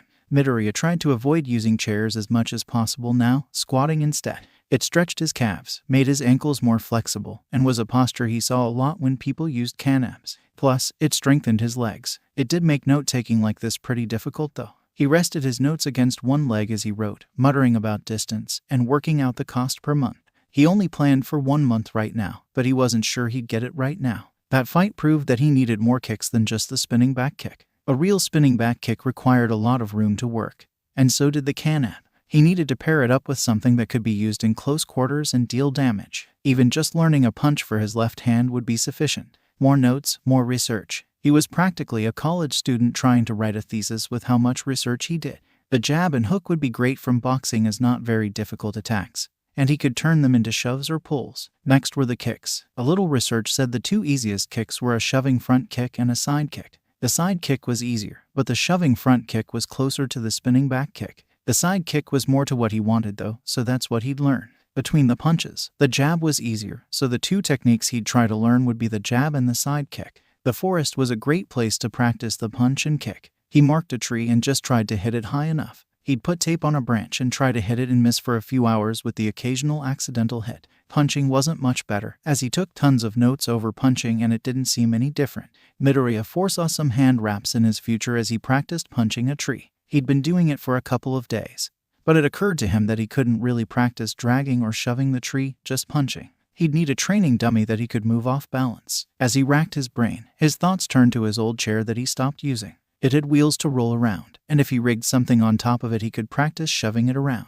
Adding weight to make it harder to move, it wouldn't be great, but it could work. He stopped after another rep of 10 kicks, squatting down and pulling out his notes to write the idea down.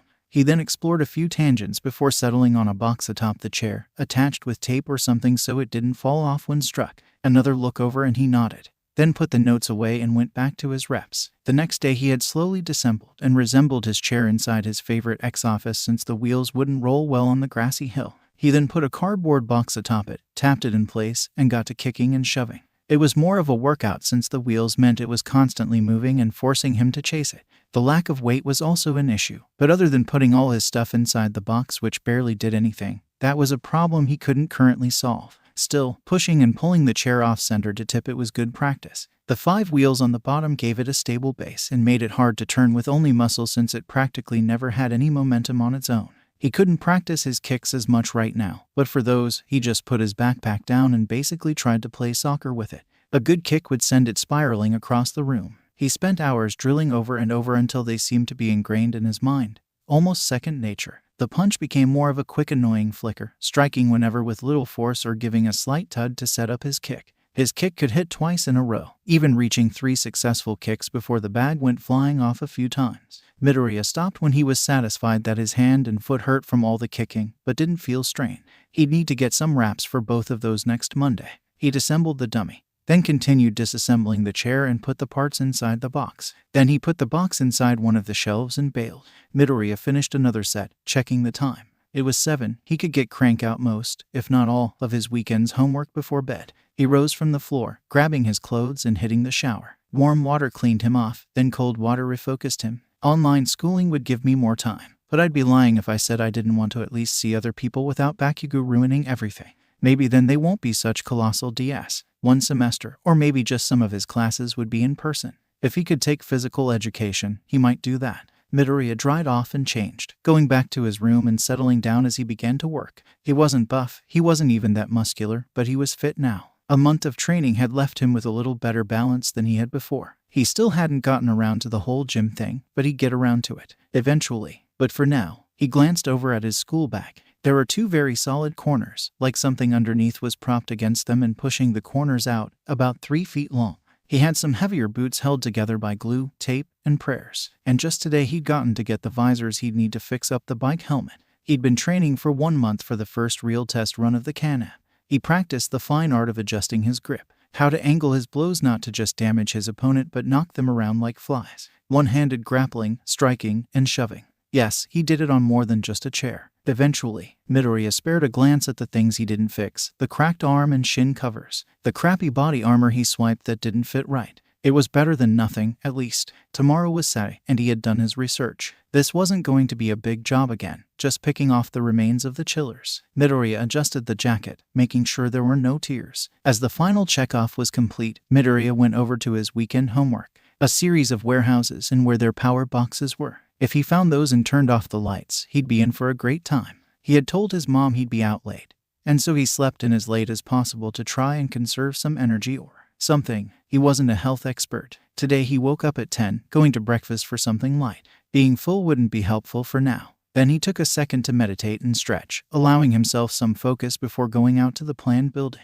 Midoriya traveled quickly, using a discreet method that no one bothered to use anymore if ever the sewers. Going to the public archives hadn't been hard to look up building records, which he had done initially to research the buildings he'd be entering. Finding a map of the sewers had just been a bonus. He made sure to post his questions well in advance to avoid the vigilante